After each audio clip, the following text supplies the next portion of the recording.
Biological civilization. This video is purely for entertainment and does not infringe on copyrights or laws. The rights to the novel and image belong to the original author. We do not claim ownership. Don't like waiting and want to listen to this fanfic in full now? Subscribe to our Patreon, where you'll find the best fanfics. Chapter 51, Duo's biological weapons. As the sky gradually darkened, Chu Yuntian slowly woke up. Looking at Duo, who was guarding beside him, he said weakly, "How long have I slept?" Duo, who was in a daze, immediately replied when she heard Chu Yuntian's words, "You have slept for more than 4 hours, and it's dark. How is Xiaoya?" Chu Yuntian sat up and said. Duo immediately supported Chu Yuntian and said, "Xiaoya has woken up, but she is still a little weak. Let's go downstairs to see her." After saying that, he walked towards the basement. When they arrived in the basement, they saw Xiaoya, who looked a little pale, sitting at the dining table eating.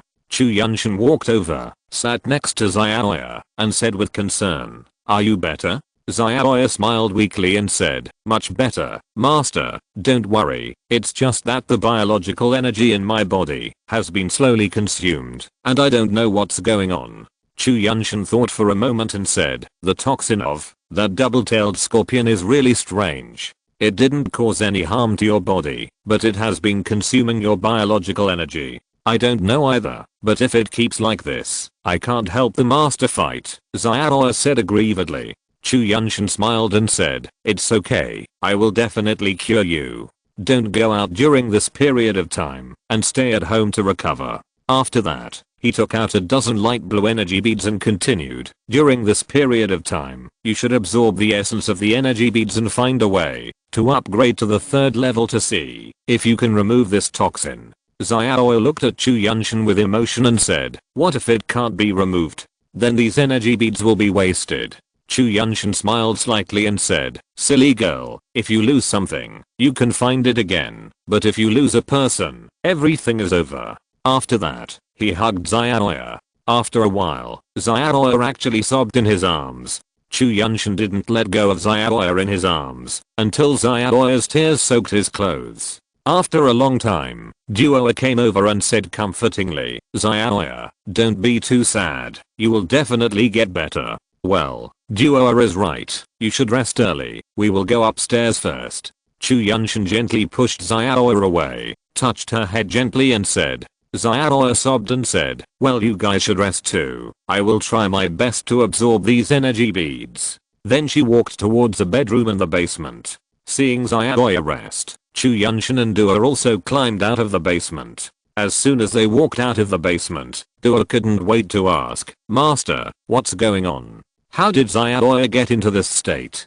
Chu Yuntian sighed and said, "This trip out of the city was originally smooth until we collected all the energy beads and were ready to return to the city. We encountered a double-tailed scorpion." After Chu Yuntian finished telling her about Xiaoya's injury, Duo suddenly realized, "Is that double-tailed scorpion so powerful? The 2nd level evolvers we encountered before didn't seem to be that powerful. 2nd level bugs are different from ordinary evolved beasts. Their shells are very hard, and they are very fast, so it is difficult for us to hurt them," Chu Yuntian said helplessly. Duo said with some concern, "We have to be more careful when we go out of the city in the future." Chu Yuntian nodded without saying anything. After a long while, he asked, "Hey, Duo, has your biological weapon grown out?" "Yes." Duo stretched out her right hand, exerted a little force, and bone spurs of more than 20 centimeters appeared on the 5 fingertips, shining with cold light and looking extremely sharp. Chu Yuntian walked over in surprise, grabbed Duo's hand and asked, "Can yours be retracted?" "It couldn't be done at first, but I tried a few times in the past 2 days, and it worked," Duo said after retracting the bone spurs on her fingertips twice. Chu Yuntian asked in surprise, "How did you do it?" "Inject a little energy into the biological weapon, and then let it retract. It will retract." "What's wrong?" Duo asked cutely. Hearing this, Chu Yuntian immediately tried to see if the sharp horns on his head could be retracted. To be honest, it was very uncomfortable to have this thing growing on his head, but unfortunately, it didn't work at all. The 2 sharp horns still grew on his head. Chu Yuntian shook his head helplessly and said, "Maybe your biological weapon is special." Mine doesn't work. If it doesn't work, then it doesn't work. What's the use of it? Dua asked blankly. It's still useful, and it's quite useful. At least others can't tell what level you are. After saying that, he seemed to think of something and asked, hey, we were away for 2 days. Has anyone come? Dua thought for a while and said, well, they came. They said they were from the Wu family and asked you to go over to discuss something. Chu Yuntian nodded and said, well, you go and rest first and come with me to the Wu family tomorrow. Dua said with a little embarrassment, it's okay. Things are different now. Now you have the ability to sit on an equal footing with them. Chu Yuntian said calmly. Well, then I'll go and rest, Xiaoya said with a little worry. Chu Yuntian said and let her go back to her room to rest. The next morning, Chu Yuntian was awakened by a phone call while still asleep. Chu Yuntian answered the phone in a daze and asked, who is it? Brother Chu, you are back. Have you been smooth outside the city these 2 days? A man's voice came from the phone. Chu Yuntian looked at his phone and saw that it was Wu Yang who called first. He immediately said, Brother Wu, is there something going on with you at this time? Nothing. The army is about to recruit people. I will notify Brother Chu, Wu Yang said politely. Oh, so soon? When? Chu Yuntian asked in surprise. He couldn't understand why the army was so anxious. Could it be that there was something wrong with the mongoose? Wu Yang explained. Brother Chu, you don't know. There are dozens of more burrows in the mongoose these days, so all the troops dare not wait any longer. Oh, that's the case. I'll go to the West District later, and we'll discuss the specific matters of leaving the city in detail, Chu Yuntian said as he sat up. Okay, I'll wait for you in the West District, Wu Yang said and hung up the phone. Chu Yuntian sat on the bed, thinking about what Marson told him. The Wu family's position is completely different from yours and mine. Should I continue to cooperate with the Wu family? Marson is right.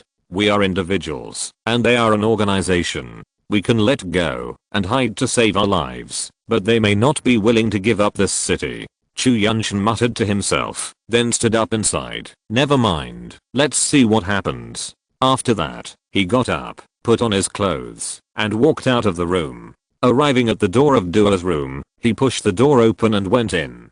Dua was getting dressed. When she saw Chu Yuntian coming in, Dua subconsciously covered her chest and said shyly, Master, why do you always come in without knocking? Chu Yuntian smiled mischievously and said, do I have to knock to see such a beautiful view? Then he left the room and said to Dua inside, I'll be waiting for you outside, hurry up. Dua said to Chu Yuntian who was leaving the room angrily, Master, you are a bad guy. Chu Yuntian waited outside for a long time before Dua slowly walked out of the room. Let's go to Wu's house to see what's going on, Chu Yuntian said as he stood up. Dua said obediently and followed Chu Yuntian. Walking out of the house and heading towards the West District, he occasionally saw groups of people walking towards the administrative hall. They didn't look like ordinary people. They should be the evolvers who went to register for the gathering. The journey was uneventful. When they arrived at the West District and were walking towards the Wu family villa, they unexpectedly ran into Marson and Gazi on the way. Marson saw Chu Yuntian and immediately ran over and said, Brother, you are here too. I'm afraid the Wu family has no good intentions in summoning us this time. I understand. I hope that Master Sun will not forget the previous agreement. If you and I can advance and retreat together, we can have more chances to save our lives, Chu Yuntian said in a low voice. Marson nodded and said nothing. When the two men arrived at the gate of the Wu family villa, someone came over to greet them and said, Brother Chu, you are with Master Marsan, right?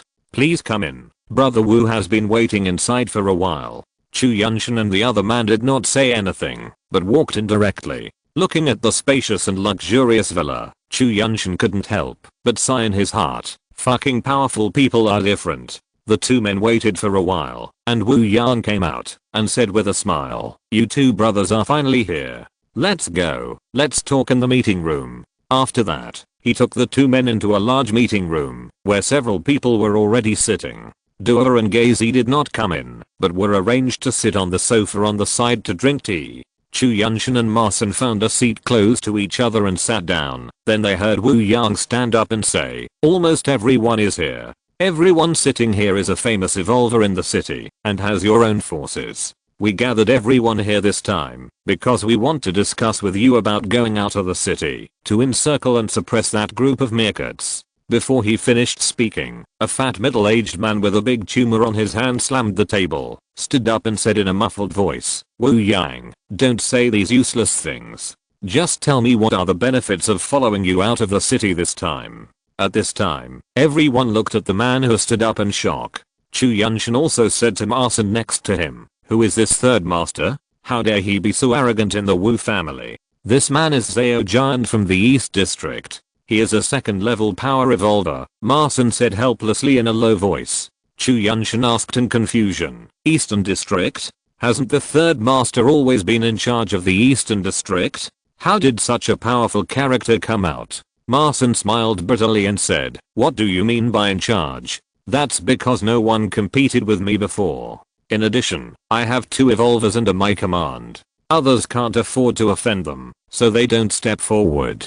Besides, even if I have someone under my command, can I manage such a large Eastern District? Not to mention me, there are also many evolvers in their Wu family who don't listen to their orders." Chu Yuntian nodded and said nothing. At this time, Wu Yang said with an unhappy look on his face, "Fatty Zhao, if you don't want to listen anymore, you can go out." Chapter 52, The Wu Family's Conspiracy. Zhao Giant looked a little embarrassed and reluctantly said, "Wu Yang, I'm asking this on behalf of everyone. Who would work for you without benefits?" Wu Yang's expression eased a little and motioned Zhao Giant to sit down and said, "Well, I'll talk about your rewards first. This time, the supplies will be provided by the Wu family and you can keep all the harvests yourself. Is that okay?" Everyone present looked at each other as if they didn't believe that the Wu family could be so kind.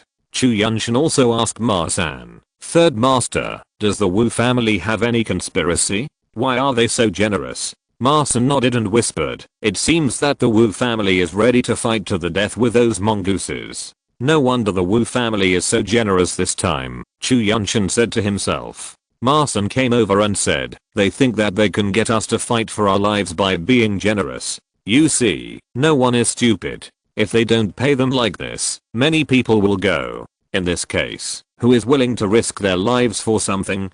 Chu Yuntian whispered back, "If we don't go, will the army spare us?" Ma-san sneered and said, "Of course we have to go, but..." Before he finished speaking, Zhao Giant stood up and said, "If that's the case, I, Zhao Giant, will go with the Wu family." Everyone looked at Zhao Giant, not knowing if he was really stupid or if he was really prepared to fight for the rewards. Ma-san whispered again, "Fatty Zhao is an idiot." At this time, several people said that they wanted to go out of the city with the Wu family to encircle and suppress the rebellion. Chu Yuntian whispered to Ma-san, "Third master, what do you think we should do?" Ma-san hesitated for a moment and said, "Let's agree. Although Fatty Zhao is a little impetuous, he is not stupid. He must know something we don't know, otherwise he would not agree so easily." After listening to Ma-san, Chu Yuntian nodded and said, "I will listen to third master." Just after he finished speaking, Ma-san stood up and pointed at Chu Yuntian and said, "Brother Wu, we are willing to go out of the city with the Wu family this time."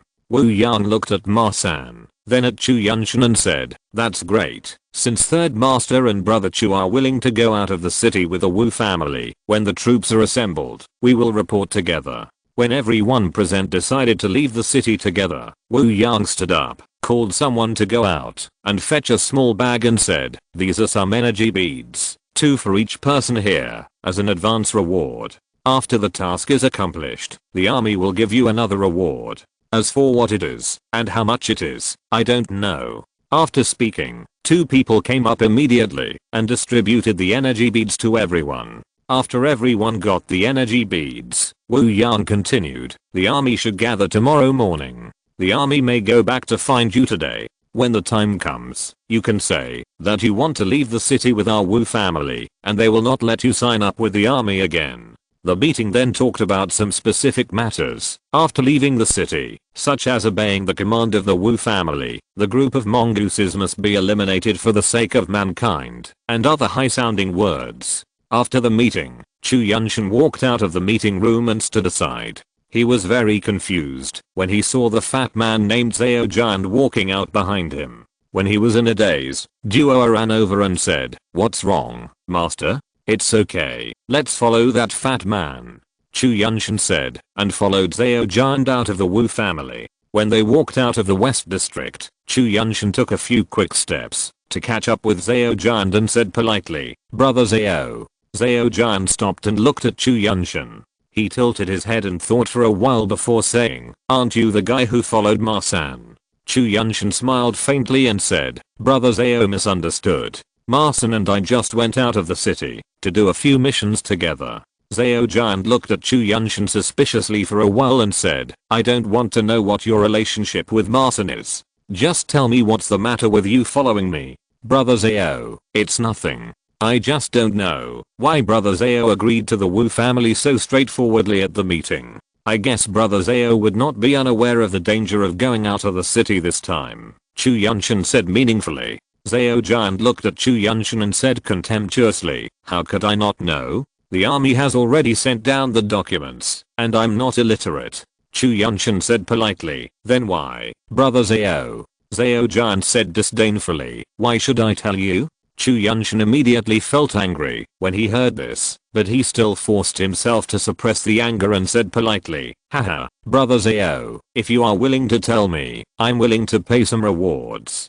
Zhao Jian's expression eased after hearing this and said, "What can you pay?" Chu Yuntian took out an energy bead and said, "Hey, this is enough." Zhao Jian took the energy bead with a smirk and said, "Brother is so generous, it's nothing. Even if we reject the Wu family now, we still have to leave the city with the army. Do you think the army will leave us evolvers alone?" Chu Yuntian wondered, "Even if we are expelled from the army, we may not die, but joining them to encircle and suppress that group of mongooses is much more dangerous than staying in the dense forest. At least in the dense forest you can hide, but if we go to encircle and suppress them, you really have to fight for your life." Zhao Jian sneered and said, "Humph, being expelled?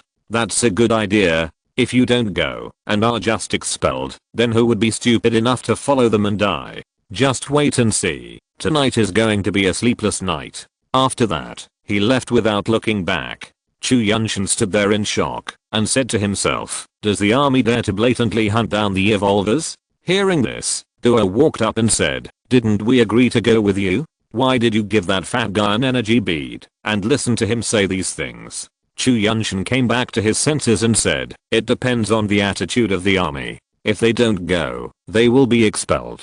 It proves that the army has the ability and strength to encircle and suppress the group of mongooses. If they start killing people now, it proves that the army is not confident." After thinking for a moment, he continued, "Another possibility is that there is a problem within the army, and those disobedient evolvers need to be cleaned up.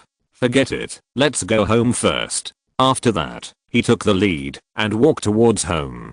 Duo followed him with some doubts, but did not respond. Back home, sitting on the sofa, he said to Duo, "You go get some food, and send some to Xiaoya as well." Duo nodded and said yes, and went to the kitchen to get food. Chu Yuntian sat on the sofa alone, thinking about it. He always felt that the danger of leaving the city this time was not only the mongoose, but there must be other force majeure. Just as he was thinking about it, he suddenly saw a large backpack not far from the living room. He suddenly remembered something and got up to go over.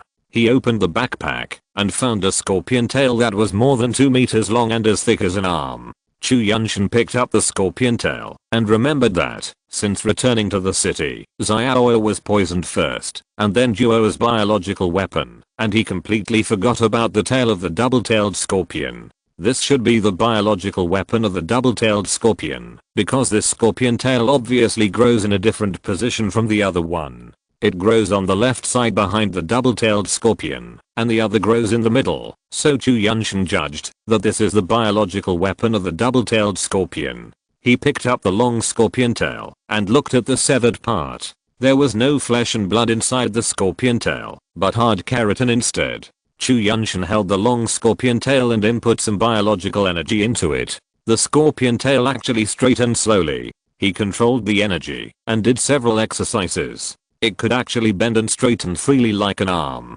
Chu Yuntian said to himself excitedly. Damn, this thing is so easy to use. But it's a bit difficult to hold it in my hand. It seems I need to modify it. After that, Chu Yuntian took out the only remaining bee stinger and slowly dug out the keratin inside of the severed part of the scorpion tail until it could accommodate a hand. Chu Yuntian put his hand in and tried it. The shell of the scorpion tail could just fit up to his elbow. He waved it excitedly, but the moment he exerted force, the scorpion tail fell off his hand. He looked at the scorpion tail that fell on the ground and said to himself, it looks like I have to make a grip inside. After that, he saw the bee stinger he had thrown on the ground. He used the stinger to pierce the scorpion tail from the side and then tried to cut off the excess tip of the stinger. The stinger just happened to be stuck in the scorpion tail. This time Chu Yuntian reached in, grabbed the stinger that was lying horizontally inside, and waved it hard twice. It did not fall off his arm. He injected biological energy and experimented a few more times, and found that he could completely control the scorpion tail. Chu Yuntian waved his hand, and used the scorpion tail to stab the wall beside him. With a bang, he didn't expect that just a slight stab would make a big hole in the wall. Dua, who heard the sound, ran out immediately. Seeing that Chu Yuntian was wearing a scorpion tail on his hand, she was a little shocked and said, Master, what are you doing? Chu Yuntian pulled out the scorpion tail, used biological energy to control the scorpion tail, to shake left and right, and said, Dua, what do you think of this thing? Is it powerful? Dua showed a strange expression and said, Master, you look so perverted. Chu Yuntian said strangely, really? After that, he walked to the mirror beside him. He looked at himself in the mirror. He was about 1.78 meters tall, with a strong physique, two horns on his head, a weird expression, and a long scorpion tail on his arm. He felt a little strange. He threw away the scorpion tail and posed, then looked at it and said, this is almost right, at least it looks like a human being. Dua giggled and said, Master, why do you always make weird things? Chu Yuntian picked up the scorpion tail, sat on the sofa and said, hey, it's not that I'm weird, it's that this world is too abnormal. Dua walked over and said, Master, is this the biological weapon of the double-tailed scorpion? Yes, it's very weird, but it's pretty powerful. I will use this in the future, so I don't have to use those bee stings all the time, which will be used up after a few hits. Chu Yuntian said helplessly. Dua smiled and said, well, although it looks a bit ugly, as long as it can become powerful, it's fine. Chapter 53, Sleepless Night. Chu Yuntian looked at Dua, smiled and said, if one day I really turn into a monster, will you still follow me? Dua thought for a while and said solemnly, Master, no matter what you become, Dua will not leave you. Even if you don't want Dua anymore, I will not leave. Chu Yuntian smiled and said with relief, okay, is the meal ready? Go call Xiaoya to come up and eat together. Dua said and walked towards the basement. After a while, Xiaoya climbed up and saw Chu Yuntian sitting on the sofa. She ran over and said, Master, where have you been? Chu Yuntian looked at Xiaoya with a ruddy face and said, it's okay. Dua and I went to Wu's house. Are you feeling better? Xiaoya said obediently, much better. I'm absorbing the essence of those energy beads, but the speed is so slow. When will I be able to advance? Chu Yuntian touched Xiaoya's head and said, during this period of time, you should absorb the energy beads in the basement.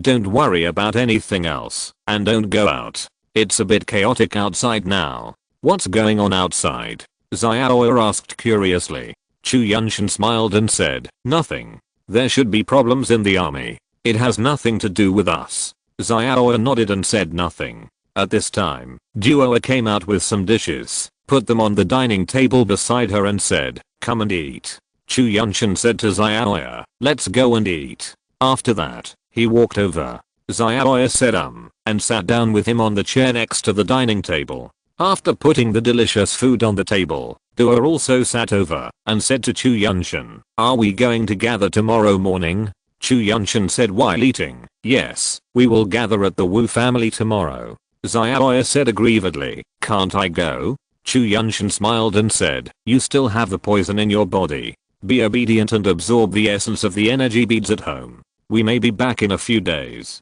Xiaoya nodded disappointedly without saying anything.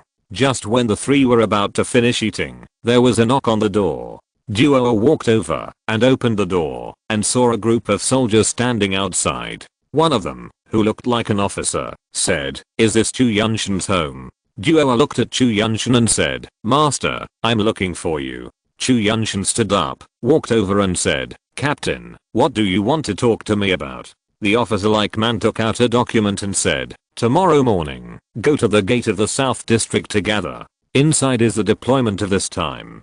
Look carefully. This is an order from above. Those who disobey the order will be killed." Chu Yuntian did not take the document, but said politely, "Captain, we have already agreed with the Wu family to gather at a certain place in the West District tomorrow. It's the same. Those of the Wu family will follow Captain Wu. If they don't go tomorrow, they will be subject to military law." The officer-like man put away the document and said seriously. Chu Yuntian said politely, "Captain, this is my sister. She was injured when she went out of the city a few days ago. Can you make an exception and let her stay at home?" Then he called Xiaoya over.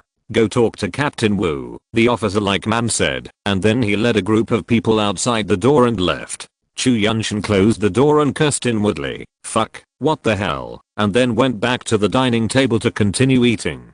Duo and the other two also came back, sat on the chair and said, "Master, who did he say that Captain Wu was?" Chu Yuntian chewed the meat in his mouth and said, "Wu Xiang, one of the captains of the army's superpower team, a third level power evolver, quite strong." "Third level? Does the army have a third level evolver so early?" Xiaoya said in surprise. Chu Yuntian sneered and said, "Third level, humph, it will probably be fourth level after this battle." Duo was also surprised. "Do they advance so quickly? The army is a big cause. It is not difficult to produce a high level evolver. There are so many of them, and they have been collecting energy beads. The evolved beasts near the city are almost cleared out by them," Chu Yuntian said, touching his chin.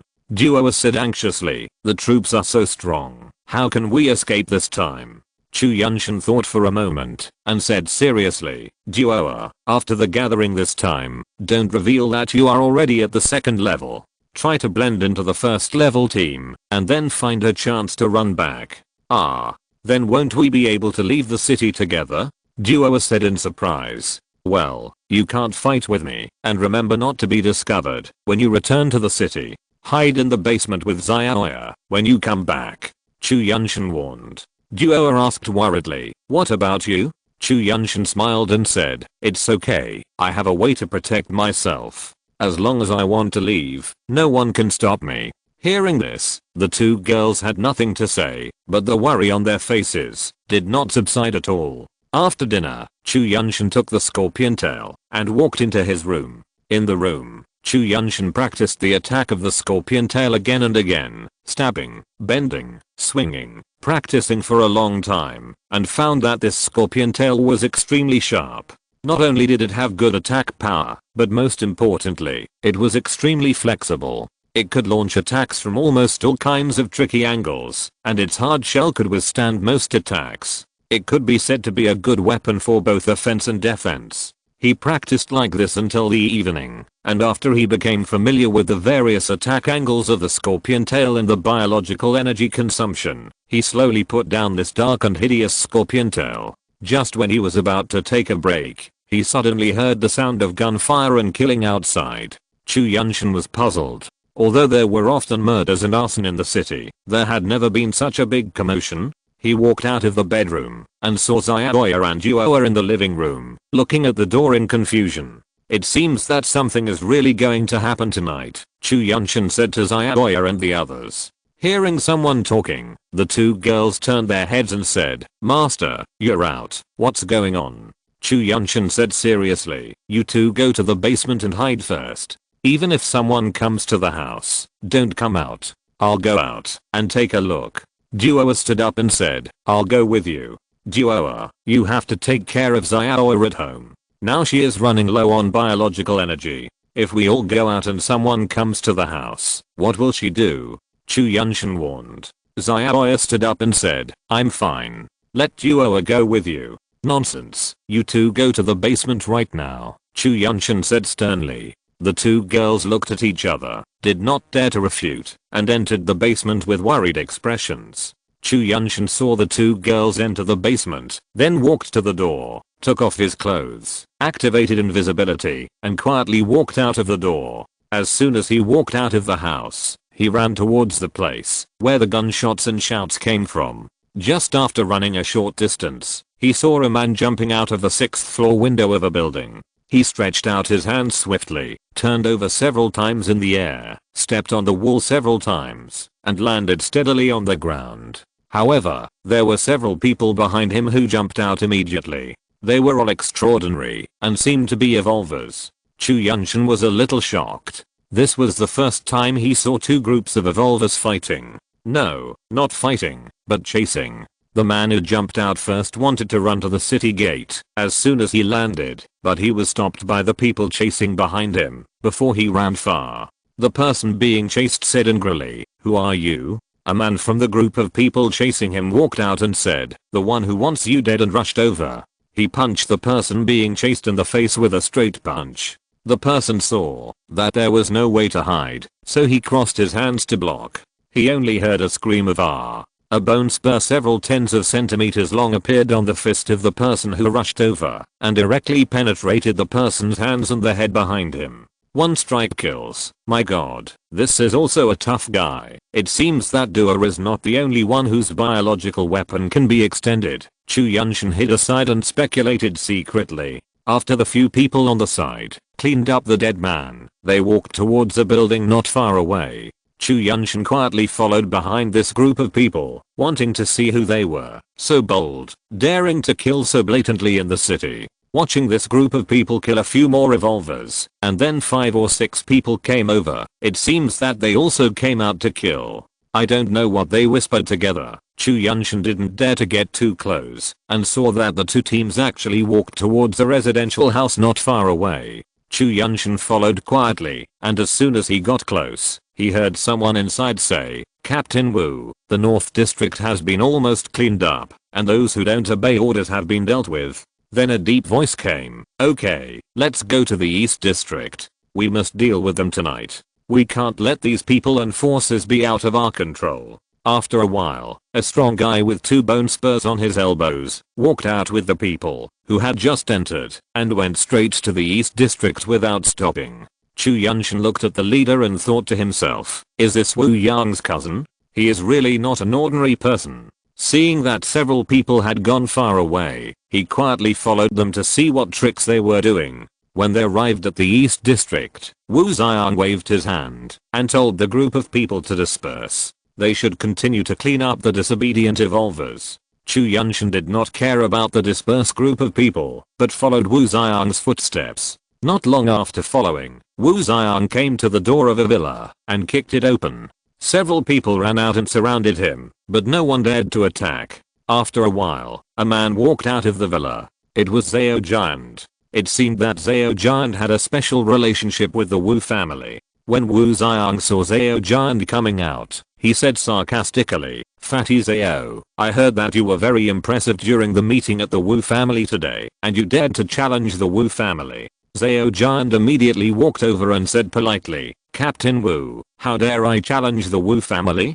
I'm taking the lead and following the Wu family to act together." Wu Xiang moved the bone spur on his arm and said contemptuously, "You are sensible. If this operation goes well, I will credit you for it." Zhao Giant immediately bowed and said, "Then I would like to thank Captain Wu." Wu Xiang smiled sarcastically without saying anything, turned around and walked away without looking back. Chapter 54, Recruiting the Troops. Zhao Giant looked at Wu Xiang who was walking away and said to his men in a bad mood, "Fix the door for me." After that, he turned around and walked into the villa. Chu Yuntian looked at Zhao Giant who had returned home and was very confused. From what Wu Xiang said just now, it seemed that the Wu family was going to do something big. He sneaked into Zhao Giant's villa quietly and stood at the window to listen to the movement inside. Unexpectedly, as soon as Zhao Giant returned to the house, he was furious and yelled, "Fuck Wu Xiang, you want to rebel and implicate us? Who the hell wants to go along with you? After the success, your Wu family will be in charge of this city. What good can I get from it? Aren't I still a piece of shit? Then there was a bang, like the sound of something being broken.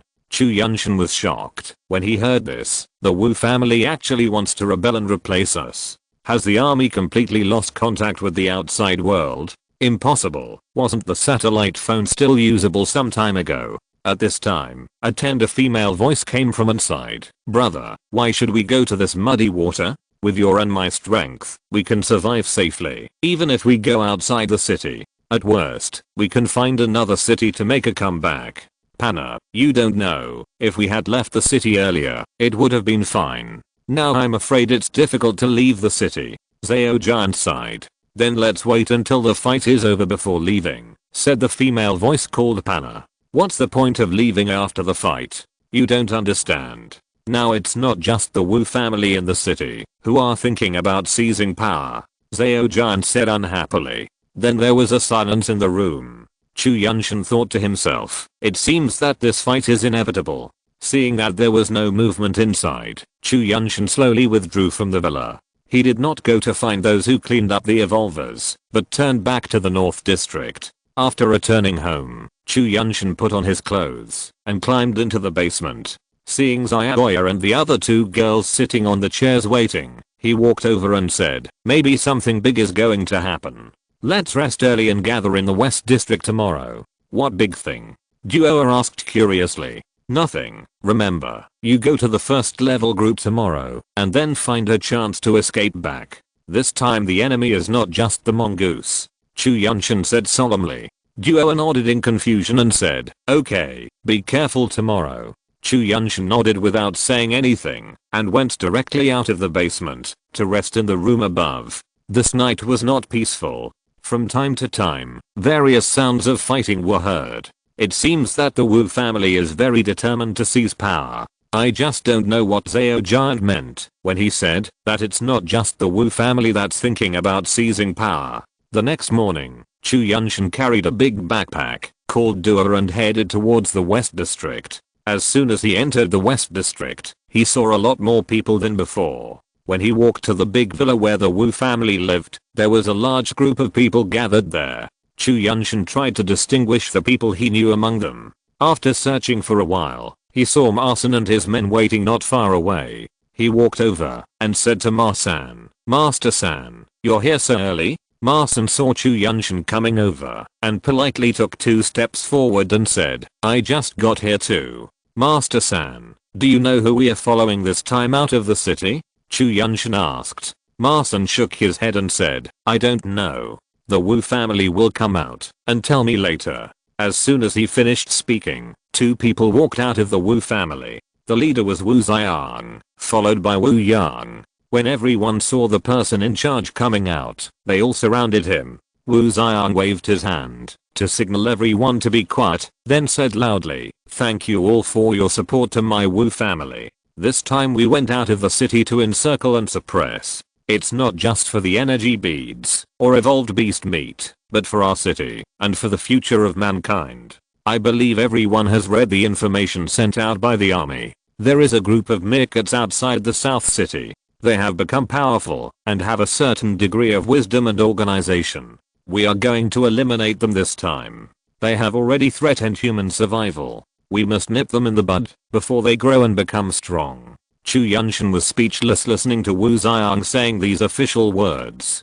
Couldn't he just get to the point? After a long and meaningless speech, Wu Xiang said seriously, this time, my brother and I will lead the way out of the city. All first level evolvers, follow my brother, Wu Yang, and second level evolvers, follow me. If we can return victorious this time, our Wu family will not treat you badly. A few people in the crowd shouted twice symbolically, and then there was no movement. Wu Xiang did not care and said directly, first level evolvers, follow my brother Wu Yang to the south area together, and the rest will follow me. After that, he turned and walked into the villa. The remaining second level evolvers followed him in, including Chu Yuntian. Entering the villa, Wu Xiang stood on the steps at the door and said, brothers, the world has changed now. Are you willing for us, a group of evolvers, to be ruled by those people in the army?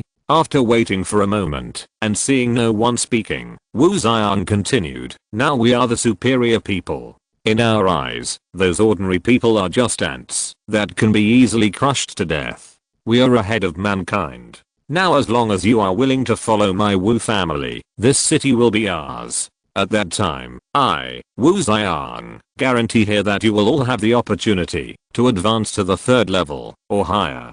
Only then should we be the rulers. At this time, a fool who was not aware of his own death suddenly popped up and said, Wu Ziyang, you want to seize power? Do you have the ability to manage this city? Seeing someone coming out to make trouble at this time, Wu Ziyang grinned and waved his hand. The bone spur on his arm actually fell off, flew over, and pierced directly into the heart of the person who was speaking. Then he waved his hand, and the flying bone spur actually flew back. Wu Ziyang put on a kind smile and said, don't worry, everyone. As long as you are willing to join my Wu family, I, Wu Ziyang, will do what I say and give you a future. After that, he waved the bone spur on his arm and continued, I believe everyone understands that these guns and weapons will not last long. In the end, we, the evolvers, will still have to rely on us.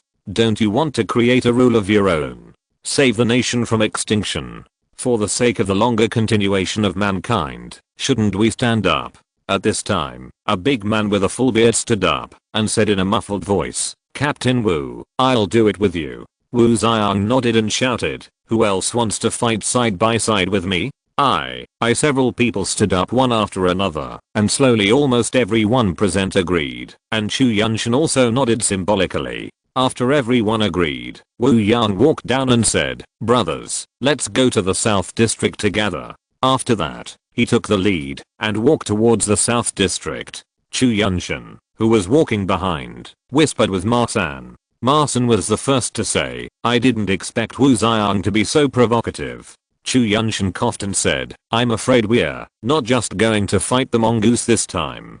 We have to be more careful. As the two of them were muttering, they came to the South District and found that there were already hundreds of people standing at the city gate. However, judging from their clothes, they were not the evolvers of the army. Chu Yuntian and others stood directly beside the group of people, while Wu Yang stood at the front. After a while, a tall and thin man in military uniform came over with hundreds of evolvers in various clothes, and stood in a queue not far away. The tall and thin man looked at Wu Ziyang with a bad expression, and didn't say anything.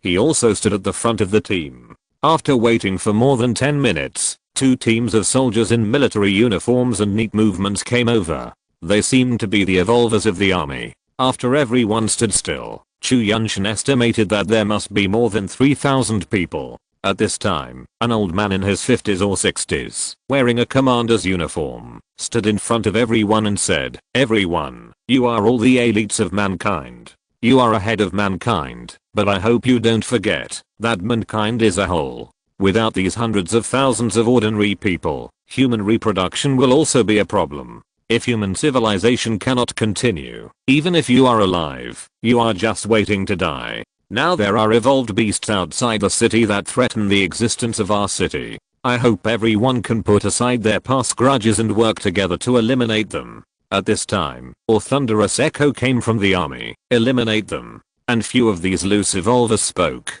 The old man in the commander's uniform sighed and continued, the command of this trip out of the city will be led by Captain Wu Ziyang and Captain Dingmings. We will send a blasting team to completely blow up the nest of the group of mongooses. At that time, I hope you will seal the surroundings tightly and resolutely prevent the mongooses from escaping. The troops responded in unison, yes, sir. No one in Chu Yuntian's team spoke, and no one asked for their opinions.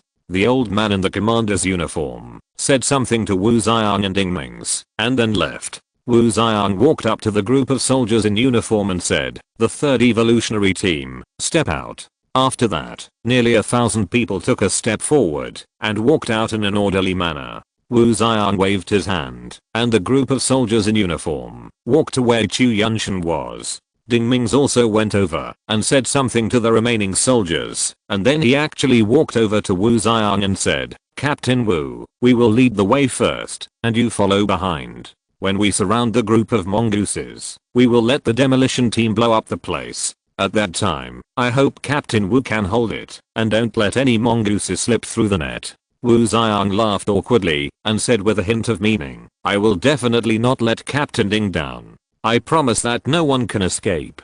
Ding Mings looked at Wu Xiang fiercely, then walked back and shouted to everyone, "Let's go." After that, he took the lead and walked out of the city, and the people behind him followed him out in an orderly manner. Wu Xiang smiled fiercely and didn't say anything, but turned to the rest of the people and said, "We will follow them later and directly surround the nest of the group of mongooses. At that time, try not to let any of them go. Even if someone wants to come out, we must ask clearly." The people in military uniforms responded in unison, "Yes, sir." Wu Xiang didn't care about Chu Yuntian and his group, but waved his hand and said, "Let's go." Chapter 55. Incorrect information. After walking out of the city gate, Chu Yuntian saw that the team that walked out first was standing at the edge of the dense forest. There were more than a dozen burly men holding sharp long knives, chopping the bushes that blocked the road.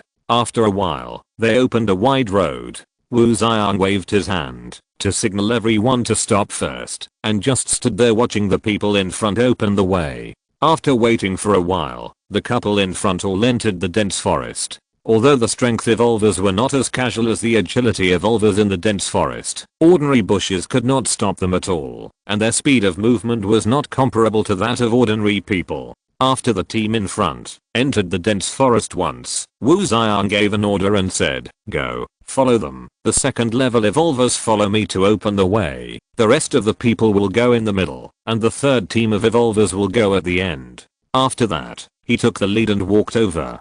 Chu Yuntian followed reluctantly, thinking, "This Wu Xiang is not stupid, he even knows to put them in the middle."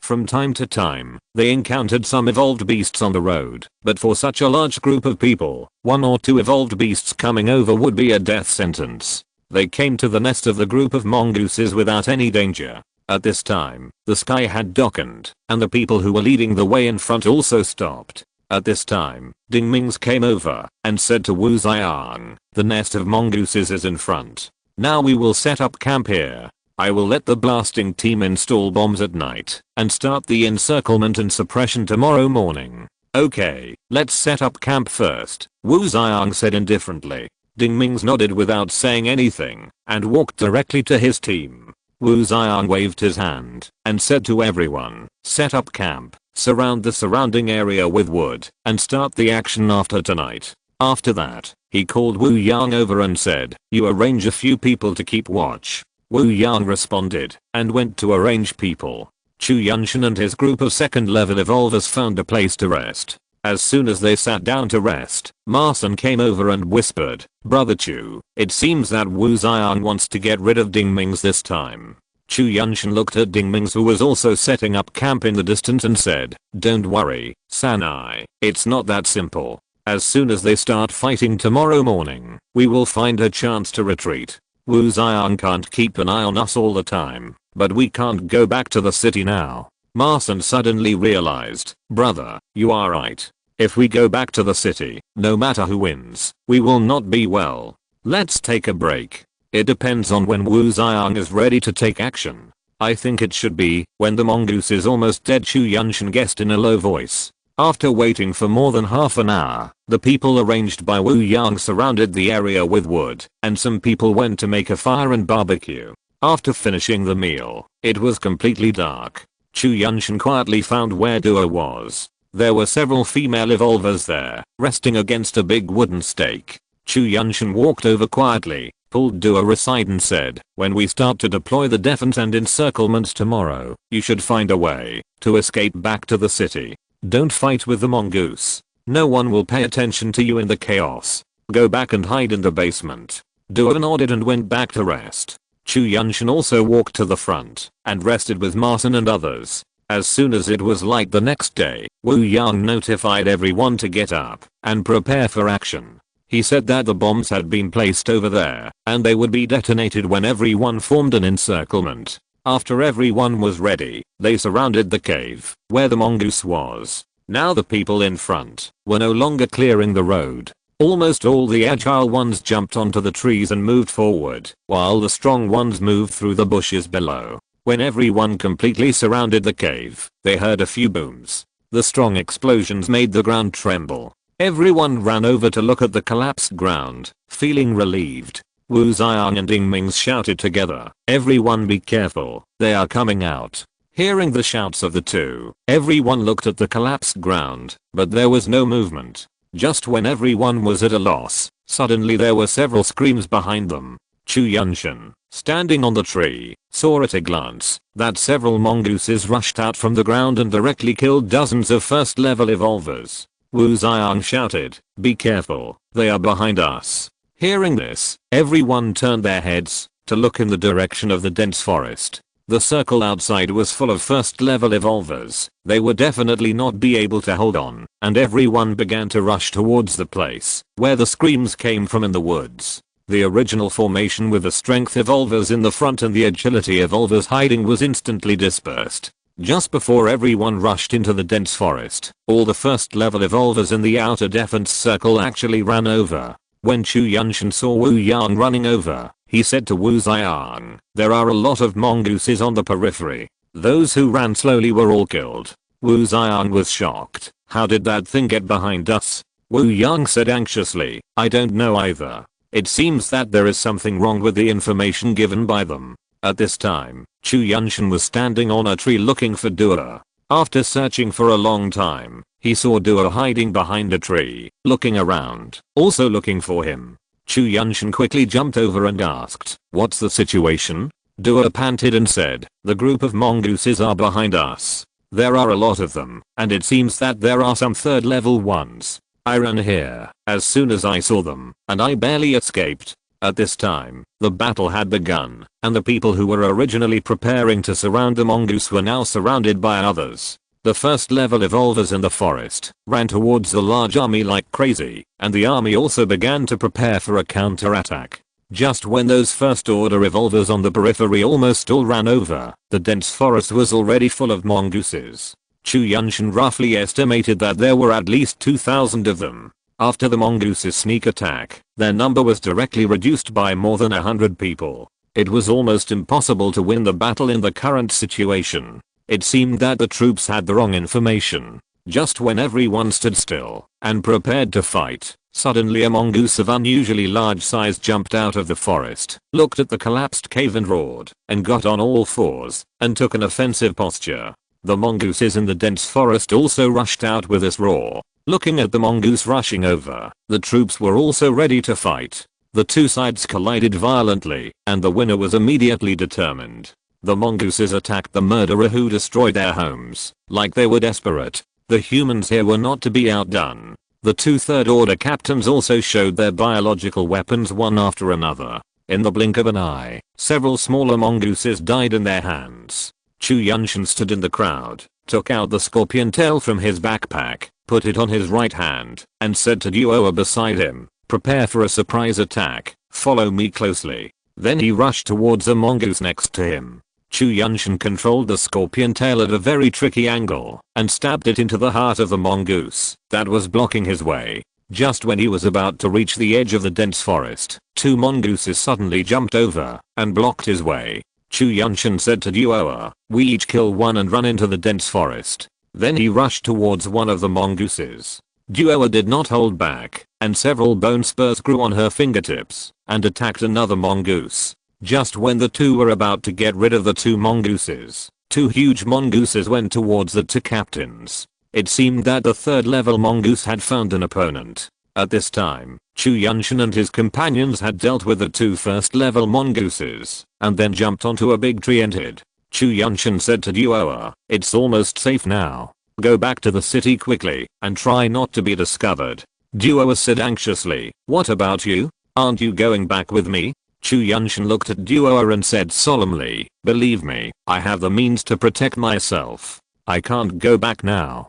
Go quickly." Duer looked at Chu Yuntian affectionately and said, "Xiao Yan and I will wait for you at home. You must come back." Chu Yuntian nodded without saying anything. Seeing that he had no intention of leaving, Duer turned around and jumped towards the city. Chu Yuntian hid in the tree and watched the battle not far away. At the beginning of the battle, except for some of the unlucky ones who died, most of the remaining civilian evolutionists found ways to escape into the forest and disappeared.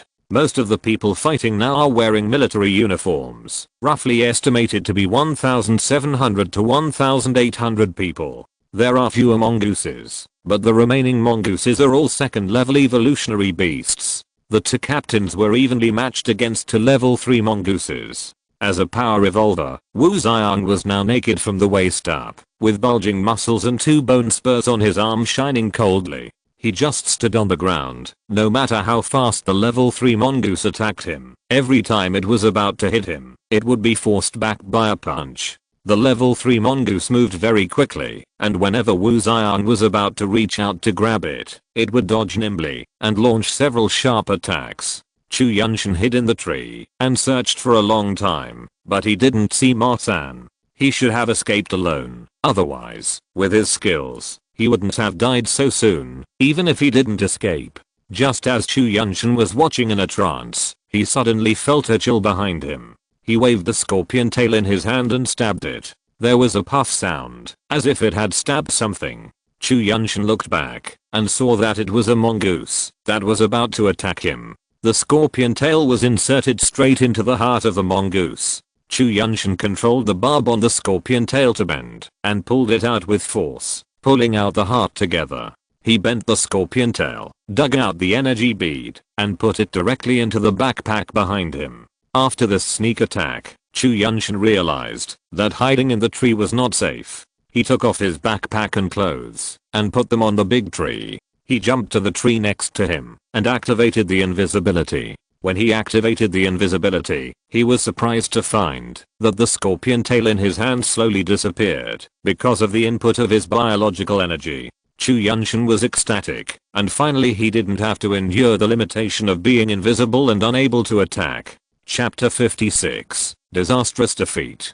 Chu Yuntian was in ecstasy watching the chaotic battle below. Originally, the human side had the advantage in numbers and fought evenly with a group of mongooses, but the situation slowly began to reverse because many people began to slowly retreat, and the agility and strength of the human side were uneven, while the mongooses were all agile evolutionary beasts. It was not that all agile evolutionary beasts were powerful, but the human side saw that the situation was unfavorable, and many agile evolutionary beasts wanted to find a chance to escape, and wanted to leave strength evolutionary beasts behind, but the more they did so, the faster they lost. After this period of fighting, the ground was already full of corpses, human and mongoose, at least hundreds of them, but the two captains on the human side were still very eye-catching. They seemed to be invincible and supported the entire team. A vacuum zone of more than 10 meters was formed where the two fought, and no one or mongoose dared to approach.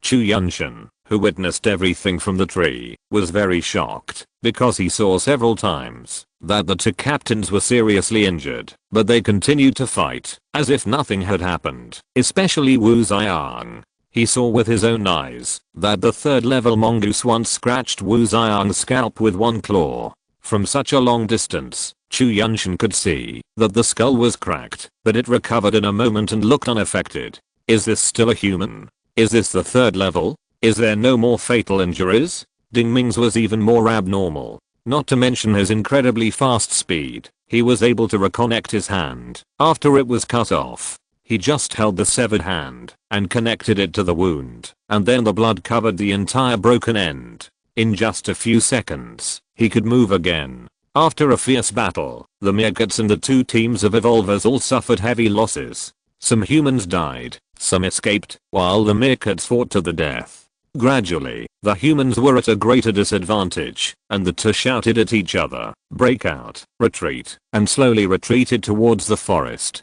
Captain Ding Ming's was an agile evolver, so he was obviously faster than Wu Xiang, but the group of meerkats kept chasing them and seemed not to let anyone go. The two sides chased and fled towards the depths of the forest. Chu Yuntian originally wanted to go over and take a look, but when he saw the corpses on the ground, he immediately changed his mind. After waiting for a long time, he saw that no mongoose came back. They must be still chasing the evolver team. Chu Yuntian glanced around and saw no living creatures around. He jumped onto the tree where his clothes were placed, picked up his backpack, and jumped down the tree. He was not worried about being seen by others in invisible state. What he feared most was that suddenly all the mongooses would come back. He didn't know whether the 2 third-level mongooses would sense his presence. He quickly ran over, lifted up the bodies that were broken and battered on the ground, dug out their hearts one by one with his scorpion tail, removed the energy beads, and threw them into his backpack.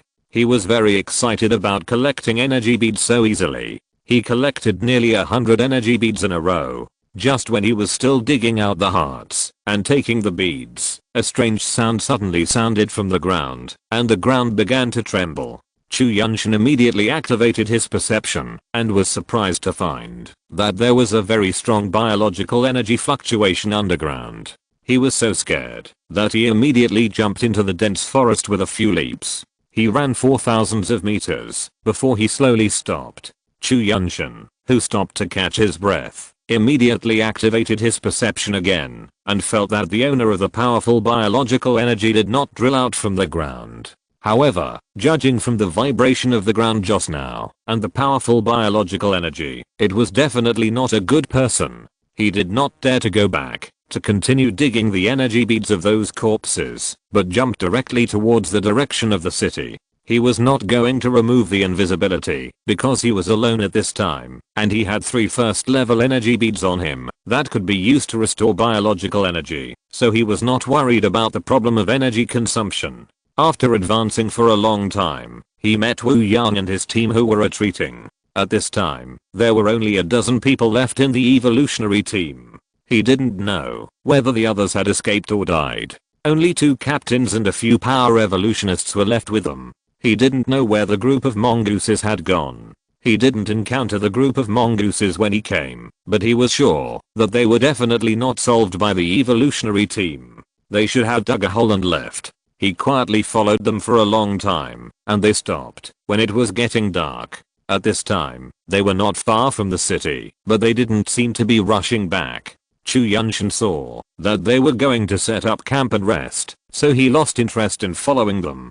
But when he was about to return to the city, he suddenly saw Wu Xiang and Ding Ming's talking to each other. He quietly walked over and heard Wu Xiang say to Ding Ming's, "Old Ding, do you think someone is plotting against us this time?" Ding Ming's touched his chin and thought for a while before saying, "Are you saying that the commander deliberately gave us wrong information?" Chu Yuntian was confused. Aren't these 2 enemies? Why are they together now? At this time, Wu Xiang said angrily, "The commander dare not do this. Although he has the military power and weapons in his hands, he dare not provoke us. It must be Kazeng Heo. This time, the 2 of us have left the city. Now he is the only one in the city. I'm afraid that he has controlled the entire city now." Ding Ming suddenly realized, damn, this guy's usually a peacemaker, but I didn't expect that his heart is so cruel. He is going to let us all die in the hands of those mongooses. Wu Xiang said angrily, "The problem is that we can't go back to the city now. Kazeng Heo will definitely not let us go back so easily. If we don't go, we won't go back. I'm alone now. There is no place that can't accommodate a 3rd-level evolve like me," Ding Ming said discouragedly. Wu Xiang said more and more angrily, "I can leave, but what about my Wu family? If I leave, will they be okay?" After that, he punched a bowl-sized tree next to him to the ground. Ding Ming's comforted him, "Brother, don't be so angry." The guy named Chemist calculated. He didn't expect that group of mongooses were so powerful. Both of our teams are doomed this time. If the mongooses hadn't suddenly stopped chasing us for some unknown reason, it would be hard for us to escape here. Thinking of this, Wu Xiang's anger slowly subsided and he said, "That makes sense. Since we haven't eliminated this group of mongooses, they will sooner or later grow stronger and threaten the existence of the city. Even if we go back, we will be trapped to death in it sooner or later." "That's right, brother. If we go to another place, we can still gain a foothold." Ding Ming's persuaded. Wu Xiang said helplessly, "I can leave, but what about my Wu family? There are dozens of people." Ding Ming's thought for a long time before saying, "Brother, let's go back together and help you get the Wu family out. I don't believe that Ke dares not to give it to us. If he doesn't give it to us, I will tear down his city gate." Wu Xiang said with a little gratitude, "Thank you, brother, but where will we stay when the time comes?" Ding Ming's thought for a moment and said, let's go west. There is also a city 100 miles away in the west that has not been swallowed by the dense forest. Wu Ziyang thought for a while and asked, you said it was inside Shaanxi? How did you know? Some time ago, when the commander used a satellite phone to inquire about the situation outside, I heard it, Ding Ming said lightly. Okay, let's take a break, brother. Come back to the city with me to get people, Wu Ziyang said viciously. Chu Yuntian only understood the general situation after hearing this. It sounded like the third captain in the city had tricked them once, but it seemed that he had never heard of Kezeng Heo they were talking about. But why did the mongoose retreat for no reason? Could it be that the mongoose retreated because of the huge strange sound when he took the energy bead? What on earth could that be? Chu Yuntian, who had been thinking hard for a long time, but could not find an answer, decided not to think about it anymore, because he could not stay in this city for long. The biological energy just emitted from the ground was far above the third level, not to mention that there were 2 third-level mongooses. Once their population expanded a little, it would definitely threaten the existence of the city. He planned to sneak back to the city and advance to the third level as quickly as possible. If the advancement was completed, he would leave immediately. Chu Yuntian did not delay, but jumped directly in the direction of the city. He did not want to follow Wu Ziyang and the others to ask for people, so he did not plan to spend the night outside the city. When it was completely dark, Chu Yuntian had already arrived at the city gate, but to his surprise, a group of people gathered at the city gate. Chu Yuntian showed up, took out the windbreaker from his backpack, and put it on, walked over, and just as he walked over, he heard those people talking about why they were not allowed to enter the city. A short and fat middle-aged man said, I heard that there was a fight in the city. The team of evolvers who stayed in the city killed the original commander and political commissar, and took over all the personnel and weapons. Another person said, who told you that? The fat middle-aged man took out a mobile phone and said, see, there is a signal at the city gate. My brothers in the city told me that many people were killed. At this time, someone else asked, why did they close the city gate? Are they afraid that someone will run out? Yes. Then everyone started talking in a mess. Chu Yuntian didn't care about these issues, but took out his mobile phone directly and found that there was actually a signal here, but it only covered the city wall and meters away. It couldn't be received farther away. Just when he was about to call Xiaoya to ask about the situation, someone patted his shoulder suddenly. He turned around and saw that it was Duoa, who had walked behind him without knowing when. Chu Yuntian said in surprise, why are you here? Duoa smiled and said, I came back a long time ago, but I couldn't get into the city, so I found a place to hide. I just saw you come back, so I came to find you. Chu Yuntian pulled Duoa aside and asked, have you heard about the news that the captain who stayed in the city seized power? Duoa shook her head in confusion and said, when I came back, there were not many people here, and the city gates were not open. After a while, someone came and I found a place to hide. Chu Yuntian thought for a while and said, let's find a place to spend the night. We will be able to enter the city tomorrow. Chapter 57 Rules for Entering the City. The next morning, Chu Yuntian and his friend were awakened by the noisy noise. Last night, they just found a branch to rest on a nearby tree. Chu Yuntian jumped down from the tree when he woke up and saw Wu Ziyang and Ding Ming's had already arrived at the foot of the city. There were more than a dozen power evolvers following behind them, and a group of evolvers who had been waiting outside. They looked very aggressive and seemed to want to fight if they were not allowed to enter the city.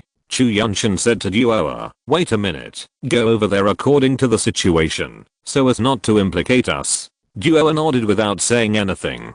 The two of them stood behind a tree not far away, watching this farce. Wu Ziyang took 2 quick steps and put his foot on the city gate. With a loud bang, the entire city gate began to shake. It seemed that, if he came a few more times, it would not be impossible to completely push down the city gate. At this moment, a man suddenly stood up on the city wall and shouted to Wu Ziyang and Ding Ming's, the 2 captains are back, thank you for your hard work. Wu Ziyang said angrily, Kezeng Heo, I didn't expect you to be so insidious. You tricked the 2 of us into encircling and suppressing the mongoose, but you took the opportunity to occupy the entire city. The man on the city wall sneered and said, Wu Xiang, how dare you talk to me? Didn't you also tell the Wu family that you would find a way to seize power when you return to the city? Wu Xiang was embarrassed and angry and said, you fart. When Wu Xiang wanted to say something, he was stopped by Ding Ming's. He walked over and said, Kezeng Heo, just tell me what you want. Kezeng Heo said disdainfully, I give you two choices. One is to hand over 200 second level energy beads. For you who have just suppressed the mongoose, this is not a lot. The second is to find another place. There is no room for two tigers in one mountain. If you two come back, I will be very worried. Wu Xiang also laughed disdainfully and said, Mr. Ken, I won't beat around the bush. Let our Wu family out, and we'll leave right away. Wu family? Haha, you're so proud. You asked me for so many people with just one sentence. Aren't you going to give me something? Kezeng Heo said cunningly. Wu Xiang said angrily, Kezeng Heo, don't push your luck. You'd better let them out. Otherwise, I'll tear down your city gate and I'll see how you can defend the city. Kezeng Heo smiled and said, 5 second level energy beads. Take them out, and I'll let them go immediately. Wu Xiang gritted his teeth and made up his mind. Okay, bring them out, and I'll give you 5 second level energy beads. Kezeng Heo smiled and walked down the city wall. After waiting for a while, the small door on the city gate was opened, and Kezeng Heo and dozens of people in military uniforms came out with a group of Wu family members chained by iron chains. Wu Xiang looked at the wounds on the bodies of the Wu family members and said with anger in his eyes, Kezeng Heo, one day you will pay double the price. Kezeng Heo smiled disdainfully and said, the people are here, but where are the energy beads? Wu Xiang threw 5 energy beads angrily and said, let them go. Kezeng Heo reached out to take a few energy beads, waved to the man in military uniform next to him, and the man took the key and opened the chain, and everyone ran over. Ding Ming stepped forward and said to Kezeng Heo with a hint of meaning, we have worked together for so long. Don't blame me for being nosy. You are too extreme, and there will be no good end. After that, he turned around and left with Wu Xiang and some evolvers who followed. Kezeng Heo smiled disdainfully and said to the people who stayed behind, now the rules in the city are in place. If you want to enter the city, you will be charged a state tax. One first level energy bead can stay in the city for half a year. This is the case for all evolvers. If you want to enter the city, go and register. If you don't want to enter the city, you can do whatever you want. After that, he walked towards the city. The people who stayed outside looked at each other in bewilderment. They had to go out of the city to hunt, or they would be driven out of the city. In the past, a single first level evolutionary unit like them would not force them to go out of the city to do tasks, as long as they hid and did not come out. Now, if they did not go out of the city to hunt, they could not enter the city. At this time, someone stood up and shouted, why do you collect taxes like this? This city was built by everyone, not just you. We must go in. After saying that, he rushed into the city. His speed was not fast enough. He should be a first level agile evolutionary. One of the guards behind the city gate suddenly stood up to block the city gate. The person who rushed over directly bumped into the person on guard. The person on guard was 2 meters tall, with bulging muscles on his body. He actually reached out and grabbed the head of the person who ran over. With one hand, he exerted force. With a bang, the head of the person who rushed over burst like a watermelon. The guy who crushed the head said calmly, who else wants to break in? Everyone was shocked. This power was too amazing. It seemed that this was a second level power evolver.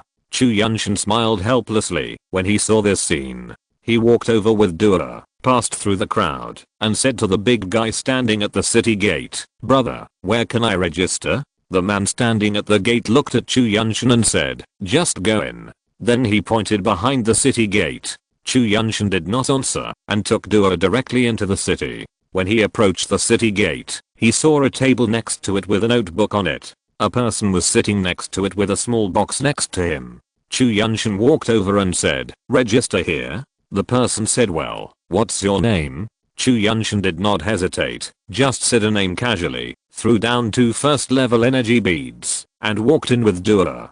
The person put away the energy beads and looked at Chu Yuntian, who had just walked a short distance, then lowered his head and began to record something. Walking on the road, Chu Yuntian looked at the city that was originally lively and became dead, feeling helpless. Human nature is sometimes more terrible than anything else. Poor Wu Yang planned for a long time, but was finally driven out of the city, and the Wu family disappeared from the city completely. After returning home, Chu Yuntian threw the backpack behind him aside, and then sat on the sofa.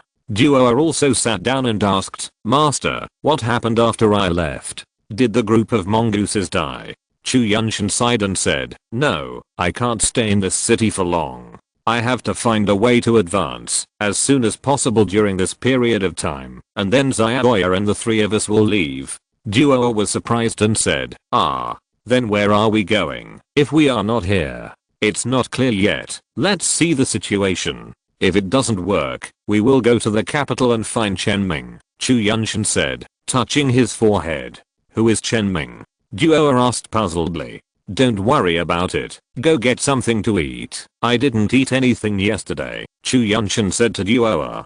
Duo said and walked towards the kitchen. Chu Yuntian sat on the sofa, took out his mobile phone, and dialed Marsan's number. It was not in the unserviced area. It seemed that Marsan had not come back yet. He didn't know whether he was dead or alive. Then he took the backpack and took out the scorpion tail from it. Looking at the nearly 100-second level energy beads at the bottom, he was ecstatic. With these energy beads, let alone the 3rd level, even if he advanced to the 4th level, he might be almost there. He just didn't know how to advance to the 4th level. Can he advance by absorbing the essence of the energy beads? Anyway, he didn't plan to go out during this period of time. He would absorb the essence of the creatures at home until he advanced. If the group of mongooses came too quickly, there would be nothing he could do. He could only run away. After waiting for more than 10 minutes, Duo came out with 2 large bowls of evolutionary beast meat, put the bowls on the dining table and said, "Master, come and eat."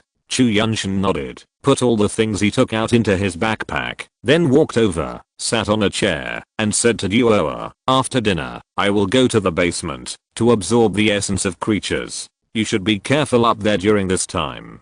Duo asked puzzledly, "Have you collected enough energy beads?" Chu Yuntian nodded and said, "Almost." Duo said happily, "Really, Master, how did you get those energy beads?" "I got them by chance." He did not tell Duo how he got these energy beads, but said, "Hurry up and eat. After eating, I will go downstairs to see how Xiaoya is doing." Duo nodded without saying anything, and began to eat with her head down. After eating, Chu Yuntian stood up, took out 2 1st-level energy beads from his clothes and said, "I'm going downstairs. If there is no food at home, you can take this to the outside to exchange blood for evolutionary beast meat. Don't leave the city." Duo took the 2 energy beads and nodded, saying, "Master, go ahead. I won't disturb you too." Chu Yuntian walked to the sofa, picked up the big backpack, and went down to the basement. He didn't see Xiaoya when he entered the basement. Chu Yuntian walked to the room where Xiaoya was resting, gently pushed open the door, and saw Xiaoya lying on the bed. A faint blue light came out of her body, and biological energy surged. She should be absorbing the essence of the energy beads. Chu Yuntian didn't disturb her, but went to the table and took out a note, wrote "Don't come to disturb me" in the room on it, and then stuck it on Xiaoya's door, then turned around and went to his room, locked the door, and threw the backpack on the bed. Chu Yuntian sat on the bed, took out the scorpion tail from the backpack, and put it aside, then carefully counted the energy beads in the backpack, a total of 98, all of which were agile energy beads. They were placed on the bed, and flashed blue light, which was very beautiful. He picked up one, and threw it directly into his mouth, then began to close his eyes and feel it. He felt that the energy bead slid directly into his stomach, and then emitted bursts of biological energy, while he controlled the biological energy in his body and quickly gathered towards the dark blue energy bead. He felt that the 2nd-level energy bead was slowly decomposing, flowing into the heart through the blood bit by bit, but the decomposition speed was very slow, just like an onion, decomposing and digesting layer by layer. It seemed that this energy bead could not be completely absorbed without 6 or 7 days. If you're listening to this novel on a channel other than Fanfic World, it means they downloaded and uploaded it without effort. We cordially invite you to visit our channel, Mundo Fanfic Novelos. There you'll find the original version of this story and you can explore many other novels of various genres. We're waiting for you to immerse yourself in a world of incredible novels. Chapter 58, Marson returns to the city. When Chu Yuntian finished absorbing a second level energy bead, his body felt particularly comfortable. After absorbing those energy beads, they did not gather in his heart as before, but directly strengthened his heart. His whole body exuded vigorous vitality. This was the feeling of absorbing energy, so comfortable, as if his whole body was renewed from the inside out. He swallowed another energy bead, and continued to absorb the essence of the energy bead.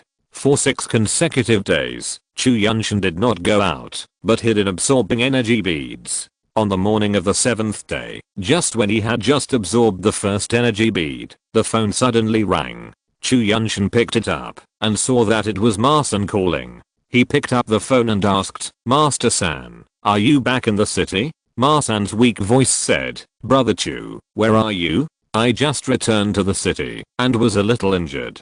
Can I go to your place to catch up?" Chu Yuntian asked puzzledly, "Come to my place. Why doesn't Master San go back to his own East District?" Marson said weakly, "Damn that Kezeng Heo, he actually had his people raid my house, and took away all my stuff and people." "Oh, have all the evolvers in the East District been recruited into the army by him?" Chu Yuntian said puzzledly. Marson said angrily, "No, it was Zao Giant. Since he came back, he has been Kezeng Heo's running dog. He gave all the stuff and people in the East District to Kezeng Heo. Now there are only 2 forces left in the city, the army and Zao Giant." Chu Yuntian suddenly realized that this was what Zao Giant meant when he said, before leaving the city, that more than one party was thinking about seizing power. It seems that he knew about Kezeng Heo's conspiracy a long time ago. Seeing that Chu Yuntian didn't say anything, Marson asked, "Brother Chu, can I stay at your place for a few days? I can't go to the East District. I was injured when I returned to the city, and then I had a fight with Zao Giant. Now I can't stand it anymore. It's not convenient for you to come here, but I can find you a hiding place, and then give you some evolutionary beast meat. You hide for a while." Chu Yuntian said with some embarrassment. Marson hesitated for a moment and said, "I'm on the roof of a department store on the edge of the North District." "Okay, I'll go there right away, and we'll talk when we meet." Chu Yuntian hung up the phone after saying that. After putting on his clothes, he put all the energy beads scattered on the bed into the box beside him, put on the backpack with the scorpion tail, and walked out of the room. As soon as he came out, he saw Xiaoya eating. When Xiaoya saw him coming out, she immediately ran over happily and said, "Master, what are you doing?" Chu Yuntian said to Xiaoya, "I'm going out for a while, you stay here." After saying that, he climbed out of the basement without waiting for Xiaoya to answer. Climbing up, I saw Duoa playing with the bone spur on her finger on the sofa. Seeing Chu Yuntian coming out, she stood up in surprise and said, "Master, why did you come out? You succeeded in advancing so quickly?" "No, I have something to do, so I came out first. I'm going out to do something." "Don't go out recently. Don't use energy beads to exchange for food. I'll get some meat back later. You can go to the basement with me. The people upstairs are all crazy." After that, Chu Yuntian walked towards the door. Duoa asked anxiously, "What's going on?" Chu Yuntian stood at the door and replied, "I'll tell you when I come back. Don't go out, and don't open the door." Then he walked out of the house. After walking out of the house, I just walked a short distance and saw that the defense cave, where the troops were staying not far away, was actually building a wall again. The building materials used were actually dismantled from some houses and buildings around. Some civilians were actually building walls with their bare hands. Now most of the large machines can't work. Looking at the slowly built walls, Chu Yuntian felt disgusted. Is this way of survival meaningful? Human civilization has reached this level, but they still want to return to dictatorship. Kezeng Heo is really a madman, but he ignored it and walked directly to the shopping mall on the edge of the North District. Looking at the more desolate city along the way, Chu Yuntian disliked this place more and more. He walked to the shopping mall that Marson mentioned.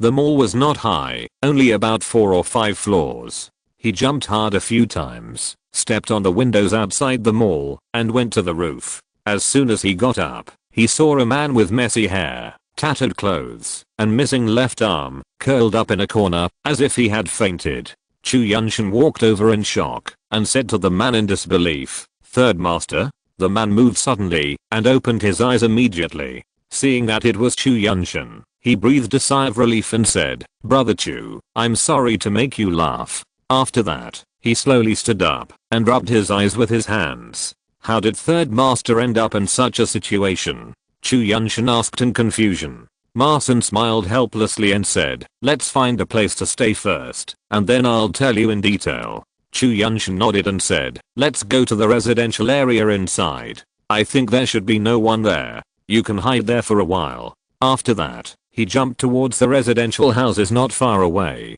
After going out of the city with Chu Yuntian last time, Marson believed in his premonition, or guess. Then he jumped over with Chu Yuntian. When they arrived at a residential area, there was no one here. He took Marson to a room on the 5th floor. Chu Yuntian didn't care whose house it was. He opened the door with a wire bucket and walked in. Marson followed him in, locked the door, and said to Chu Yuntian, "Brother, whose house is this?" "It belonged to a friend before," Chu Yuntian said casually, and then walked towards the kitchen of that house. There was no food in it. It seemed that no one had been there for a long time. Marson sat on the table and said, "Brother, what are you looking for?" Chu Yuntian poured 2 glasses of water, and walked out and said, "Nothing." He put the water on the coffee table in front of the sofa and continued, "Master-san, how did you get this arm?" Chu Yuntian pointed at Marson's broken arm and asked. Marson sighed and said, "Last time we went out of the city, to encircle that group of mongooses, I saw that the situation was not good, and I withdrew in advance.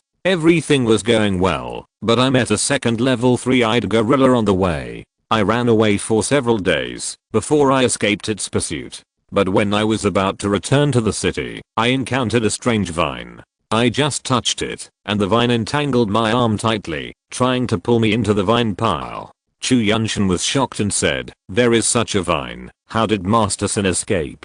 Marson waved the bone claw on his right hand and said, "I broke an arm and barely escaped back." After that, he clenched his fists angrily and said, "I didn't expect that after I came back, I would have to hand over energy beads before I could enter the city. I had no choice but to take out the last energy bead and give it to them, but I didn't expect that I would meet Zao Giant as soon as I returned to the East District." Marson took a sip of the water on the table and continued, "That bastard not only destroyed my home in the East District, but also gave some of my civilians to Kezenghao. My relatives and friends are all in there. I was so angry that I fought with Zao Giant. Originally, our evolution levels were evenly matched, but now I have one arm missing, so I was defeated by him. He chased me all day until the evening, when I hid in a trash can and escaped their pursuit." Chu Yuntian felt a little emotional after listening to this. In this kind of world, as long as your ability is weak, someone will definitely show up and ride on your head. Marson's words further strengthened Chu Yuntian's belief in becoming stronger. He said to Marson, "Master-san, you take a rest here. I'll get you some evolutionary beast meat." Marson said weakly, "Thank you, brother. I didn't expect you would help me in this situation." Chu Yuntian waved his hand and said, "Don't say that, Master-san.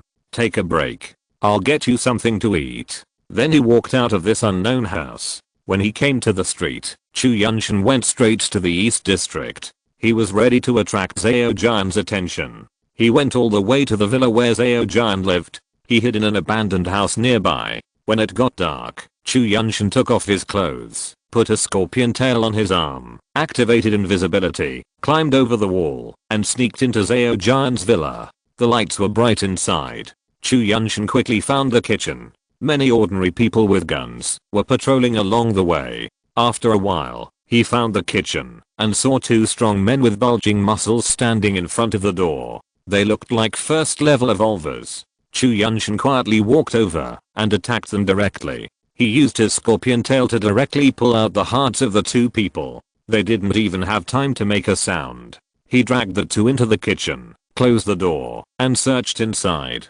After searching for a long time, he finally found the cold storage. There were several large evolution beasts in it, each of which weighed about a ton. How long would Zhao Jian take to finish eating? Chu Yuntian thought about his current strength. It was no problem to pick up something weighing 400 or 500 kilograms, but it would be too heavy to just pick up a whole evolution beast. He used the scorpion tail in his hand to cut a goat-like evolution beast in half and walked out of the kitchen with its hind legs. He first found a corner, threw the 300 or 400 kilograms of evolution beast meat out of the wall, and then turned over and jumped out, all without anyone noticing. After returning to the abandoned house, where he had just hidden, and putting on his clothes, he carried half of the evolved beast, and walked towards the North District. He came to the residential building where Marson was, and used his scorpion tail to cut out dozens of kilograms of evolved beast meat at the stairs. The rest were thrown aside. He walked over with more than 10 kilograms of evolved beast meat, and knocked on the door of the house where Marson was hiding. After a while, Marson's vigilant voice came and said, "Who is it?" Chu Yuntian coughed and said, "Third Master, open the door." Hearing this, Marson slowly opened the door. Chu Yuntian walked in and threw the dozens of kilograms of beast meat on the table and said to Marson, "Third Master, you eat these first, don't go out recently, and think of a way after you recover. I have something to do during this period, so I won't come out again, and don't look for me." Marson said politely, "Brother, I have done my best. I, Marson, owe you one. Third Master, you are polite. I have something to do. I will leave first." After saying that, he turned around and walked out of the door without waiting for Marson to speak. Chu Yuntian walked to the place where the evolved beast meat was placed, picked it up, and walked towards home. Chapter 59 Xiaoya Level 3. After returning home, Chu Yuntian threw the half body of the evolved beast on the floor. Hearing the voice, Dua came out and said, "Master, where did you get such a big piece of evolved beast meat?" Chu Yuntian said lightly, "Don't worry about it. Go cut the meat into smaller pieces and put it all in the basement. Also, get the liquefied gas down." Dua said puzzledly, "Do I have to go down there too?"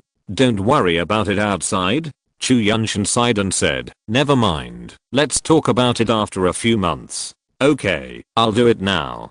Dua ran into the kitchen to get a knife. After everything was put in the basement, Chu Yuntian said to Dua and Xiaoya, "You all stay in the basement recently. Don't go out. The outside is completely messy. If you go out and are seen, I'm afraid the army will have bad intentions towards you." Xiaoya asked curiously, "What if someone comes to our house to find us and finds this basement?" Chu Yuntian sneered and said, "I'll go upstairs now and mess up the house. If someone comes in, they won't think there's anyone else in here." After that, he climbed out of the basement. Standing at home, looking at all the familiar things, Chu Yuntian made up his mind and swung his scorpion tail around, smashing all the usable things, leaving only the cabinet that disguised the hole. He piled some smashed things on the cabinet, and then he crawled into the basement, believing that no one would be bored enough to look for things. He went down to the basement and asked Duoa to make some food. After the three of them finished eating, they all went back to their rooms to rest. After hiding underground for more than 10 days, Chu Yuntian also absorbed 3 or 4 energy beads and felt that the biological energy in his body was undergoing a qualitative change. Until today, the lighted basement suddenly went completely dark. There was a power outage. Chu Yuntian took out his mobile phone, and with the help of the light, he pushed open the door and walked out. As soon as he came out, he saw Xiaoya and Duoa also came out.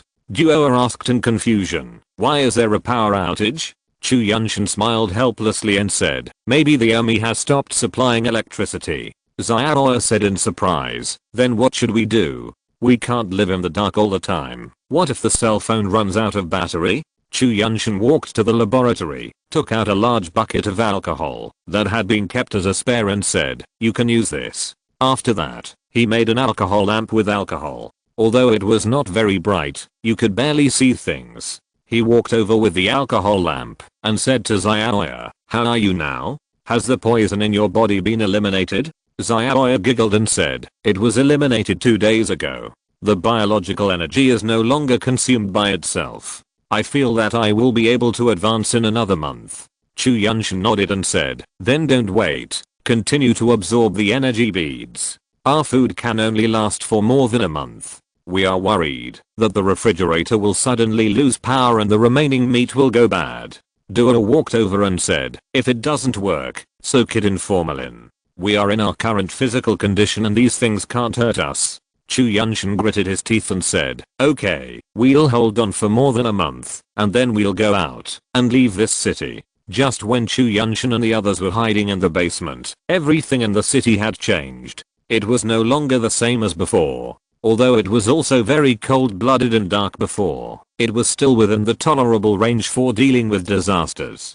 Since Kezeng Heo came to power, the civilian evolvers have become his tools for collecting energy beads, and the civilians have become slaves. He did not want to restore the city to its previous state, nor did he intend to restore the economy or create civilization. Instead, he squeezed all the resources and gathered them on himself, trying to be a modern emperor. He also kidnapped many ordinary girls for the evolver team to play with. He also planned to try to make ordinary women pregnant with evolvers' children to see if the children born were also evolvers, and other inhumane things. In addition to planting, all men had to undertake the work of artificial power generation. He had people build a large human power generator that only supplied the area where the troops were located, and all other places were cut off from power. Chu Yuntian and the other two hid underground for nearly 2 months. The food had run out, so they had to come out. However, it was gratifying that Xiaoya succeeded in the advancement, and Chu Yuntian still had some time to succeed in the advancement. But they also had the power to protect themselves. The three climbed out of the basement and looked at the mess in the house. Xiaoya was shocked and said, Master, you messed up the things like this? Aren't you destroying the house? Chu Yuntian coughed dryly and said, I just want to look more like a house. Duo said with a sigh, it's all smashed up like this, where are we going to live? Chu Yuntian smiled and said, it's not that simple. Take the things and go out and find a place. After that, he walked out with his big backpack. Xiaoya and the other two responded, picked up the 2 backpacks, and followed them out. In the evening, the sky gradually darkened, and the afterglow of the setting sun shone on the faces of the 3 people. Looking at the blue sky, they felt relieved. They didn't expect that they had been hiding in the basement for 2 months, and the thick fog in the sky had dissipated without knowing when. Xiaoya said excitedly, the air outside is so fresh. I won't hide in that broken basement anymore. Chu Yuntian hugged Xiaoya's waist and said, we will never come back here again. After that, he kissed Xiaoya on the forehead. Xiaoya nodded mischievously and said, well, what should we do tonight? Let's just find a house to spend the night. I'll go out of the city tomorrow to check the situation and see what's going on outside. Chu Yuntian let go of Xiaoya and said. At this time, Duo pointed to the castle-like building in the distance and asked, what is that? Chu Yuntian looked at it with disgust and said, that's a madman's dream. Okay, let's go and find a room in the inner building to spend the night. After that, he took the 2 girls and walked towards the building not far away. Walking on the road, from time to time, some people in tattered clothes would come out of the houses on the side and look at them with strange eyes. Duo said puzzledly, why are these people looking at us like this? Chu Yuntian didn't understand either, so he just said casually, don't worry about them. If anyone dares to come up and cause trouble, just teach them a lesson. Xiaoya said fearlessly, it's okay, I'm here. Chu Yuntian smiled and shook his head without saying anything.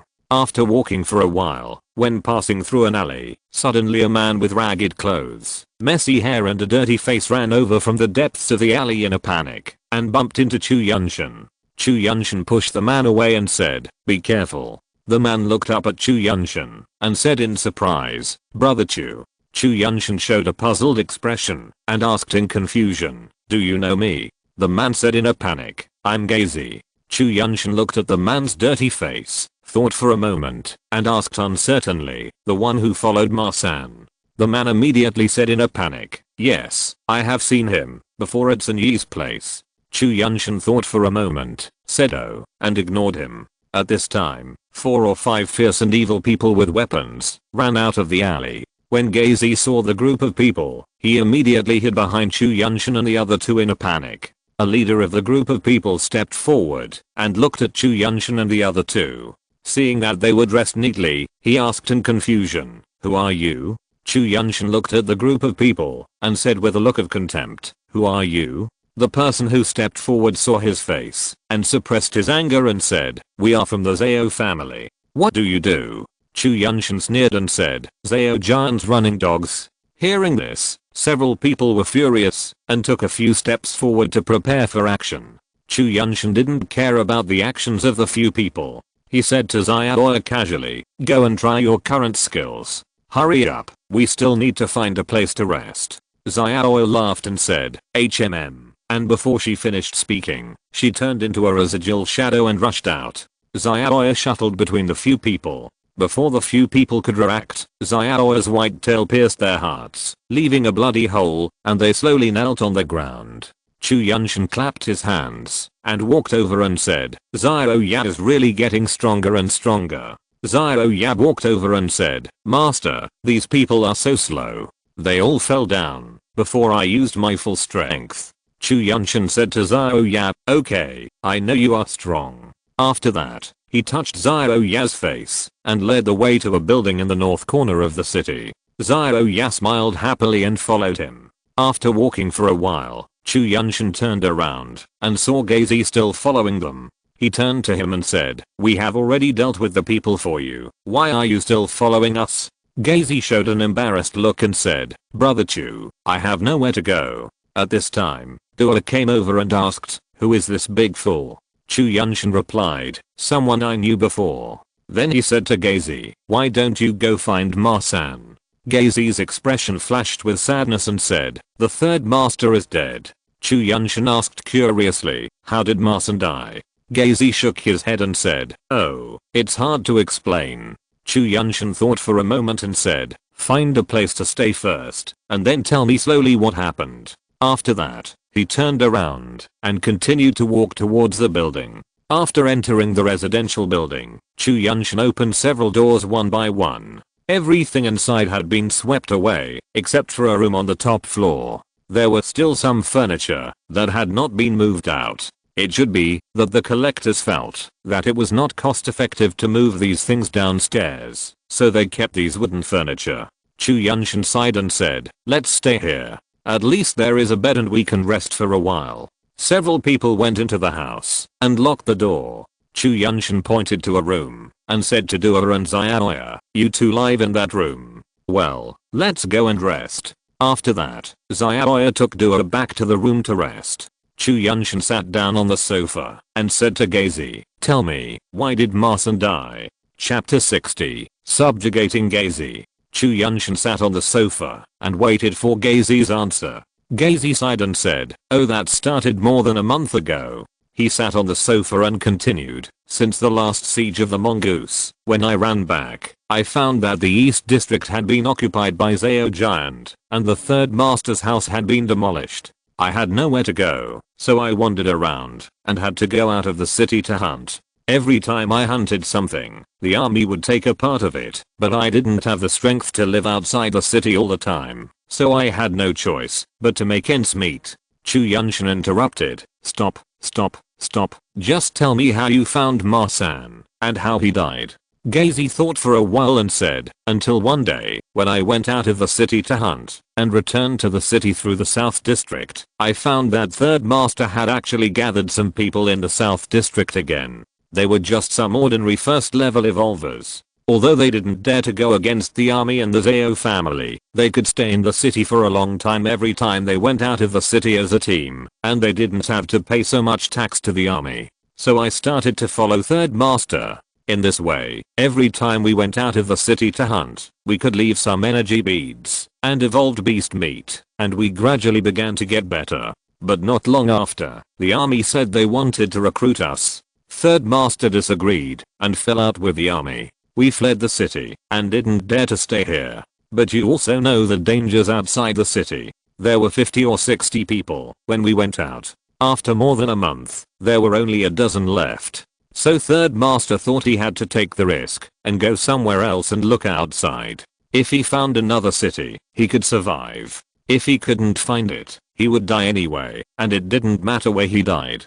Chu Yuntian asked in confusion, then why did you come back here?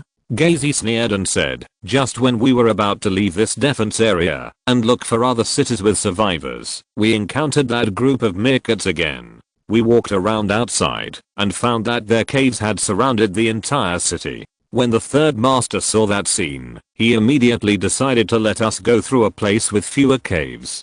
The third master said that, since the meerkats surrounded the city, they must be seeking revenge on humans. Even if we stay inside, we will die, so we might as well give it a try. Then what? Chu Yuntian urged. Gazy smiled bitterly and said, as you can imagine, we were discovered. After a battle, we were defeated miserably. I was the only one left to protect Third Master and return here. However, the army and Zao Giant did not seem to let us go. They kept sending people to hunt us down. After a series of hard battles, we were finally blocked by Zao Giant's men. At that time, Third Master was already seriously injured, and without energy beads and evolved beast meat to restore our biological energy, we were both at the end of our strength. In the end, in order to cover my escape, Third Master blew up his own biological weapon and held back those people to allow me to escape.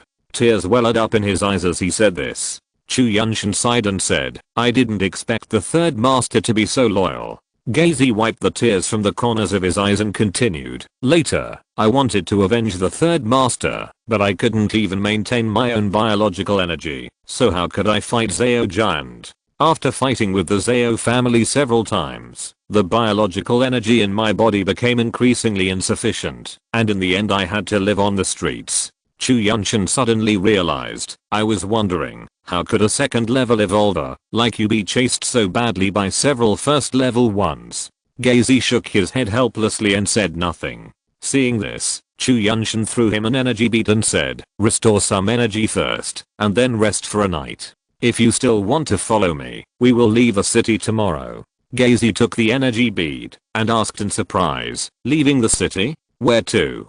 Chu Yuntian stood up and said, of course we are going somewhere else. I heard that the group of mongooses are preparing to surround the city. Are we going to stay here and wait to die? Gazy stood up anxiously and said, no, we can't get through at all. The smallest of those caves is more than 1,000 meters wide. Chu Yuntian said lightly, none of your business. If you want to follow me, I will give you a future. If you want to stay here and wait to die, I won't stop you. Gazy thought for a moment and said, okay, I'll follow you, but before I leave, I want to kill Zao Giant. Chu Yuntian looked at him and said, why bother? Marson is already dead. Is there any need to risk your life? If I don't kill Zao Giant, I won't leave. I will wait until the day the mongooses attack the city and die together with Zao Giant. Gazy said viciously. Chu Yuntian stared at Gazy for a while and said, okay, if you can follow me loyally, I will help you kill Zao Giant. Gazy was surprised and said, really? Then when are we going? Chu Yuntian waved his hand and said, no hurry, tomorrow night. Let's go out of the city first tomorrow and get something to eat. I will come back after dark. You wait for me outside the city. I will kill Zao Giant and go out of the city to find you. Gazy looked at him in confusion and said, brother, can you do it alone? Zao Giant is also a second level evolver. Hearing that Gazy's way of addressing him had changed, Chu Yuntian smiled and said, don't believe me? I will bring you Zao Giant's head tomorrow. Gazy said firmly, brother, if you can really kill Zao Giant, I, Gazy, will follow you all my life. Chu Yuntian patted him on the shoulder and said, okay, let's stop talking. Take a rest. There are still a lot of things to do tomorrow. After that, he walked towards the bedroom. The next morning, Chu Yuntian was awakened by Xiaoya and the other girl while he was still asleep. He opened his eyes and saw that it was just dawn. He said to the two girls, what are you doing so early? Xiaoya pushed his arm and said coquettishly, master, please get up quickly. Xiaoya is hungry. We didn't eat yesterday. Chu Yuntian tapped Xiaoya on the head lightly and said, you are so troublesome. You are already a third level evolver. How can you starve to death before your biological energy is consumed? Xiaoya rolled her eyes and said, starving to death is starving to death. Being hungry is being hungry. It's the same. Okay, let's go. Let's go out of town to find food. After that, she rubbed her eyes, got up and got dressed. When the three of them walked out of the room, they saw Gazy sitting on the sofa and daydreaming. Chu Yuntian walked over, patted him and said, "What are you thinking about?" Gazy was stunned for a moment, before he came to his senses and said, "Well brother, get up. What do you want me to do?" Chu Yuntian scratched his head and said, "I asked you to follow me, not to work for me. You can do whatever you want." Gazy said puzzledly, when I followed the third master before, he arranged what to do every day, and I just did it. How would I know what to do?" Chu Yuntian looked at the silly Gazy and said speechlessly, "Okay, let's go out of the city and find something to eat."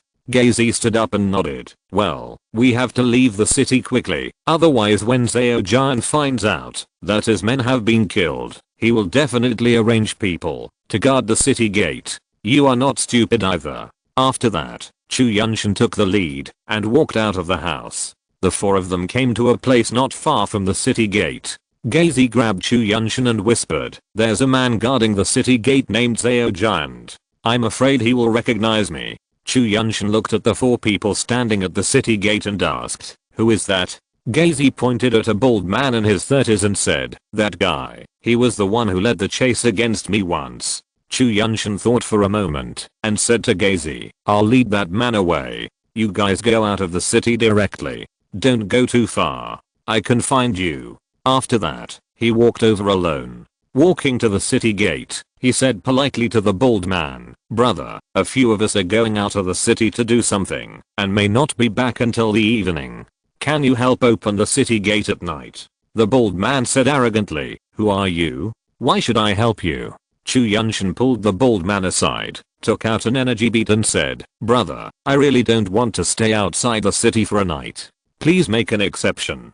The bald man smiled and said when he saw the energy bead, "Okay, I'll take care of this." After that, he walked over and said to the other three, "Open the city gate." Chu Yuntian waved to Gazy and the other two not far away, then pulled the bald man and continued, "Brother, I have something to say. Come over here." The bald man curiously followed Chu Yuntian to a corner of the city wall and asked, "What are you hiding for?" Chu Yuntian whispered, "We are leaving the city this time for a wounded second order evolved beast. After we kill it, I have to bring back the energy beads and biological weapons at night, and then I have to go out of the city to get the body back, so I have to go out again after I come back. If you help open the city gate, I will give you the biological weapon of the second order evolved beast as a reward."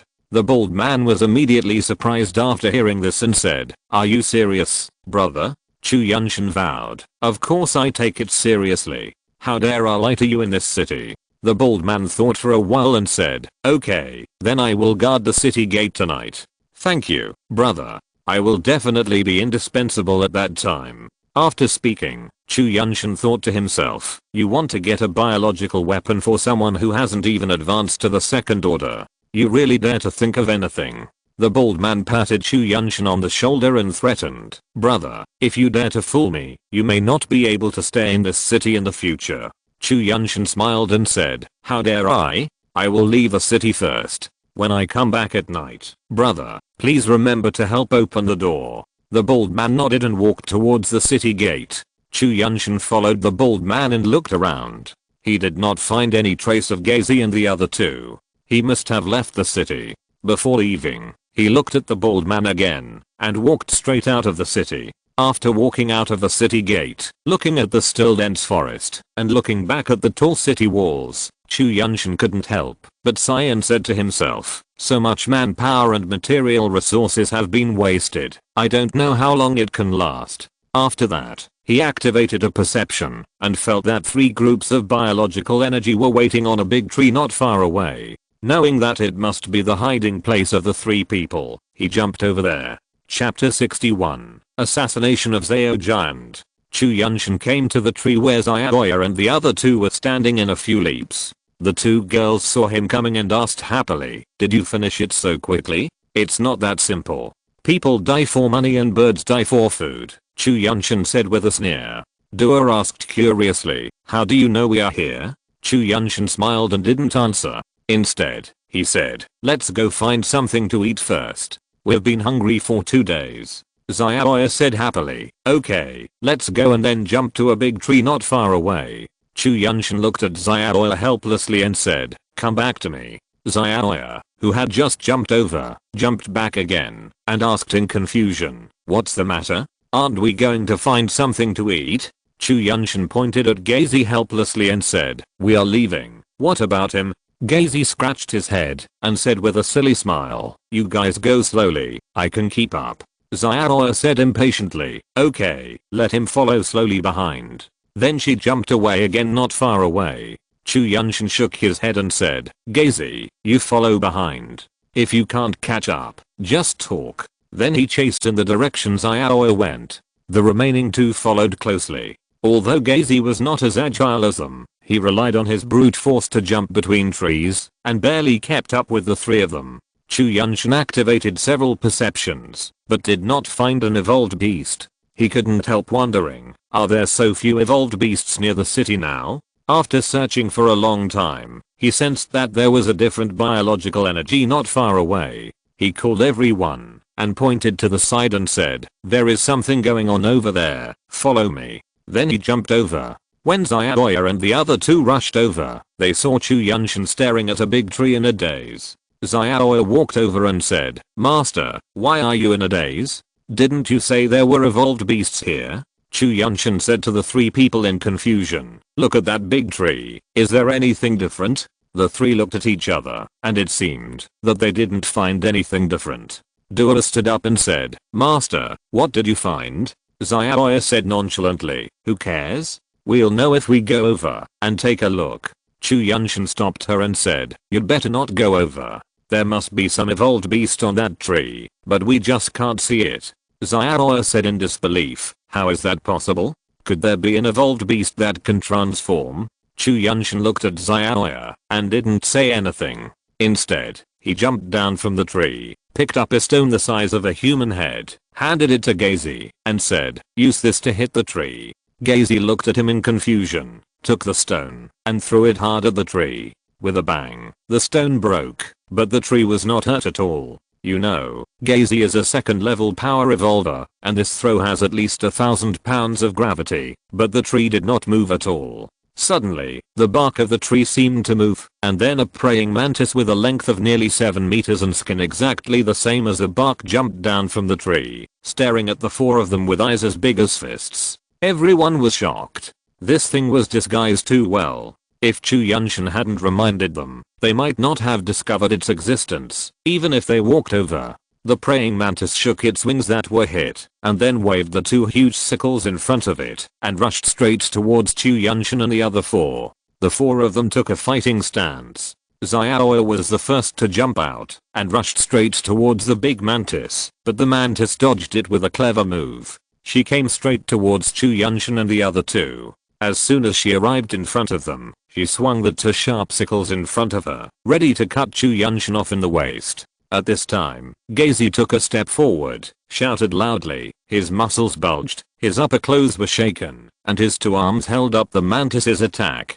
Chu Yuntian looked carefully, and saw that there was a circle of tough exoskeleton on Gazy's arm, which also had sharp bone spurs on it, which was quite similar to the sickle on the forelimbs of the big mantis. At this time, Duer also shouted and jumped directly onto the back of the big mantis. Sharp bone spurs emerged from her fingertips, and she directly grasped through the mantis's body. The wings behind the mantis shook, and Duer was shaken off its back. Chu Yuntian smiled evilly, put the scorpion tail on his hand, rushed forward 2 steps, bent down, and slid under the body of the big mantis. He used the scorpion tail to forcefully pierce the softest abdomen of the mantis. With a strong pull, he cut a long cut in the abdomen of the big mantis, and green blood spurted out from the wound.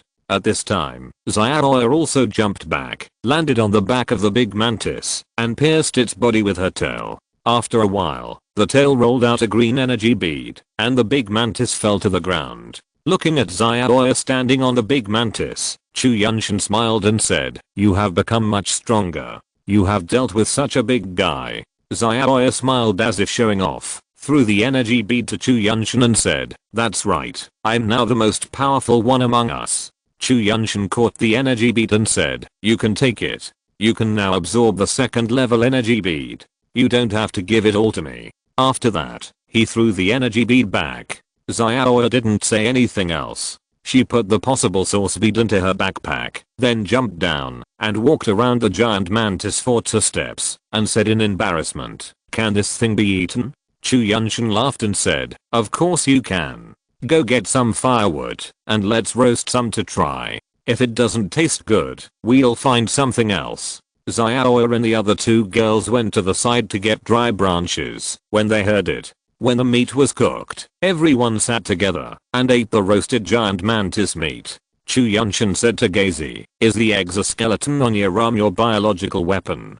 Gazy chewed the mantis meat and said vaguely, well, there are bone spurs on it. It can stand upright. It's very good for defense and offense. Chu Yuntian looked at the giant mantis whose body was broken by them and said, go and get the 2 big swords of the giant mantis down and see if they can be used. Gazy was stunned for a moment and said, are you saying, give it to me? What's the matter? It's such a big thing. Who else is suitable to use it except you? Chu Yuntian said indifferently. Gazy paused for a moment and said solemnly, thank you, big brother. Chu Yuntian waved his hand and said, if you really want to follow me, don't say these things. Gazy laughed and said nothing. After the 3 of them finished eating, Chu Yuntian helped Gazy get the 2 front claws of the mantis off. Gazy put them on his hands and chopped at a big tree. The big tree that 2 people could hug was cut down by him. Gazy laughed and said, big brother, this thing is really powerful, but it's a little too big. Chu Yuntian looked at the big arm knife that was more than 2 meters long and was indeed a little too big, so he said to Gazy, can you try to close it with biological energy? Just like the big mantis when it is not attacking. After some experiments, Gazy finally found a way to close the arm knife and happily went to the side to try it. Chu Yuntian looked at the sky. It was already late in the evening. Chu Yuntian said to Xiaoya and the other girl, you wait here now. I'm going to go back to do something. When I come back, we'll leave. Xiaoya asked puzzledly, did you miss anything? Why are you going back? Chu Yuntian said with another intention, is that correct? We'll leave when I get it back and never come back. After that, he said something to Gazy, asking him to take care of the 2 girls, then turned around and leaped towards the direction of the city. When they arrived at the city gate, it was completely dark. Chu Yuntian jumped down from the tree, slowly walked towards the city gate, and just knocked twice. The city gate was opened. The bald man looked at Chu Yuntian in confusion and said, you're back now, where are the things? Chu Yuntian pretended to be anxious and said, something happened. I have to come back first to get some things, and then I can bring the things back. The bald man threatened in confusion, if you dare to play any tricks, don't even think about leaving this city. How dare I? I'm going to get the things now, and will be back soon. If you don't believe me, you can go out with me later to get the things.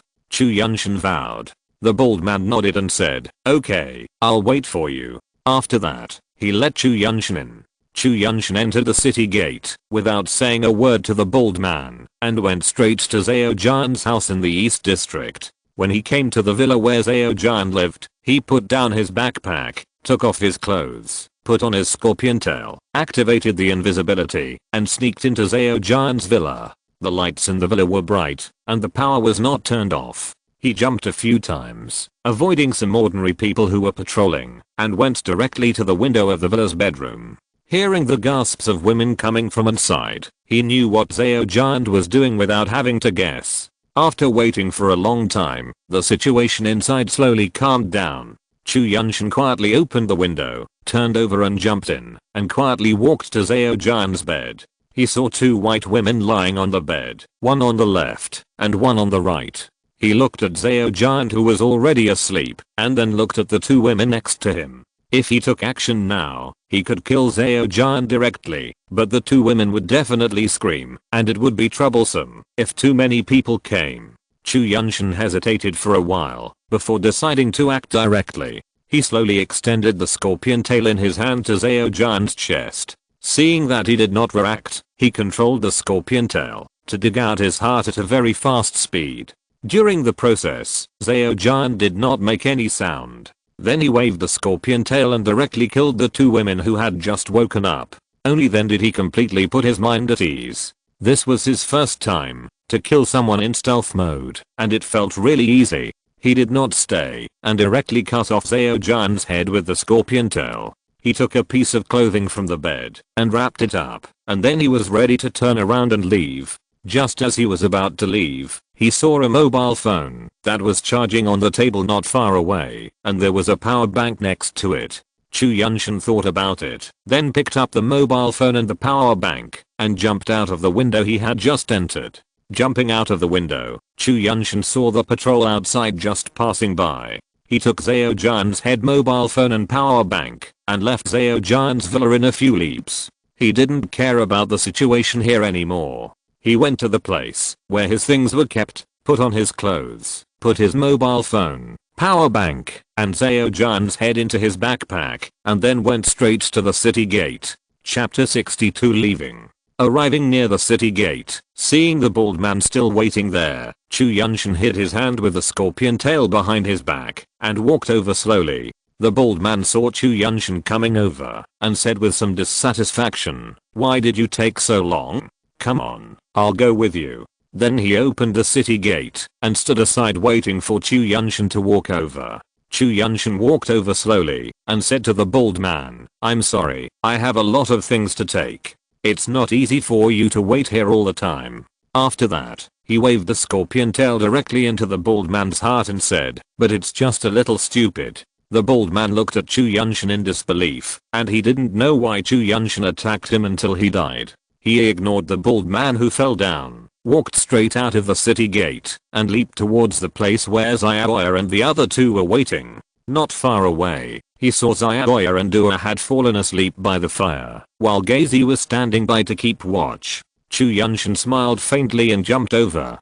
Gazi saw Chu Yuntian jumping down from the tree, and immediately walked over and said, "You're back. Is everything going well?" Chu Yuntian took off his backpack, took out Zhao Jian's head from it, handed it to him and said, "I've solved it for you. Is there anything else you want to do now?" Gazi opened the clothes wrapped around Zhao Jian's head, looked at the bloody head, then picked up the head with his hands, exerted force with one hand, and with a crack sound of bone cracking, the head was actually crushed by him. Chu Yuntian walked over, patted Gazi on the shoulder and said, "Okay, go and have a rest. I'll keep watch and you can take my place in the second half of the night." Gazi looked at Chu Yuntian and said, "Brother, what's wrong?" Chu Yuntian asked, puzzled. "Thank you," Gazi said sincerely. Chu Yuntian waved his hand and said, "I'm telling you, if you really want to follow me, don't say these words. If I encounter any problems in the future, I hope you can take over." Gazi nodded heavily and said, "Okay, I won't say anything. You go to rest, and I'll keep watch." Chu Yuntian nodded helplessly and said, "Okay, I'll take over for you in the second half of the night." After that, he turned and walked towards Xiaoya and the other two girls. He walked to the fire, found a place, and leaned against it to sleep. In the middle of the night, Chu Yuntian woke up and saw Gazi still standing there guarding diligently. He stood up and walked over and said, "Go to sleep for a while. We still have to travel tomorrow." Gazi nodded and said, "Okay then." Chu Yuntian looked at Gazi who was walking over, smiled faintly, activated a perception, and felt that there were no evolved beasts around, so he leaned against a tree beside him to take a nap, and activated a perception from time to time. When it was bright, the three woke up, and roasted some mantis meat. While eating, Xiaoya asked, "Master, where are you going after leaving Shicheng?" Chu Yuntian said without hesitation, "Let's go to Beijing." Dua interrupted, "But in this situation, there are no roads and no maps. Who knows how to get to Beijing?" As soon as Dua finished speaking, Chu Yuntian took out the mobile phone he took from Zhao Jian's house, shook it in his hand and said, "Who said we don't have a map?" Xiaoya asked in confusion, "Didn't the phone run out of power a long time ago?" Chu Yuntian turned on the screen and said, "This is what I took out from the city last night. Where did we have a power outage? There are still places that haven't had a power outage." Xiaoya said indifferently, "That's it. We'll set off after we finish eating." Gazi swallowed the meat in his mouth and said, "No, the group of mongooses have surrounded this place. It's not easy for us to get out. Didn't you say that there are not many caves in some places? Chu Yuntian chewed the meat in his mouth and said to Gazy. Yes, but I also said that the places with few caves are more than 1,000 meters wide. Can we rush through?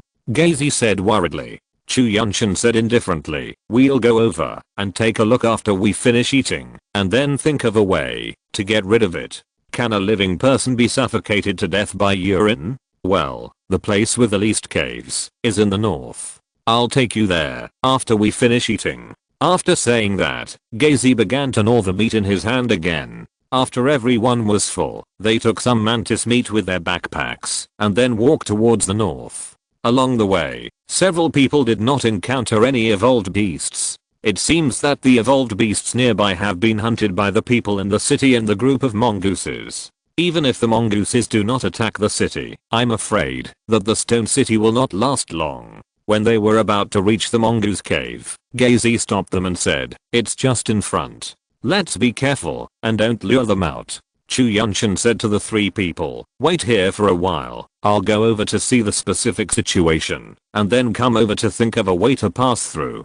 Seeing the three people nodded, Chu Yuntian jumped directly in the direction of the cave. Standing on a tree nearby, looking at the dozens of large holes on the ground, 1 or 2 mongooses would come out of the holes from time to time. It was very funny to see them with their front limbs drooping and their legs bent. If you didn't know how powerful they were, you would have thought they were nothing to be afraid of. Chu Yuntian observed for a while and found that this group of mongooses seemed to be active during the day and much quieter at night. He thought he would come back at night to have a look. If these things also sleep, then he can escape smoothly at that time. If they don't rest at night, then he can only think of a way to fight. Thinking of this, he jumped in the direction he came from. After meeting up with Xiaoya and the others, Chu Yuntian jumped down from the tree and said to the three of them, let's rest now. I'll go and have a look at them at night. If they go back to their caves to rest at night, then we'll leave in the middle of the night. Gazy sighed and said, no need to wait. They will go back to their caves to rest at night, but they will always leave 1 or 2 to keep watch. Moreover, these meerkats have very sensitive hearing and will be alarmed by the slightest movement. Hearing this, Chu Yuntian fell into deep thought. After more than 10 minutes, he said, Gazy, the most important thing now is you. The three of us should be able to rush through at night, but I'm afraid we can't get through with you.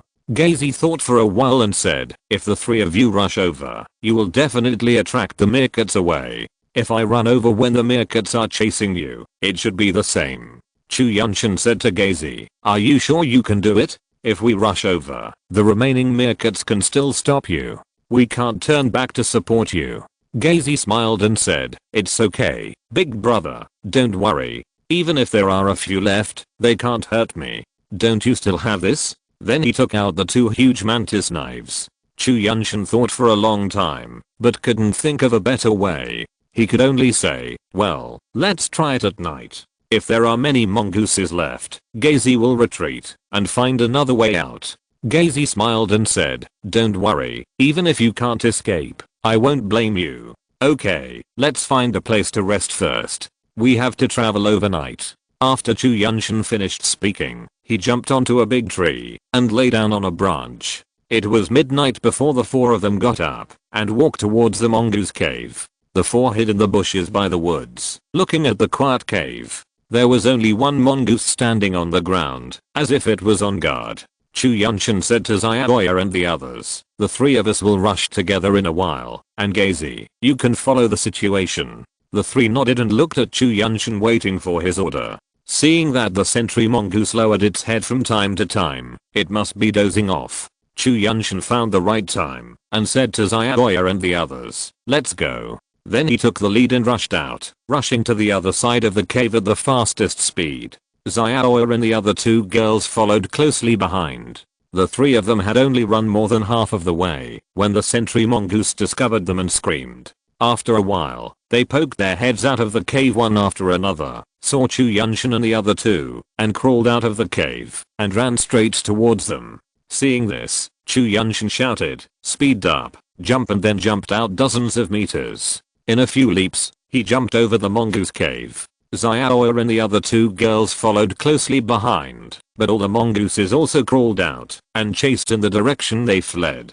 Gazy saw mongooses crawling out of the cave one after another, all chasing in the direction of Chu Yuntian and the others. After waiting for a while, when the mongooses were almost gone, he also jumped out of the bushes and ran to the other side of the cave at the fastest speed.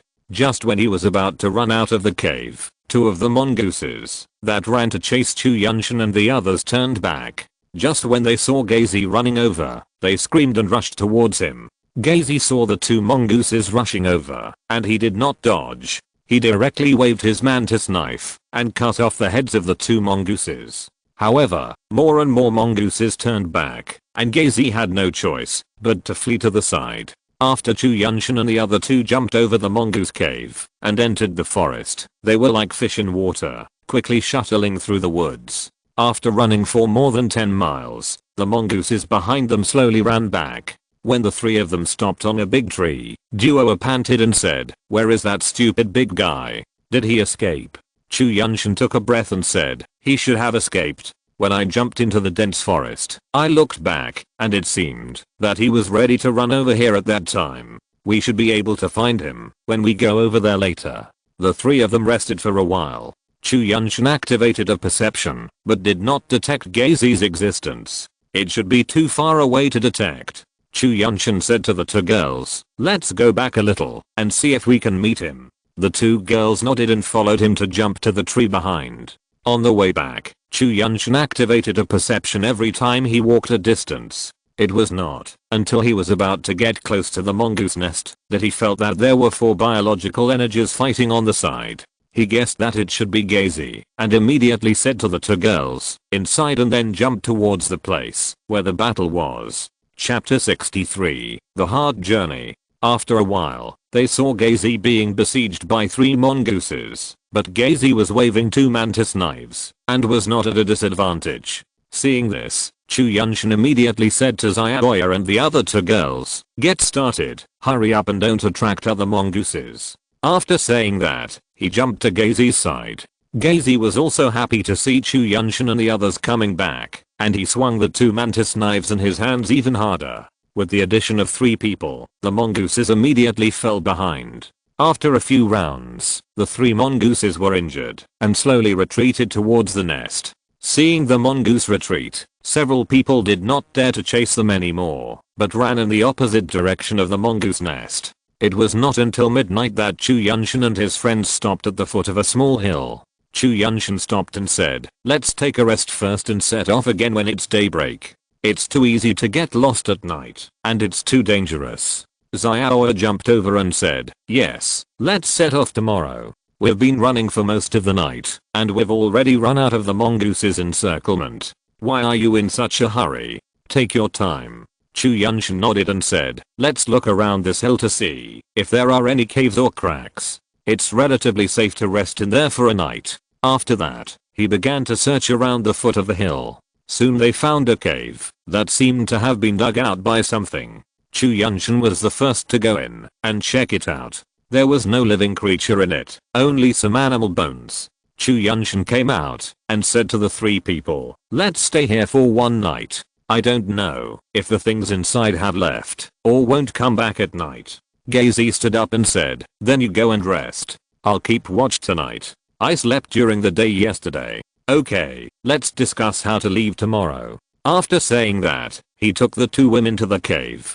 Gazy stood at the entrance of the cave to keep watch. The next day, just after dawn, the 3 people in the cave were awakened. They heard fierce fighting sounds coming from the east. The 3 people ran out immediately and saw Gazy fighting with a pangolin that was 4 or 5 meters long and covered with scales. The man and the beast were not very fast, but they were incredibly strong, especially the pangolin-like creature, which had a thick, indestructible scale armor. Its short limbs were covered with sharp bone claws. Gazy used his mantis knife to slash the pangolin many times, making a bang bang sound of hard objects hitting, but it didn't seem to be hurt at all. On the contrary, Gazy would fly far away every time he was swept or hit by the pangolin's tail, but he could stand up and continue fighting every time. As soon as the three of them came out, they joined the battle, but the biological weapons on their bodies could not hurt it, so they had no choice but to keep the stalemate.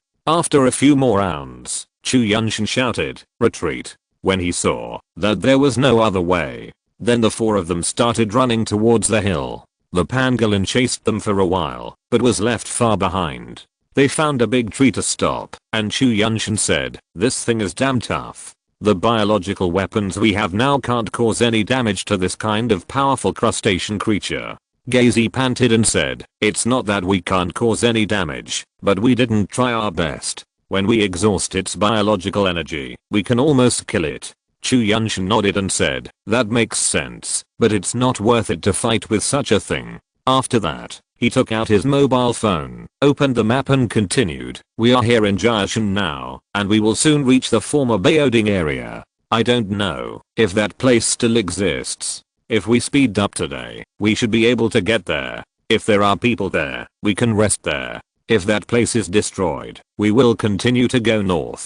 After taking a rest, everyone set off towards the decided place. Along the way, they killed the first level evolved beasts they encountered and ran over to deal with the ordinary second level ones. With Chu Yuntian's biological perception skills, they killed the evolved beasts and avoided various dangers along the way, which was quite smooth. After 3 days of traveling, they finally arrived at the original Beoding address. Although some buildings and high-rise buildings still exist, there is no city wall. Even if there are still people inside, there are not many left. A few people entered the city and found that it had been invaded by plants. I'm afraid that in a few months, this place will completely disappear and become part of the forest. Some ordinary bungalows have been knocked down by the vigorous vitality of the trees. Some shrubs have also grown on both sides of the road. Only some buildings have a solid foundation and are covered with cement, which barely survives. However, there are also many vines crawling on them. Seeing this vibrant appearance, Xiaoya was shocked. The power of nature is really strong. It has only been a short time since anyone paid attention to it, and it has become like this. Chu Yuntian walked in front and said without turning his head, "Since the emergence of human civilization, it has been destroying the original ecology on Earth. Although it is still full of vitality, that vitality is mostly for humans. The living environment of other species is getting worse and worse. I don't know if the current situation is because the Earth is dissatisfied with humans, or if some other force has intervened in the process of human civilization." Duoer asked curiously, "The Earth is dissatisfied with humans? How is that possible? The Earth has no thoughts, it's just a ball of soil." Chu Yuntian smiled and said, "First of all, the Earth is not a ball of dirt. In addition, in ancient Greek mythology, whenever talking about the evolution of species, they often mention something called Jaya consciousness, which seems to say that the Earth has its own consciousness. Although I'm not sure what it is talking about, the general meaning should be that everyone on our Earth, including humans, animals, plants, rivers, mountains and all other materials, are children of the Earth. When we children are disobedient and over-destruct the Earth, it will teach us to use various natural disasters and man-made disasters to correct our mistakes. When we encounter difficulties, that is, when multiple races are extinct, it will use its own power to help us. When we grow up and create a career, it will be proud of us and continue to support us to create greater glory." Xiaoya continued, "Then why didn't you study it carefully? Don't you like to study those messy things?" Chu Yuntian turned around and said to Xiaoya helplessly, "Miss, I'm studying medicine, not natural sciences or biology. Why should I study that? It doesn't add points to the exam. Besides, I saw it a long time ago, when I was in school." Duo pondered for a moment and said, "According to what you said, the current situation is that the Earth is punishing mankind?" Chu Yuntian sighed and said, "Who knows? Legends are just legends after all. Legends say that there are people who can fly, spit fire and ice. Do you take it seriously?" As the few people talked, they slowly came to the bottom of the building. Chu Yuntian looked up at the building, covered with vines and sighed, "I don't know how long mankind can last under such circumstances," and then took the lead and walked into the building. The building was a little dark and damp. The vines outside had blocked the sunlight. In addition, the plants needed water, so it was difficult to keep it dry.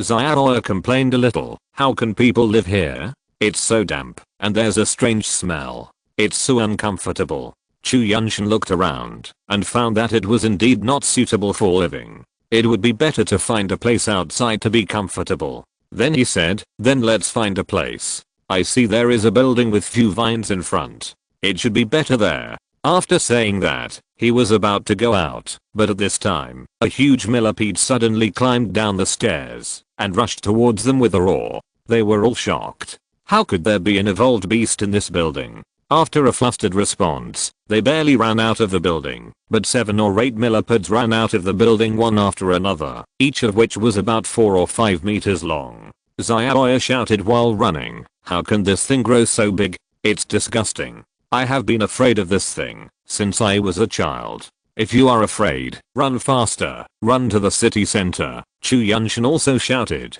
After running for several kilometers, the millipedes turned back in disappointment. They stopped. Only when they saw the bugs chasing them turned back. Chu Yuntian panted and said, it seems that this city that has not been cleaned up is not as safe as the forest. After entering the city, he always thought that there would be no evolved beasts, so he did not activate perception. Unexpectedly, he encountered such a disgusting thing. Duo also panted and said, next time, don't go into the building so rashly. If you are blocked in the building by something, who knows how many will run out. I get goosebumps all over my body just thinking about it. Okay, the invasion of plants in front of me is not very serious. Let's find another building to rest.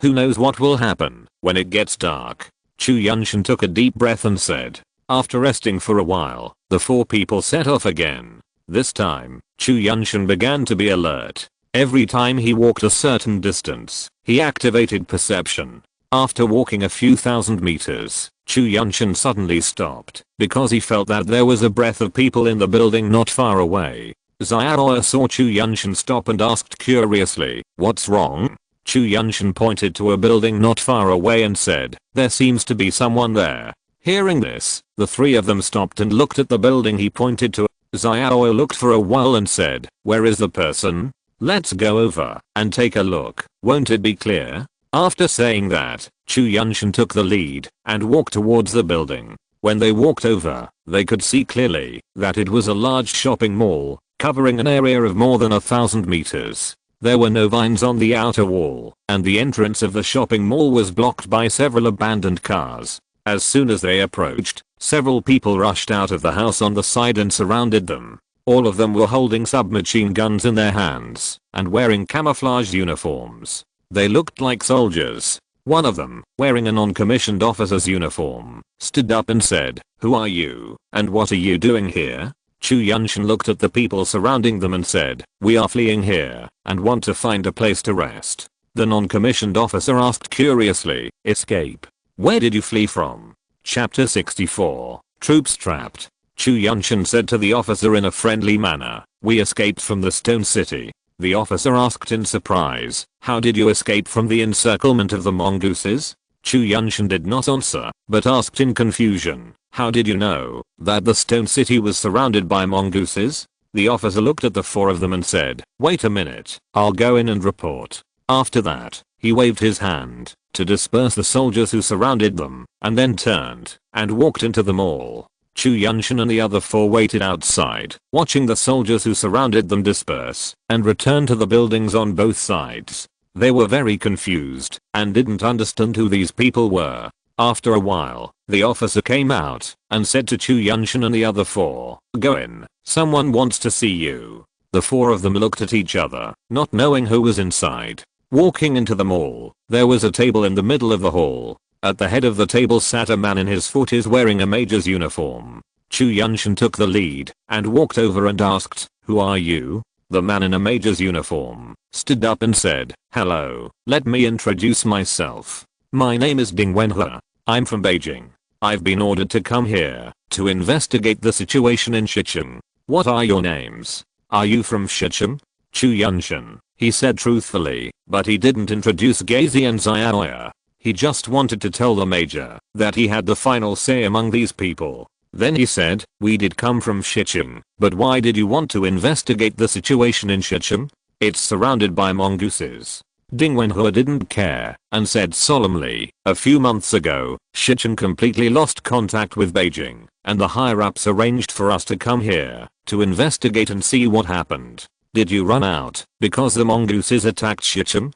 Chu Yuntian shook his head and said, that's not the case. Shicheng was just seized by a man named Kezeng Heo. Now everyone inside has to listen to him. The weapons and people are in his hands. Hearing this, Ding Wenhua was furious and said, assholes, it's already this time, and you are still thinking about your own selfish interests. They deserve to be surrounded and killed there. Then he changed his tone and said to Chu Yuntian, since Shicheng has been surrounded by mongoose nests, how did you get out? Chu Yuntian said casually, of course I escaped. Mongooses will rest at night, and it's not difficult to run out with fewer people. Ding Wenhua showed an expression of disbelief and said, no way, when we went there were dozens of mongooses on guard at night. How could you run out without alarming the mongooses on guard?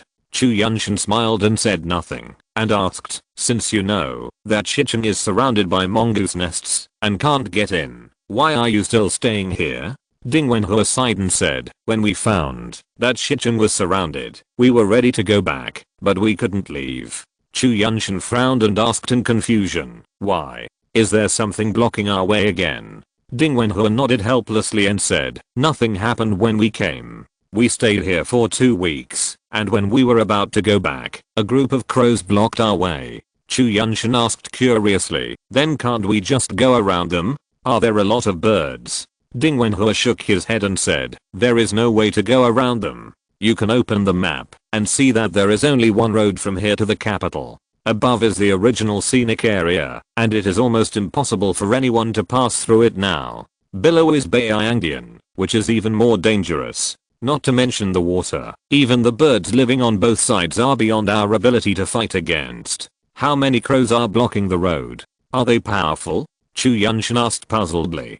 Ding Wenhua thought about it and said, there must be thousands of them. Each one must be 4 or 5 meters long, with very sharp claws and extremely sharp beaks. We only encountered a few the first time, but we lost more than a dozen soldiers before we got rid of them. We found that the number of crows was only seen with a drone. Chu Yuntian was surprised and said, you also brought a drone?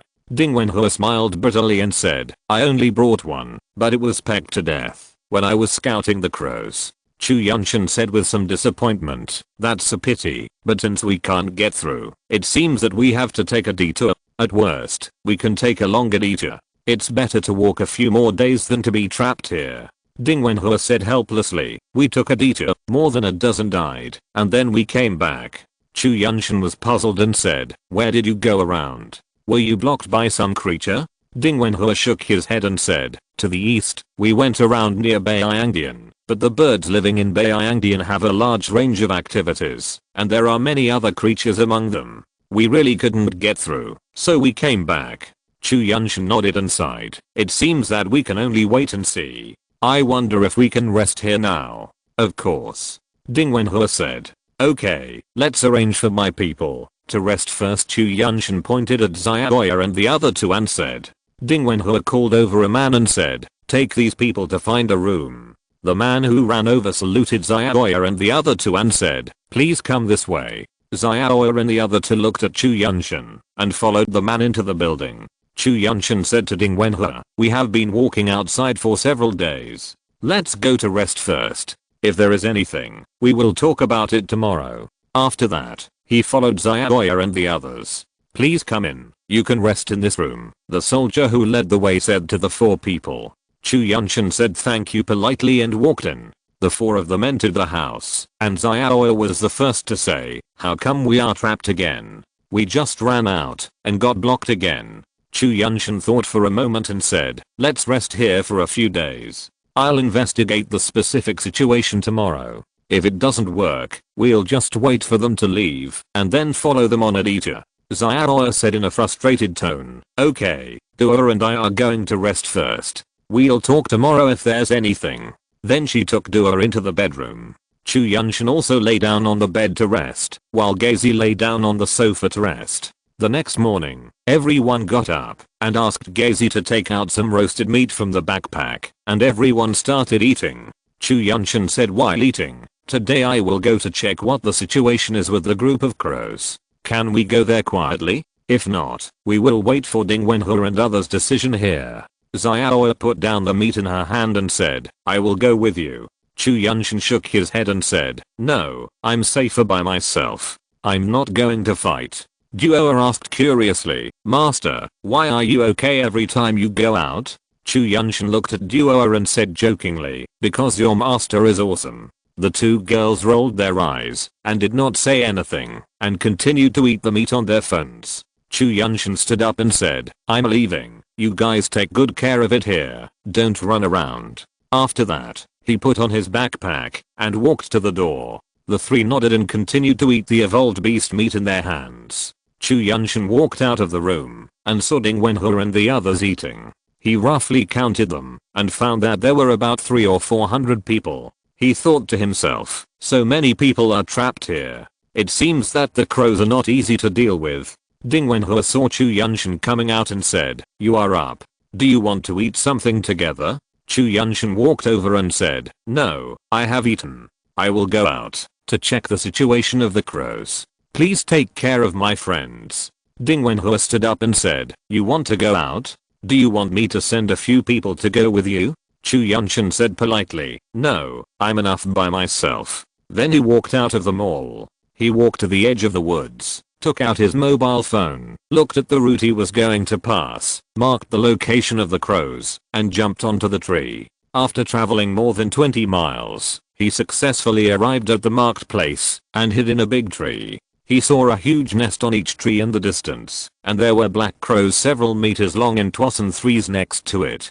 Chu Yuntian took off his backpack and clothes, activated the invisibility, and jumped towards the big tree with the crow's nest in front. He slowly approached the huge nest on the branch, and was surprised to see that there were 5 or 6 green crow eggs in the nest, each of which was the size of a human head. Just when Chu Yuntian was shocked, suddenly a huge crow flew over, landed in the nest, and lay on a few bird eggs. No wonder those crows would build a nest here. It turns out that it is the breeding season, Chu Yuntian thought to himself. He walked around the area again and found that there were crow nests all over the area of dozens of miles, and there was a huge crow nest on every tree not far away. After checking the specific situation, Chu Yuntian jumped to the big tree where his clothes and backpack were placed, put on his clothes, and then jumped towards Baoding. Back to the mall, he saw Ding Wenhe and several officers studying something with a map. He walked over and said, "Are there any solutions?"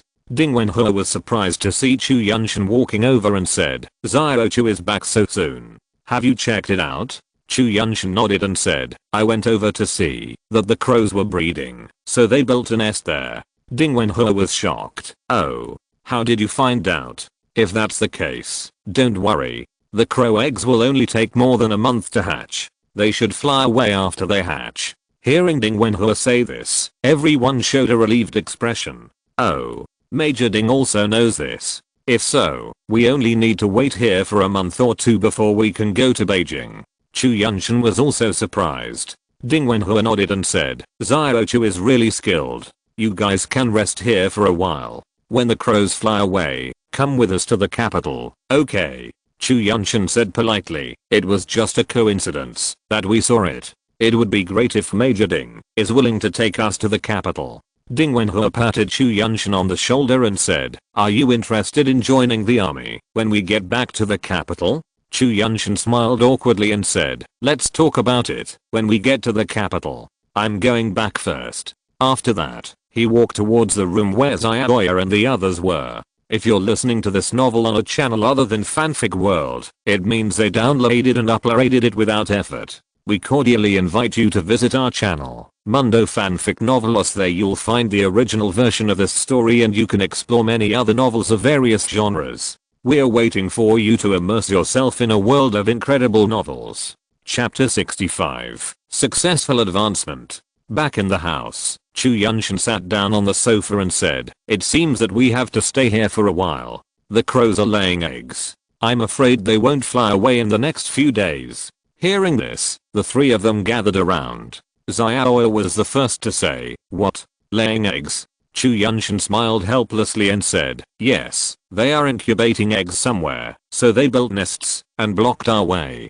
Dua asked curiously, "Then how long will it take them to incubate?" "It will take at least a month," Chu Yuntian said, leaning on the sofa. Gazy said indifferently, "Just wait. It doesn't matter where you are. There is no danger here now. I'll go out hunting tomorrow and get more food." "Okay, just be careful when you go out." "I'll go back to the house," Chu Yuntian said as he stood up. After returning to the house, Chu Yuntian sorted out the remaining second level energy beads. There were about 88 beads left. He had absorbed 10 of them. He was not far from breaking through the second level. He could clearly feel that the biological energy in his body had reached a state of fullness. He would be able to advance after absorbing 4 or 5 more beads. He planned to take advantage of this period of time to complete the advancement, so as not to encounter any unknown dangers on the way to the capital. Chu Yuntian took out an energy bead, swallowed it directly, and began to absorb the essence of it. It was not until the evening that Dua came to the room and called him out to eat. After dinner, Chu Yuntian said to Xiaoya, "Come to my room." Xiaoya blushed and said shyly, "What are you doing?" Chu Yuntian coughed awkwardly, did not speak, and walked back to the room. After a while, Xiaoya followed him in and said with a smile, "Master, why do you miss me?" After that, she sat next to him. Chu Yuntian took out a dozen second level energy beads speechlessly and said, "What are you thinking about? Here, go back and continue to absorb energy beads. Take as many as you can." Xiaoya looked at the dozen second level energy beads and said in surprise, "Master, where did you get so many energy beads?" Chu Yuntian said solemnly, "Don't worry about this. Try to absorb as many as possible and see if you can advance to the 4th level during this period. If you encounter any danger in the capital this time, I will rely on you." Xiaoya nodded and said, "Well, Xiaoya will definitely become stronger. Well, go out. I also want to continue to absorb biological energy," Chu Yuntian said, while sitting on the bed. Well, Xiaoya turned around and walked out of his room reluctantly. More than 10 days passed slowly in the boring absorption of energy beads. Until noon one day, Chu Yuntian had just absorbed a second level energy bead and instantly felt the energy bead in his body shattered. The fragments containing full of biological energy were slowly absorbed by his heart, allowing his heart to replace the function of the energy bead, and the blood flowing through began to carry traces of biological energy. The biological energy in the body was also increasing rapidly. He suddenly opened his eyes, and his body exuded an invisible breath that vibrated. The lighter things in the room were shaken to the ground by this breath, and it lasted for a long time before slowly calming down. When the storm calmed down, Chu Yuntian slowly stood up and walked out of the room. As soon as he walked out, he saw Gazy lying on the sofa boredly, playing with the bone spur on his arm. When he saw him come out, he immediately stood up and said, "Brother, you are out. Have you advanced to the 3rd level? I just clearly felt a strong biological energy." Chu Yuntian smiled and said, "Is it that obvious? It is true that I have advanced to the 3rd level. Where is Dua?" Gazy pointed to Dua's room and said, "She also went to the room to absorb the energy beads." "Oh, that's great. Why didn't you absorb the energy beads?" "No?" Chu Yuntian asked in confusion.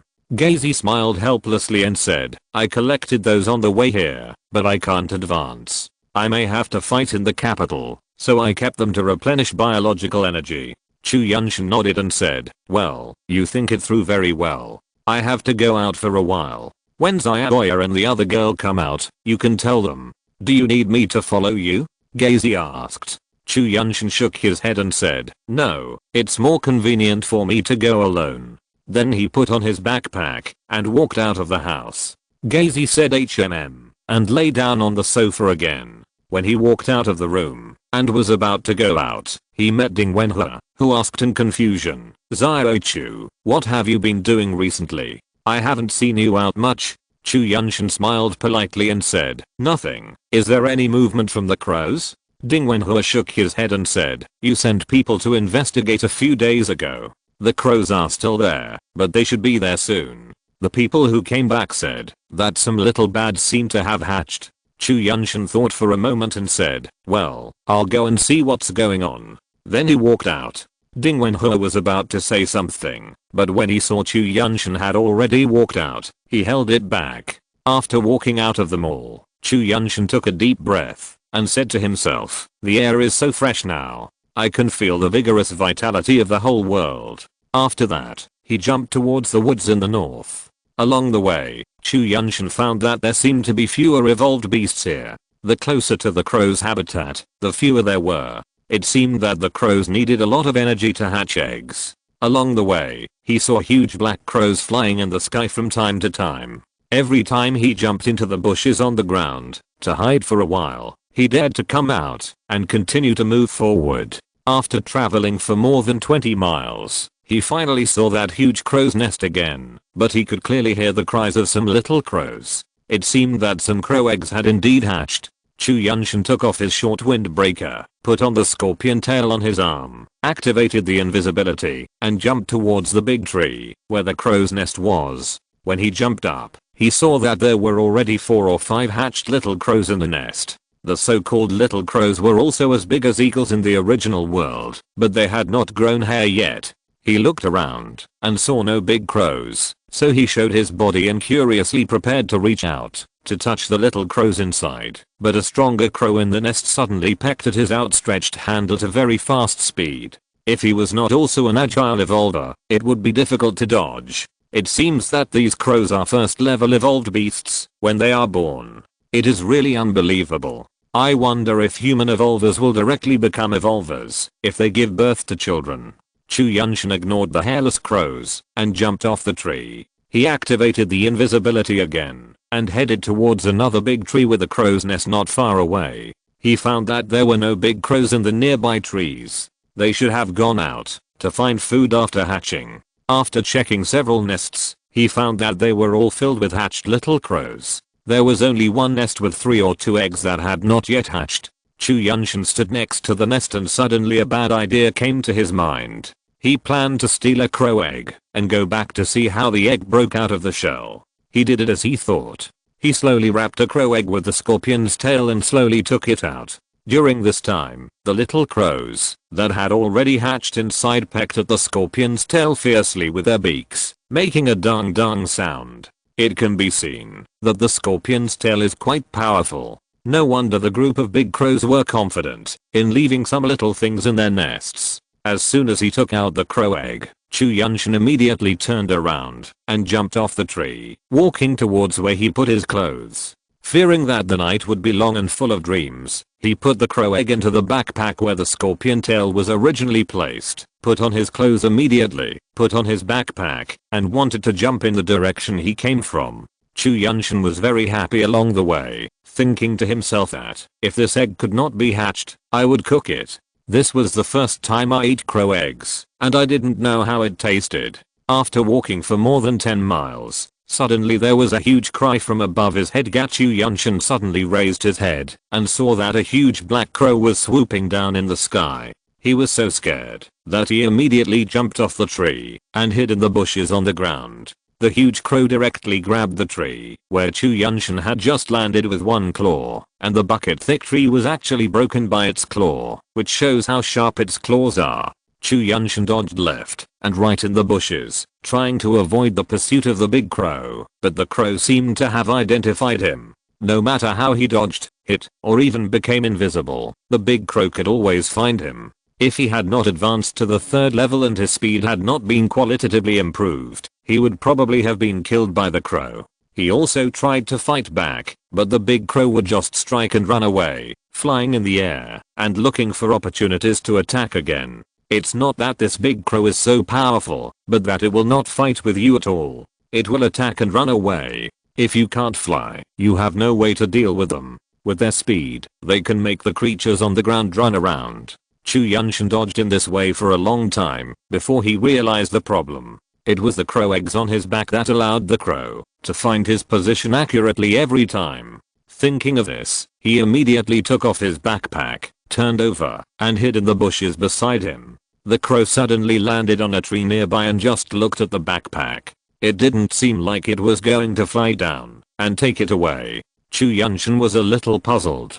Didn't the big bird attack him because of this? After waiting for more than half an hour, the crow did not make any moves, nor did it try to grab the backpack or attack him. Chu Yuntian, who was getting impatient, tried to slowly retreat. Just when he was about to leave the bush, the big crow suddenly swooped down and shot towards him. Seeing this, Chu Yuntian did not hesitate and immediately jumped up to escape. However, how could jumping be faster than flying? He only felt a pain in his left shoulder. He cried out in pain and turned his head to see a thick bird claw digging into his flesh. Chapter 66. Crow Claw Escapes. Chu Yuntian struggled violently after being caught by his left shoulder strap and flew up, but the bird's claws were like 4 iron hooks, deeply embedded in his shoulders, making it impossible for him to break free. The crow flew higher and higher, and Chu Yuntian's heart slowly fell into despair. At this time, he only had a scorpion tail on his body, which was not as long as the crow's claws, and he could not attack the crow at all. The scorpion tail hit the crow's claws, only making a dong sound of bone collision, and there was no damage. Flying thousands of meters high, the crow suddenly threw Chu Yuntian forward, and not long after flying, it began to fall. He was delighted in his heart. He knew that falling from such a high place would definitely cause serious injuries, but not to the point of death. As long as he landed, there would always be a way to deal with it. But after falling for a while, he saw the big crow actually dived, and its sharp beak pecked at his head. Chu Yuntian, flying in the air, had no power to fight back, and couldn't even control his balance. He had no choice but to swing the scorpion tail in his hand to hit the crow's sharp beak once. With a bang, the powerful impact caused him to fall down at a faster speed. The big crow did not intend to let him go, and rushed straight towards the falling Chu Yuntian again, ready to use its claws to take him to the sky again. After a series of tossing and turning, Chu Yuntian knew that he only had this one chance. If he was caught again, he would probably die. The big crow would definitely not let him go again. At this moment, the big crow's claws were already in front of him. He waved the scorpion tail on his right hand to block the attack of the bird's claws twice in succession, but at this time he fell faster under the attack of the big crow. Just when he was about to fall into the jungle, the big crow pecked at his waist fiercely. He instantly felt that he was pierced through. The fierce pain made him groan, followed by the sound of crackling branches breaking. Chu Yuntian turned his head and saw that the big crow flew high again after pecking him. With a bang, Chu Yuntian fell heavily to the ground. In an instant, he felt like he was broken, and his whole body was in pain. He looked down at his abdomen that was pecked through and pressed the wound with his hand to prevent the blood from flowing out quickly. Then he gritted his teeth and activated the invisibility, crawling into the side of the bushes. Just after crawling in, he saw the crow flying over again, landing on a big tree and looking around for his traces. He hid in the bushes, gritted his teeth, and dared not move. After dozens of minutes, Chu Yuntian has been mobilizing the biological energy in his body to speed up the recovery of his wounds, while the big crow is still waiting on the big tree. After more than 10 minutes, his wounds have slowly healed, and the biological energy in his body has been consumed. Looking at the still motionless big crow, Chu Yuntian has an inexplicable sense of despair in his heart. If I had known earlier, I would not have stolen other people's eggs. Isn't this courting death? As time goes by, the biological energy in his body decreases, and Chu Yuntian falls into despair. If this continues, the biological energy in his body will be almost consumed in half an hour, and it is estimated that he will die by then. Just as he was thinking wildly and preparing to face death, the big crow suddenly screamed "Gab!" Chu Yuntian immediately looked up and saw that the big crow was being grabbed by the claws of a 3-armed chimpanzee and dragged down. The gorilla was nearly 6 or 7 meters long, with 2 feet and 3 arms, fangs in his mouth, and a hideous face. He was holding the claws of the big crow with one hand and holding the tree trunk tightly with the other hand to prevent the big crow from flying. After a while, the gorilla suddenly roared, and with one hand, he threw the crow directly onto the tree trunk. With a bang, black feathers flew everywhere, and there was only a miserable gas sound, and then there was no sound. It was unknown whether it was fainted or dead. Just when the gorilla grabbed the crow and was about to bite off its neck, The crow woke up and pecked a dozen blood holes in the gorilla's arm at a very fast speed. However, the gorilla did not show weakness. Instead, 3 hands grabbed the crow's body and threw it hard on the trunk of the tree. The sound of bang bang was endless. Chu Yuntian was overjoyed to see this scene. He knew that his chance had come. When the 2 beasts were fighting, he climbed up in front of him, bent over, and slowly fled to the distance in the bushes. This time he was really lucky, otherwise he would really be buried in the bird's mouth. He ran slowly on the ground for a long distance, until he could no longer see the 2 big monsters. He slowly stood up, and ran madly to the place, where he put the backpack. He now needed to replenish biological energy. Repairing his body consumed too much biological energy. He was afraid that he would not have energy to maintain invisibility before he could reach the city. There were 2 spare second level energy beads in his backpack, which were enough for him to recover. After running for more than 30 minutes, he finally reached the place where he had dropped his backpack. Chu Yuntian quickly ran over, opened his backpack, and randomly took out a second level energy bead and stuffed it into his mouth. He greedily absorbed the biological energy inside, and when he recovered a little to support his movements, he put on his backpack and ran towards the city. He no longer dared to jump between trees, first because he was seriously injured, and second because he was really afraid of the crows. He ran all the way into the city, and then he slowly showed his figure. In a dilapidated house, he randomly tore off a banner hanging at the door, wrapped it around his body, and walked towards the shopping mall where they were hiding. He staggered over, and just as he reached the door, several soldiers ran out. One soldier helped him and said, "Are you injured? Why are you so embarrassed?" Chu Yuntian waved his hand and said, "I'm fine. I'll be fine after going back and resting for a while." After that, he broke away from the soldier, who was supporting him, and walked inside. The soldier said worriedly, "How about I help you back?" Chu Yuntian waved his hand without even turning his head, and walked into the mall. Ding Wenhe and the others were not there. No one knew where they had gone. He walked straight to the room where they were resting. When they opened the door, they saw Dua and Xiaoya eating. The 2 girls saw Chu Yuntian, who was only wrapped in a piece of rag, and immediately put down their bowls and chopsticks, ran over in shock and said together, "Master, what happened to you?" Chu Yuntian waved his hand weakly and said, "Help me in first, and then we'll talk." The 2 girls helped him sit on the sofa and asked anxiously, "Where did you go? Why are you so embarrassed?" Chu Yuntian put his backpack aside, tore off the rag wrapped around him, revealing the wound on his abdomen that had stopped bleeding, and said weakly, "I'm fine. I was attacked by a big crow, and I almost couldn't come back." Xiaoya took out a second level energy bead and said anxiously, "Are you okay with your injury? Come and eat it first." Chu Yuntian coughed and said, "No need, I have advanced to the 3rd level. It's not that easy to die. Help me back to the house first. I have enough biological energy in my body. It's nothing serious." Hearing this, Xiaoya and the 2 girls were relieved and said, "Well, go back to the house and rest first, and talk about it when your injury is better." Chu Yuntian pointed at the backpack and said weakly, "Help me take the backpack in as well." Dua picked up the backpack beside him, and the 2 girls helped him back to the bedroom. Back in the bedroom, the 2 girls put him on the bed, and Dua asked with concern, "You can rest for a while. Do you want me to get you something to eat?" "No, you guys go out. I'll repair my body. This time the injury is really a bit serious." After saying that, Chu Yuntian threw the scorpion tail in his hand aside, and then lay on the bed, took a deep breath, mobilized the biological energy in his body to continue to repair the damage in his body, and the light blue biological energy began to flow throughout his body, and the damage in his body began to heal slowly. The 2 girls saw this scene and did not stop, turned around and walked out of the room. As the sky gradually darkened, Chu Yuntian swallowed another second level energy bead to refill his biological energy and continue to repair the damage in his body.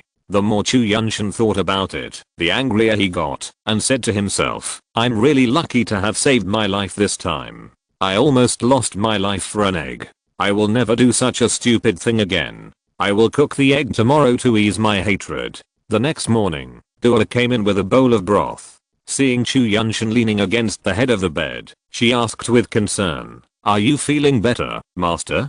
Come and eat something." Chu Yuntian took a deep breath, took the bowl from Duer's hand and said, much better. The external injuries are almost healed, but there are still some internal injuries that need to be recuperated. He continued to say to Duer, who was standing aside, you go and eat too, don't worry about me. Duer nodded, said HMM and walked out. After Chu Yuntian finished eating, he put the bowl and chopsticks aside, stood up and moved around. He was no longer in serious condition, but he still felt a slight pain in his abdomen from time to time. However, it did not affect his movements. He walked over and picked up the backpack that Duer had put aside, took out the green crow egg, and observed it carefully. After looking at it for a long time, he still couldn't see anything. He muttered to himself, let it sit for 2 days. If it doesn't hatch, I'll cook it. Just after he said that, he felt the egg move slightly, and then there was no movement. He curiously observed it for a while and gently tapped the eggshell. There was no movement inside. He lifted it up and looked at the window. It was green, and he couldn't see what was inside the egg at all. Chu Yuntian was about to put the egg back into his backpack when he suddenly activated his perception to detect the situation inside the egg. He wanted to see if this thing could hatch. But when he injected his perceived mental power into the egg, the weak life form inside suddenly emitted a mental power, which collided with the mental power he injected with a ding sound, and then there was no movement. Chu Yuntian injected mental power again in a strange way, but there was no movement at all. He took another look and put the egg back into his backpack. Chapter 67 Hatching Crow Eggs. When he walked out of the room, he saw Xiaoya and Duo eating at the dining table, but there was no sign of Gazy. Chu Yuntian walked over, sat on the sofa, and asked curiously, where is Gazy? Xiaoya put down her bowl and chopsticks when she saw him coming and said happily, Master, are you okay? Gazy went out to eat. Chu Yuntian asked puzzledly, outside? Duo replied, yesterday he went hunting with the troops. It seemed that they caught something big, and then the troops called him out to eat together. Chu Yuntian nodded and said, no wonder I didn't see them when I came back yesterday. Xiaoya sat next to him and asked curiously, what happened yesterday? How did he get so seriously injured? Chu Yuntian sighed and said, hey, he was hurt by a big crow. Big crow? Are those big birds so powerful? Xiaoya said in surprise. Chu Yuntian shook his head and said, it's not that the crows are so powerful, but I have a hole in my brain. I stole an egg from someone, so they chased me relentlessly. The two girls said in surprise, crow eggs? Yes, they were in my backpack. If a big monkey hadn't suddenly appeared and caught the crow, I might not have been able to come back. Chu Yuntian nodded. Xiaoya said curiously, I'll go and take a look. After that, she walked towards his room. Duo also stood up and said, I'll go too. After waiting for a while, Chu Yuntian also stood up and walked towards the room. When he opened the door, he saw the two girls kneeling on the bed with a green crow egg in the middle, looking for it curiously. Duo saw Chu Yuntian come in and asked curiously, Master, what do you want to do with this thing? Can it hatch little crows? Chu Yuntian walked over and looked at the green crow egg and said helplessly, how should I know? I had a brain spasm at that time, and there happened to be no crows near the nest, so I took one and almost killed myself. Xiaoya curiously lay on the crow egg and said mischievously, do you think I can hatch it like this? Chu Yuntian covered his forehead and said speechlessly, can you stop making trouble? You will crush it. You and it are not the same species, so how can it be hatched? Xiaoya sat up and thought for a while and said, Master, even if this thing can be hatched, what's the use? It doesn't listen to you. Duo interrupted, that's not necessarily true. We can train it. Xiaoya looked at Duo and asked puzzledly, can you train birds?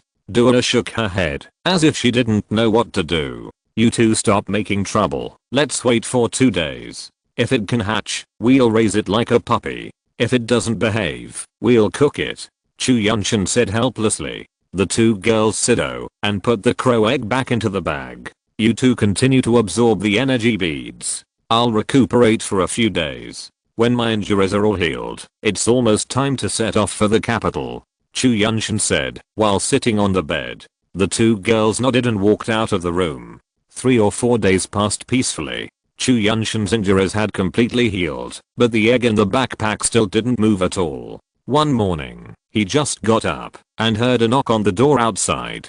Chu Yuntian walked out of the room and saw that Gazi had already opened the door and was talking to a soldier. He walked over curiously and asked, "What's wrong?" The soldier said, "Mr. Chu, the crows seem to have dispersed recently. Crows fly over here from time to time. Major Ding asked me to inform you to go out as little as possible." Chu Yuntian said politely, "Thank you for your concern, Major Ding. Since when did you see crows flying here?" The soldier immediately said, "Since Major Ding and his men came back yesterday, crows have been flying over here. Now we dare not go out." Chu Yuntian nodded and said nothing, but touched his chin and fell into deep thought. After a long while, the soldier said, "If there is nothing else, I will leave first." Chu Yuntian came back to his senses and said, "Well, Gazi, you send this brother off." Gazi looked at Chu Yuntian strangely and said, "Oh," and then followed the soldier out. Chu Yuntian sat back on the sofa and continued to think about what was in his mind. After the soldier walked out, he said to Gazi, "Your companion is so strange." Gazi smiled innocently and said, "My elder brother is often like this. I don't know what he is thinking about." Chu Yuntian, who was sitting on the sofa, had been thinking about why the crows were about to fly away, but there was still no movement when he took the egg.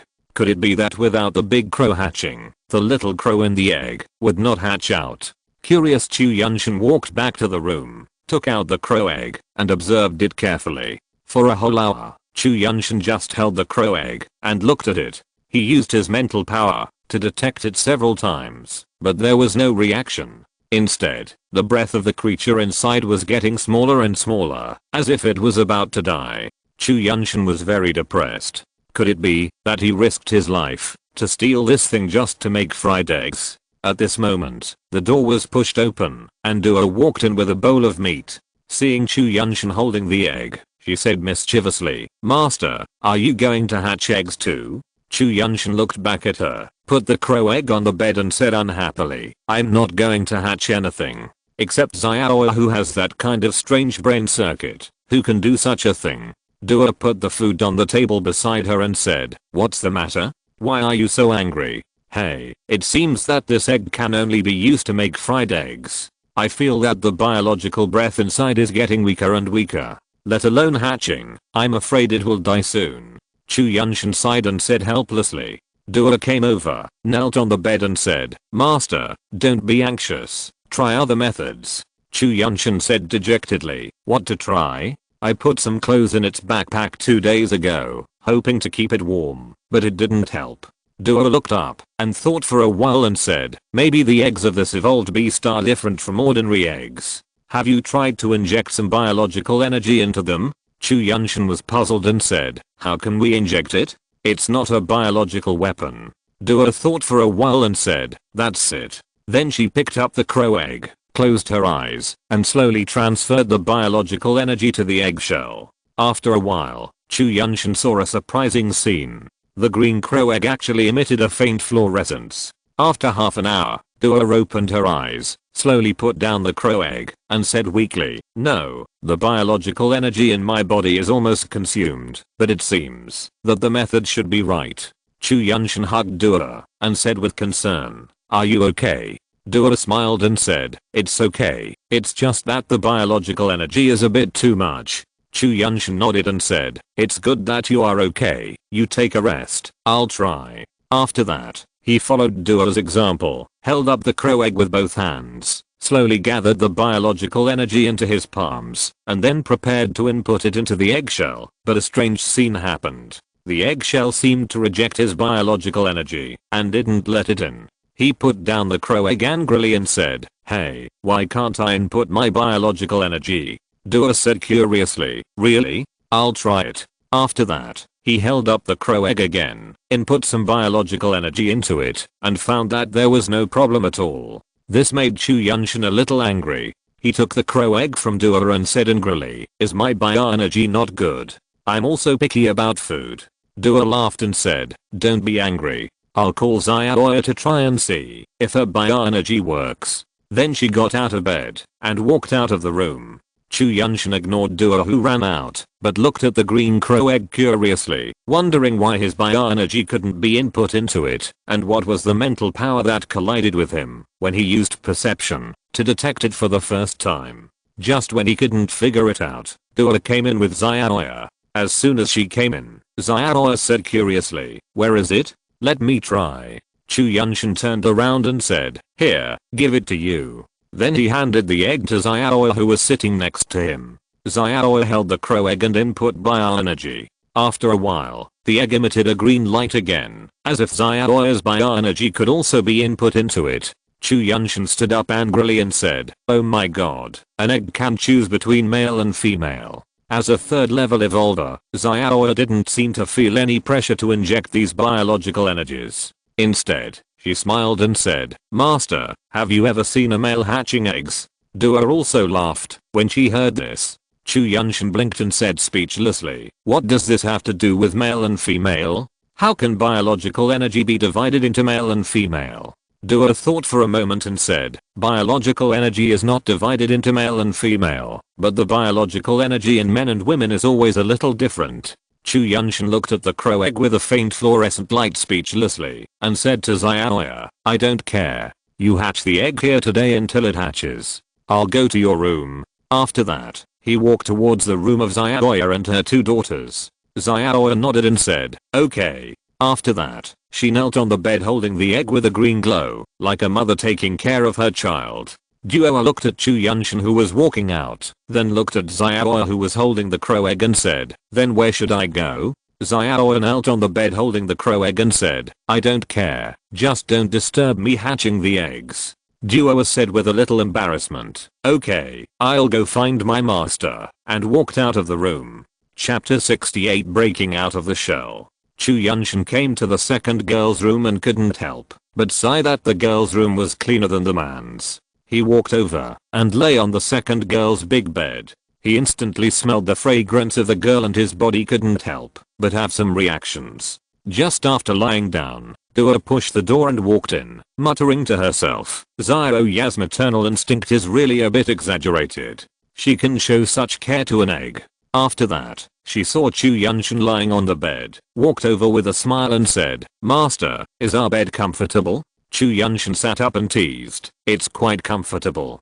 Do you usually sleep on that side?" Duo climbed onto the bed with a smile and said to Chu Yuntian, "Master sleeps on that side, and I sleep on that side." Chu Yuntian smiled and pressed Duo and said, "You just said that Xiaoya's maternal instinct is exaggerated. Then what about your maternal instinct?" Duo said shyly, "Duo only exudes maternal instinct to our children. Why, do you want to give birth to a child for the master?" Chu Yuntian lifted Duo's chin and said jokingly, After saying that, Duo closed her eyes shyly. Chu Yuntian gently kissed Duo's red lips. At this time, Duo was distracted and took the initiative to cater to his invasion. Chu Yuntian, who had not tasted the affairs of men and women for a long time, was also a little impatient. The two took off their clothes and looked at Duo, who was like a little white rabbit. Chu Yuntian smiled evilly and said, "Let's make a little man." Duo smiled shyly and whispered, "The master is a big bad guy." After that, her two slender and white legs wrapped around Chu Yuntian's waist and took the initiative to cater to his conquest. After 3 or 4 hours of tossing and turning, it was not until the evening that the two slowly separated. The two who had become evolvers could do whatever they wanted in this regard. Looking at Duo with a flushed face in his arms, Chu Yuntian gently kissed her forehead and said, "Get up, get some food, otherwise Xiaoya will come over soon." Duo lowered her pink fist and whispered, "It's all your fault. Why did you take so long?" Chu Yuntian smiled, let go of Duo, stood up and said, "Okay, I'll go see how Xiaoya has hatched the eggs." Duo said softly, then sat up and started to put on her clothes. The two of them put on their clothes and walked out of the room together. Duo went to the kitchen to make food, while Chu Yuntian walked into his own room. As soon as he entered the room, he saw Xiaoya still kneeling on the bed, holding the crow egg that was emitting a bright green light in her hands, motionless like a devout believer. Chu Yuntian walked over and whispered, "How is it? Is it working? How long will it take for it to hatch?" Xiaoya slowly opened her eyes, looked at Chu Yuntian and said, "It should be soon. I feel it will hatch in about one night." Chu Yuntian sat on the bed and said, "Then do you have enough biological energy? If not, I still have a lot of energy beads here." Xiaoya smiled and said, "No need. You gave me so much last time, and I've only absorbed a few. There are still a lot left." Chu Yuntian nodded and said softly, "Dua will make something delicious later, and I'll bring it to you." After that, he turned and walked out of the room. Coming to the sofa in the living room and just sitting down, Gazy pushed the door and walked in. Chu Yuntian asked curiously, "Gazy, where have you been? You were out for half a day." Gazy smiled innocently and said, "I was chatting with people in the army." Chu Yuntian smiled and said, "Gazy, you have been close to those soldiers these days." Gazy scratched his head with a little embarrassment and said, "Really? We are all grown men. It's easy to talk together." Chu Yuntian patted Gazy's shoulder and said, "Brother, if you like that kind of life, I can talk to Ding Wenhua and let you join them." Gazy hesitated and said, "Okay. I said I would follow my eldest brother." Chu Yuntian said indifferently, "If we are brothers, don't say such polite words. You go and tell Ding Wenhua. If he is willing for you to join, I will definitely agree." Gazy nodded and said solemnly, "Thank you, eldest brother." Chu Yuntian waved his hand and said, "Don't say such polite words. How many evolvers do they have in the army these days?" Gazy thought for a moment and said, "About 300. Most of them are first level evolvers, and there are more than a dozen team leaders who are second level, and that Major Ding is third level." While the two were talking, Dua had already prepared the food, brought it over, and placed it on the coffee table in front and said, "Silly, you're back." Gazy smiled innocently and said, "Brother, then I'll go find Major Ding. Go after dinner, he should be able to give you a better future." Chu Yuntian said. Gazy stood up and said, "No, I'm going out." Chu Yuntian nodded and said nothing. Dua asked curiously, "Where did he go?" Chu Yuntian picked up the bowl of evolved beast meat and said indifferently, "He went to the army. You eat first. I'll bring a bowl to Xiaoya." Dua nodded in confusion and said "Oh," and then began to eat by herself. Chu Yuntian walked into the room carrying the bowl of meat and saw Xiaoya still kneeling there hatching eggs. He smiled and said, "Is it necessary to be so attentive? Come and eat something before hatching them." Xiaoya opened her eyes, looked at Chu Yuntian and said, "No, every interruption will make her lack of biological energy. I can feel that it will come out soon." Chu Yuntian walked over helplessly, sat beside the bed and said, okay, you hatch an egg more attentively than take care of a child. You are really good. Come and let me feed you." Xiaoya said with a smile, "Master, if we have a child in a while, I will take better care of it." Chu Yuntian smiled softly and said, "Okay, Xiaoya, you are so good.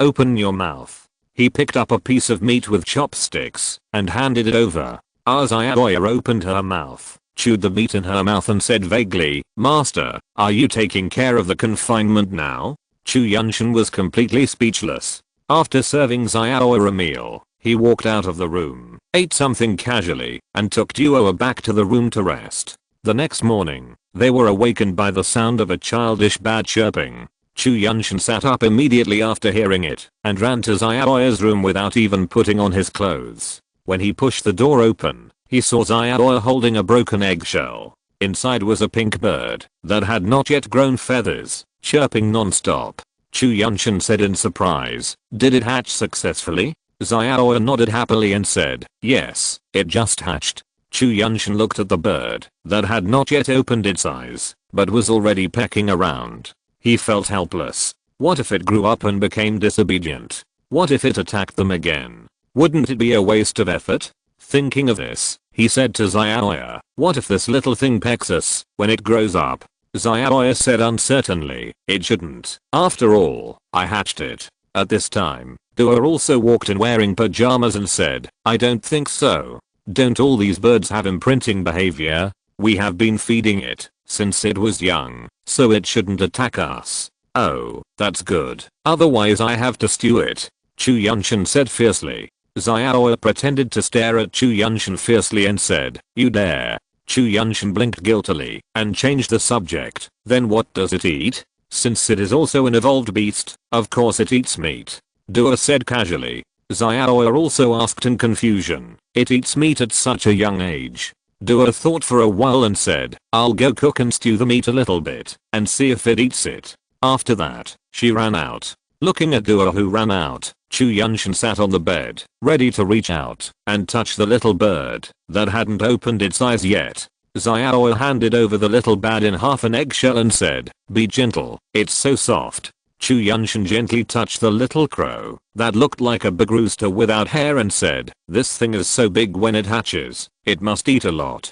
Xiaoya rolled her eyes and said, can we three evolvers let it starve? Chu Yuntian curiously lifted the wings of the little crow and said, is it male or female? Xiaoya slapped his hand and said, can't you care about something serious? Chu Yuntian rolled his eyes and said, I'll go back to the room and put on my clothes first and not watch it. When Chu Yuntian changed his clothes, Duo had prepared the food. She carefully carried a bowl of stewed evolutionary beast soup, walked into the room, and said to Xiaoya, come and see if it wants to eat. Chu Yuntian leaned against the door and said, if it dares not to eat, I will eat it. The two girls glanced at Chu Yuntian who was leaning against the door with vigilant eyes, and then turned around to feed the little crow. In this way, the two girls took care of the little crow non-stop. After 6 days, the little crow grew some black feathers and looked very black. It also grew a lot in size. At the beginning, it was only more than 40 centimeters, but now it is almost 1 meter. Just when the three of them were playing with the little crow in the living room, Gazy pushed the door open and walked in. Seeing the little crow, he asked curiously, where did you get that thing? Chu Yuntian did not answer, but asked, why did you come back today? Is there something wrong? Gazy seemed to remember the purpose of his visit, and said, oh, we went to check the situation outside yesterday, and the group of crows are almost gone. We can set off in a few days. I came to tell you, so that you can be prepared. Chu Yuntian nodded and said, well, just call me when you leave. Well, then I'll go first. After that, he took another deep look at the little crow, then turned and walked out. Chu Yuntian touched the little crow that just learned to walk and said, wait a few days for this little thing to grow up a little, then we will set off for the capital. Xiaoya said with a little concern, it's only been a few days, and it's already so big. If it can't fly by then, who will take care of it? Chu Yuntian looked at the little crow that was nearly 1 meter long and said, put it in the backpack and carry it. There are still several days left, maybe it will be able to fly. Duo interrupted, I remember when I was in school, the teacher said that it usually takes a month for a bird to fly by itself. It will take some time for it to be able to fly. Chapter 69, Departure. Xiaoya picked up the black little crow and said, let's give it a name. Chu Yuntian said irresponsibly, look at how black it is, just call it Xiaohei. Xiaoya immediately said, that's too hasty. Duo touched the little crow and said, it will be very powerful when it grows up. Why don't we call it Yifeng? It flies fast and fiercely. Chu Yuntian said indifferently, it doesn't matter. I'll call it Xiaohei. After that, he touched the little crow's head and said, isn't it Xiaohei? The little crow raised its head and called Gaga twice, then went into Xiaoya's arms. Xiaoya repeated it twice and nodded, saying, then let's call it Blackwind. After that, she stroked the little crow and said, your name will be Blackwind from now on, okay? The little crow stretched out its head and rubbed it against Xiaoya's chest. Xiaoya immediately said happily, look, it also thinks it's good to be called Blackwind. Chu Yuntian rolled his eyes and said, it knows nothing. Its fur hasn't even grown out yet, and it just knows how to take advantage of old women. Xiaoya stuck out her tongue at him and didn't say anything. 4 or 5 days passed in this relaxed and leisurely manner. One morning, Chu Yuntian was in bed with Duo when he heard bang bang bang sounds of banging on the door outside. Chu Yuntian put on a piece of clothing casually and got up to open the door. When he opened the door, he saw Gazy said anxiously, brother, Major Ding said they are ready to set off today. Chu Yuntian asked in confusion, why are you in such a hurry?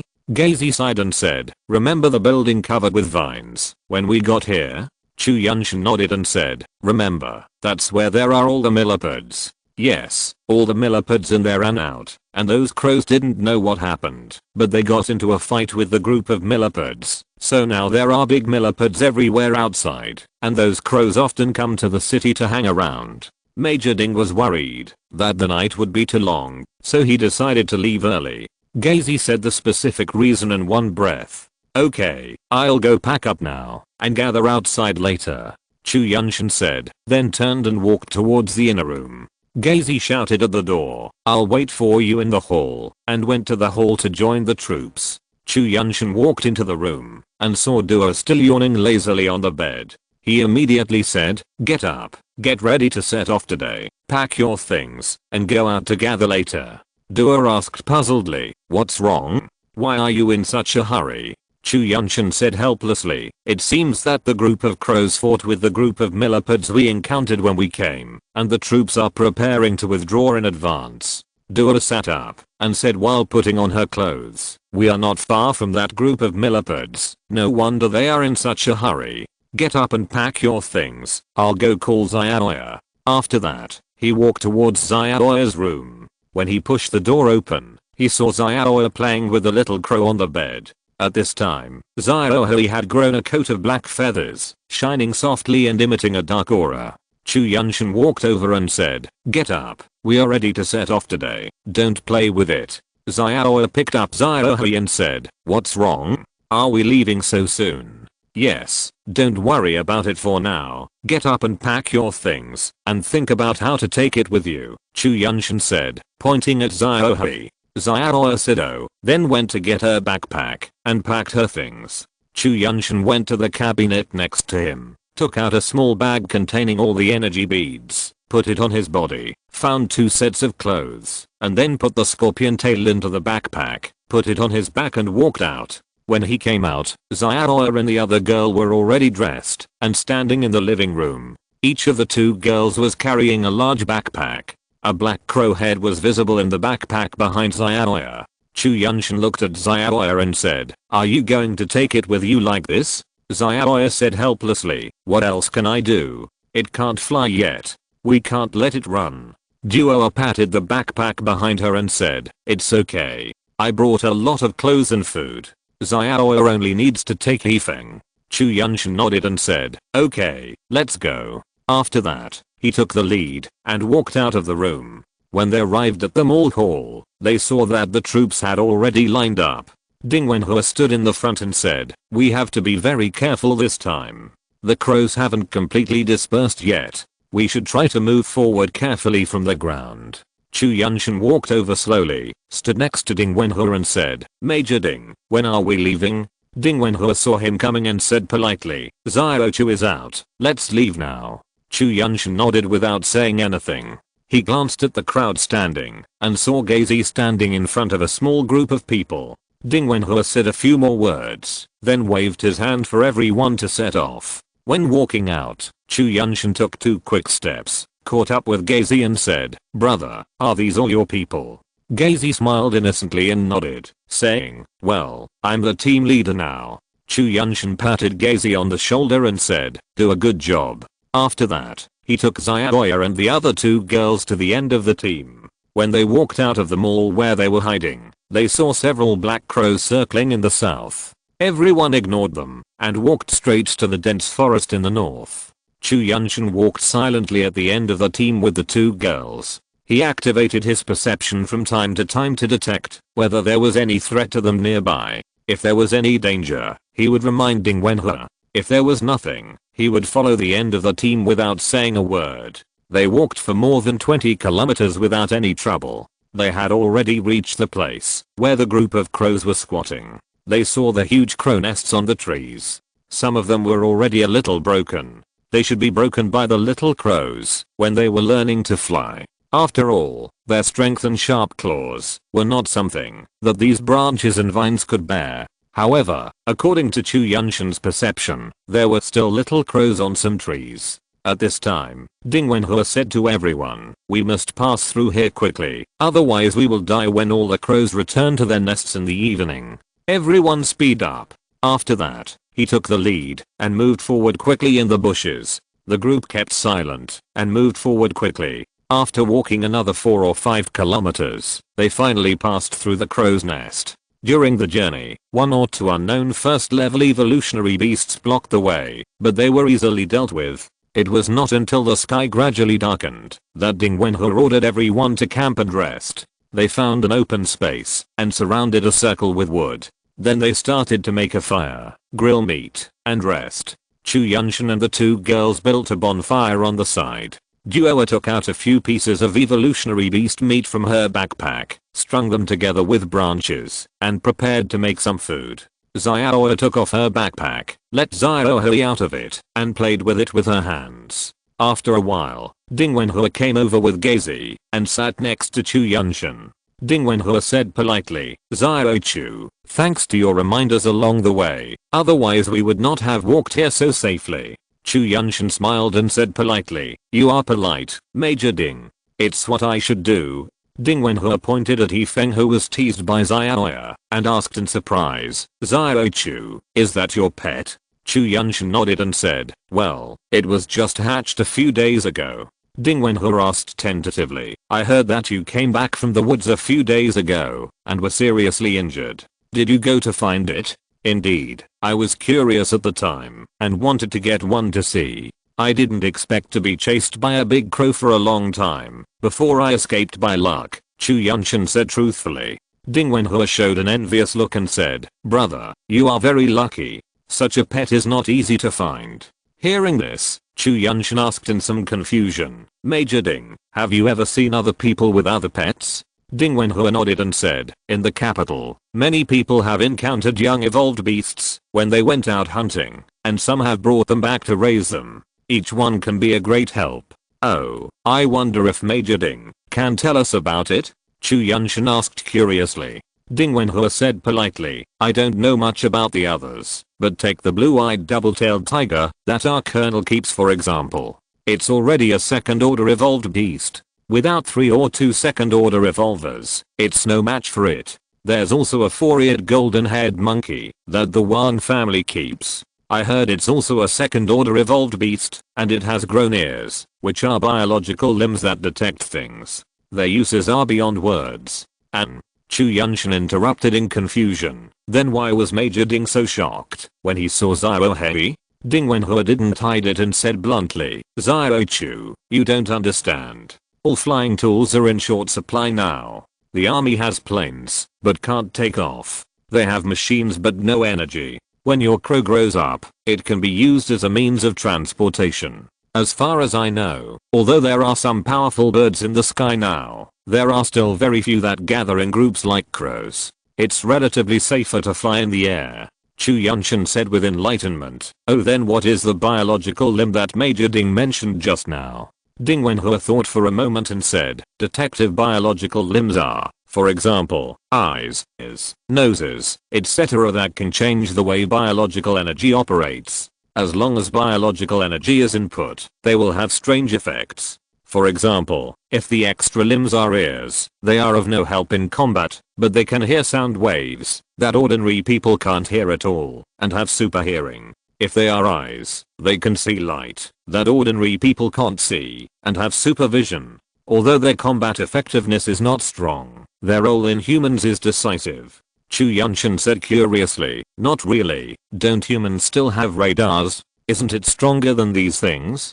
Ding Wenhe sighed and said, "Alas, humans now have completely changed the form of civilization. It is difficult to produce the mechanical tools of the past. Even in Beijing, a place where elites gather, it took a lot of manpower and material resources to barely find a way to convert bioenergy into electrical energy, but the cost was huge. The previous chemical mechanical construction and aerospace capabilities were all destroyed by this disaster. If it weren't for several top scientists and biologists who tried their best to find a way to convert bioenergy into electrical energy, humans would have completely lost the ability to communicate over long distances, and the satellites in the sky would have completely become a pile of scrap metal." Chapter 70, Distress. After listening to Ding Wenhe's story, Chu Yuntian was shocked. The human civilization that originally occupied the entire Earth was completely destroyed because of a plague or a change in the ecological environment. Why was the originally unbreakable human civilization so vulnerable? Ding Wenhua patted Chu Yuntian, who was lost in thought, and said, "You don't understand. In the past, the division of labor and cooperation system of mankind was too complicated. It simply did not allow large-scale human deaths to occur. Once it occurred, there would be a break in cooperation, and many things would not be produced at that time. There are also the internet, mobile communications, etc. Human civilization seems great and glorious, but in fact, most of it is built on people's imagination. There are not as many actual things as you think." Chu Yuntian asked in confusion, "What do you mean by built on people's imagination?" Ding Wenhua smiled and said, "I don't understand these either, but a professor told me that humans are creatures living on a web of meaning they have compiled. Once they fall from it, they are no different from a worm. Just imagine that everything you knew before was not imagined by people together. For example, countries, money, dreams, everything you know, unless they really exist, are all imagined by people together. Even the symbol of human is imagined by people themselves. Just imagine, if everyone does not think of themselves as human, then the symbol of human will completely lose its meaning." Chu Yuntian nodded and said with understanding, "Indeed, although human beings seem to be glorious now, the cost of survival is getting higher and higher. In the past, people only needed to consider having enough food and clothing, but now people have to consider too much. They need money, fame, and social status. The cost of reproduction is getting higher and higher. Now that the disaster has broken out, everything has become illusory. What are the real things left behind?" Ding Wenhua shook his head and said, "Not necessarily. Human spiritual wealth still plays a big role. For example, the myths and legends of the past.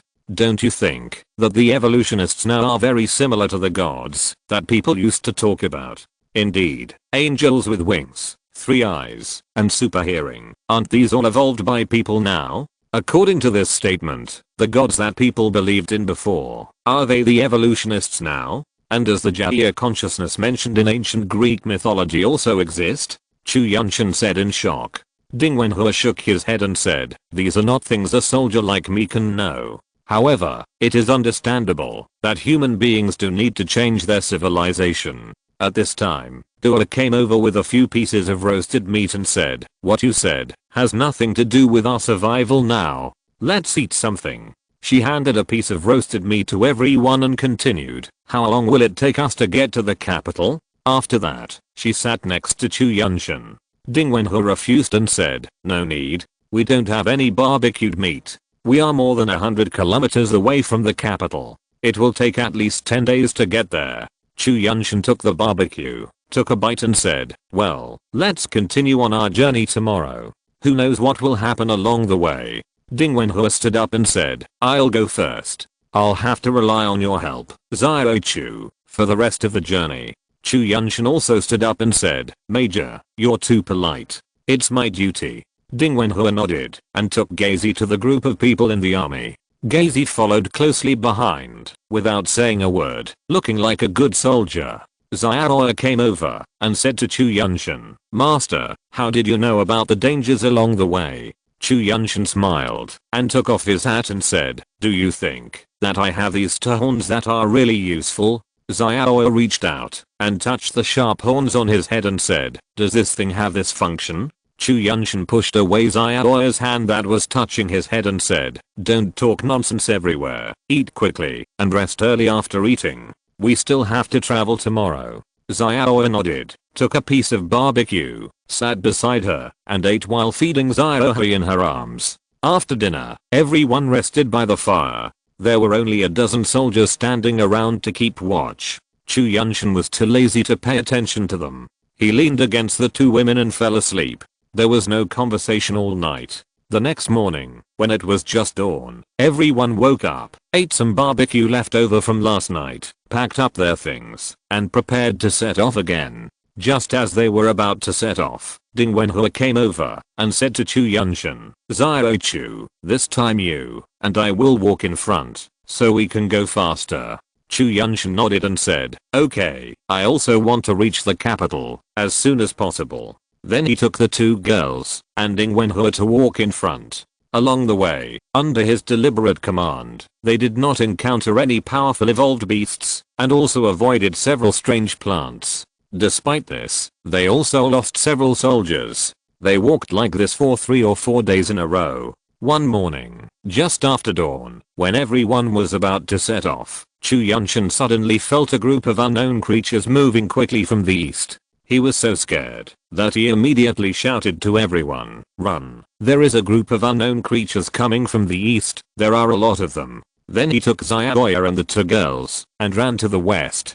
Ding Wenhe ran over and asked, "What is it?" Chu Yuntian said anxiously, "I don't know, but it feels like a group of wolves, but some are walking upright, and they are more than 1,000 meters away from us." After hearing this, Ding Wenhe shouted, "Everyone speed up and run to the northwest." After more than 10 minutes, although everyone was running hard, they were still caught up by the group of wild wolves. The people running behind had already come into contact with the wild wolves, and miserable calls came from behind from time to time. Seeing this, Ding Wenhe stopped immediately and organized everyone to start resisting. It was just a slight delay, and the group of wild wolves surrounded them. Each one was 4 or 5 meters long, aggressive, and bared their teeth. They surrounded the 300 or 400 people tightly in the middle. Looking at the shadowy wolf shadows in the dense forest, it felt like there were thousands of them. It seemed that this time it was really dangerous. Fortunately, there was no high level among this group of wild wolves. The highest one was only level 3, a few were level 2, and the rest were all level 1. Everyone formed a circular defensive formation, staring at the howling wolves on the side. Chu Yuntian whispered to Xiaoya and the other 2 girls, "Be careful, run away if you can't do it, and wait for me in the capital." The 2 girls nodded and moved closer to the center of the formation. Just as everyone was confronting the wolves, a huge silver wolf in the wolf pack suddenly raised its head and roared, and the wolves showed their pale fangs and pounced on everyone. The human side also showed their biological weapons one after another, and various bone claws, bone spurs, fangs, etc. appeared on everyone's body, fighting with the hungry wolves. For a while, people shouted and wolves howled. Although the individual evolution degree of the human side may be higher than these wild wolves, under the suppression of absolute numbers, the number of humans on the side is also slowly decreasing. As time passed, the ground was covered with wolf corpses and human corpses, but the wolf pack still did not retreat or reduce, and various levels of wild wolves continued to emerge from the dense forest. Chu Yuntian approached Ding Wenhe and said anxiously, "Major, this is not a solution. Let's find a way to break out." Ding Wenhe looked at the team with only a few dozen people left, and said with determination, "Let's break out." Then he headed to the west, where there were the least wild wolves. Chu Yuntian ran to the 2 women, and saw that they were not injured. He said with relief, "Let's retreat and go west." After that, he waved his hand, and used his scorpion tail, to pierce the 2 wild wolves that pounced on him, and then ran to the west with the 2 women. After this battle, all the remaining ones were elites. Almost no first level evolvers could survive the battle just now. With Ding Wenhe and Chu Yuntian, 2 third level evolvers, leading the way, it was not a big problem for them to break out. They killed dozens of wild wolves during the breakout and finally rushed out of the encirclement. They killed and ran all the way, and ran for more than 10 kilometers. The wolves suddenly stopped, and roared at the dozens of them, but no one rushed up. Seeing that the wolves suddenly stopped chasing, they slowly stopped and watched the wild wolves roar a few times, and then slowly faded away. Everyone was confused. Chu Yuntian curiously activated his perception, and found that there were no powerful creatures nearby. At this time, Ding Wenhe walked over and said, "Xiao Chu, are there any powerful creatures nearby? Why didn't the wolves chase us?" Chu Yuntian shook his head and said, "I didn't detect it, but the wolves seem to be afraid of something. I don't know if there is something they are afraid of ahead." Ding Wenhe nodded and said sadly, "No matter what, at least we have escaped now, but it's a pity for those hundreds of brothers who were all killed by wolves." Chu Yuntian sighed and said, "Let's continue to go north. Only when we return to the city will we be completely safe. Otherwise, we may encounter dangers in this dense forest." Ding Wenhe nodded, and the group set off again, bypassing the group of wild wolves, and heading towards the capital. After walking only 2 or 3 miles, Chu Yuntian suddenly stopped and said, "No, there is an abnormal biological energy fluctuation in a large area ahead. There may be some strange creatures over there." Ding Wenhua came over and said, "What kind of creature?" Chu Yuntian said puzzledly, "I don't know. I just felt that there was an abnormal biological fluctuation on the ground ahead, but I can't be sure whether it is a creature or a plant." Ding Wenhua thought for a moment and said, "Let's go around. In this situation, the unknown is more terrifying than anything else." Everyone nodded and agreed with this statement. Chu Yuntian said with a little embarrassment, "I'm afraid it won't work. There are biological energy fluctuations on both sides of us, unless we go back." Ding Wenhua said in shock, "What? What kind of creatures are they? Can't we get through?" "I don't know. There are a lot of them in the west, but the biological energy fluctuations are not big. They should be a kind of insect. There is a strong biological energy in the east. It should be a third level beast with a large body." Chu Yuntian said truthfully. Chapter 71, Killing the Third Level. After listening to Chu Yuntian's story, Ding Wenhua thought for a moment and said, "Let's go east.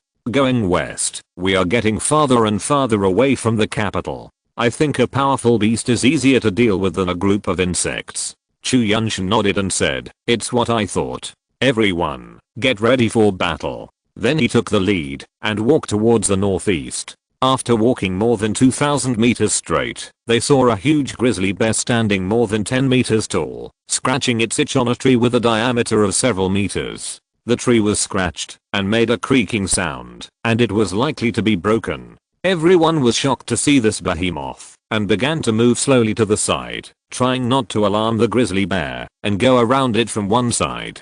But unfortunately, the grizzly bear seemed to feel something, and its front limbs fell to the ground with a bang. The huge weight made a layer of dust on the ground, and then the grizzly bear's nose twitched twice, and then roared, and ran straight towards everyone. When everyone realized that they were discovered, the grizzly bear was only a few hundred meters away from them. In panic, everyone immediately prepared to fight, but they still underestimated the power of the huge grizzly bear. Under the pressure of its huge size, the grizzly bear only needed one claw to flatten a second level power. Just as soon as they came into contact, several second level power revolvers in the front row all died under the claws of the giant bear. Everyone was shocked, but it was too late to escape at this time. The rest of the people could only fight reluctantly. All the agile evolvers immediately showed their biological weapons, jumped onto the tree beside, and tried to attack the giant bear's head, heart and other vital parts. Although the giant bear had a size advantage, it had no way to deal with their extremely fast humans, just like a strong lion could not do anything to a fly. But similarly, Chu Yuntian and his group of agile evolvers were also helpless against this grizzly bear. Their biological weapons could only barely pierce the grizzly bear's fur, and could not cause any substantial damage at all. This situation seemed to be a stalemate, but it was indeed a great disadvantage for the humans. Humans could not cause any harm to the grizzly bears, but as long as the grizzly bears attacked them a little, their bones would be broken. The two soldiers were just not careful, and the grizzly bears slapped them like slapping flies. Their internal organs were almost shattered by the palm. They spit out blood and fell to the ground, and their lives were unknown. Chu Yuntian jumped to the side of Xiaoya and Duoa and said, "Xiaoya, let Duoa take Xiaohui and work with me to find a way to kill this bear. We can't hold on any longer." Xiaoya nodded, handed the backpack to Duoa and said, "You hold Xiaohui, stay away, don't hurt Xiaohui and the other two by mistake." Duoa took the backpack and said, "Be careful," and then walked behind a big tree. Xiaoya mobilized the biological energy in her body and stretched out her tail. She said to Chu Yuntian, "Master, how do we deal with this big guy? Let's work together and see when we can use up the biological energy of this big guy." After that, Chu Yuntian handed Xiaoya a few energy beads and said, "Here, remember to keep your biological energy sufficient. Let's see who will die first." Xiaoya nodded and jumped onto the tree, waiting for an opportunity to attack the giant bear. Chu Yuntian followed closely and jumped up. After 2 or 3 hours of fighting, and the sacrifice of dozens of second-level soldiers, the giant bear was barely able to run out of biological energy. At this time, the giant bear was no longer as fierce and fast as the initial attack, but its huge body's recovery ability had not decreased at all. It is estimated that, even if the giant bear was motionless and allowed to attack, it would take another hour. After the grizzly bear slowed down, Chu Yuntian jumped to Ding Wenhua's side and said, "Major, this is not a solution. How can we kill this giant bear if we go on like this? We have to find some weapons with greater lethality." Ding Wenhua said anxiously, "We still have a few high explosive grenades here, but this kind of explosion can't hurt it at all." Chu Yuntian seemed to have made up his mind. He nodded and said, "Give me the grenades. I'll try to put them in its mouth." Ding Wenhua took out 2 high explosive grenades and handed them to him, saying worriedly, "Brother Chu, be careful. This is not a joke. It's okay. I won't do it if you can't." After that, he took the 2 grenades and jumped onto the giant bear. After climbing and jumping, he finally reached the giant bear's shoulder. As soon as he stood firm, the giant bear's huge paw slapped over. Chu Yuntian jumped several times, grabbed the giant bear's hair, and jumped onto its head.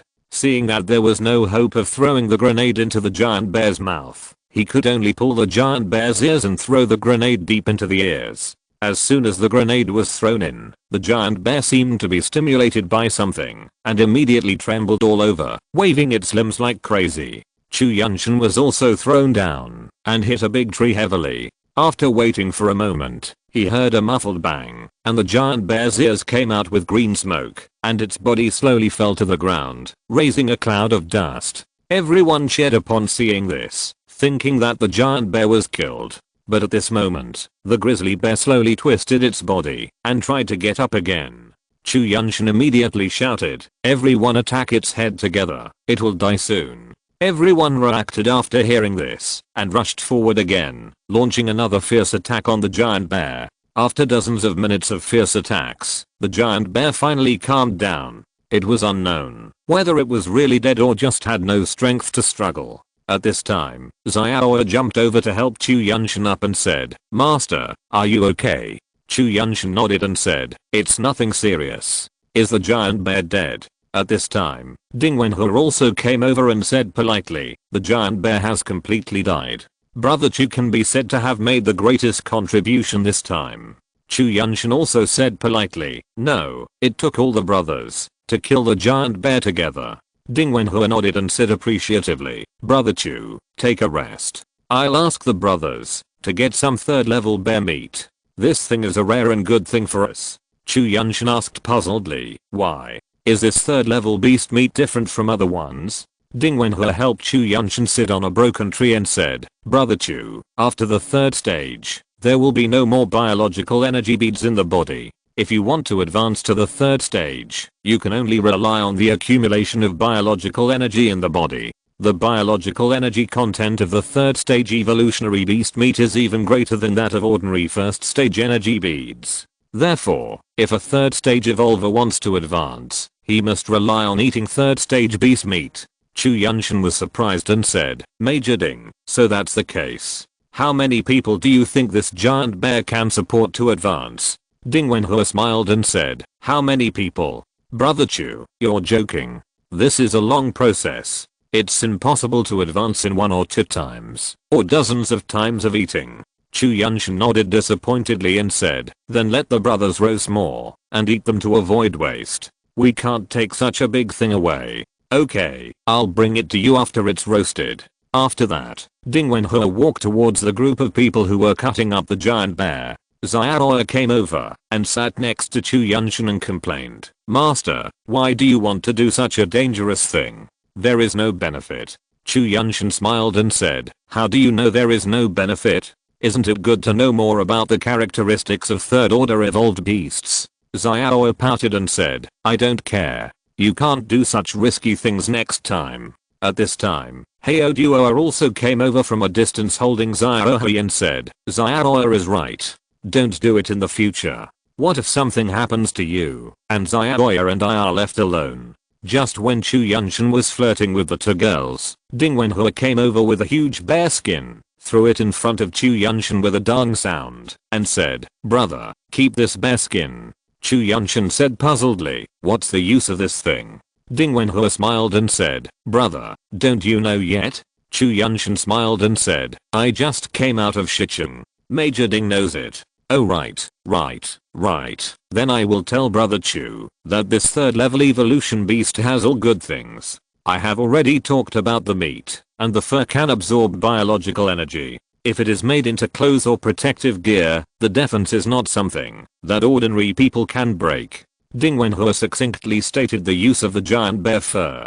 Chu Yuntian's mind lit up, and he thought of the scorpion tail in his hand. Does that mean that, as long as he puts on a bear fur windbreaker, he doesn't have to run naked like now, when he is invisible? Seeing that Chu Yuntian was a little dazed, Ding Wenhua thought that Chu Yuntian felt that the fur was too small, so he immediately coughed lightly and said, "This is only the best piece of fur on the giant bear," and the brothers also left a little. Chu Yuntian came back to his senses and immediately said, "Major Ding, you are joking. I didn't mean that. Such a large piece of fur is enough to make 3 sets of leather armor. The brothers have all contributed, so naturally they should take some." Ding Wenhua was relieved to hear this and said, "Brother Chu is sensible. I will let the brothers go to barbecue now." Chu Yuntian nodded without saying anything. From the change in Ding Wenhua's tone, one can judge his current position in the team. Dozens of minutes later, it was getting dark, and the bear meat was almost done roasting. Ding Wenhua came over with a few large pieces of bear meat, handed a piece to Chu Yuntian and Xiaoya each, then sat aside and said, "Let's roast more tonight, and try to bring as much as possible. It will be difficult to get this thing back in the capital." Chu Yuntian nodded and said, "Just follow the arrangements of Major Ding." After taking a bite of the roasted golden bear meat, he continued, "Major, how do we process this bear skin into leather armor?" Ding Wenhua smiled and said, "You will understand everything when we arrive in the capital in 2 days. There is already a complete survival industry chain there. Although some clothing materials can't be made now, many people still preserve some skills. However, ordinary retailers can't make biological equipment. If you're listening to this novel on a channel other than Fanfic World, it means they downloaded and uploaded it without effort. We cordially invite you to visit our channel, Mundo Fanfic Novelos. There you'll find the original version of this story and you can explore many other novels of various genres. We're waiting for you to immerse yourself in a world of incredible novels. Chapter 72 Black wine spreads its wings.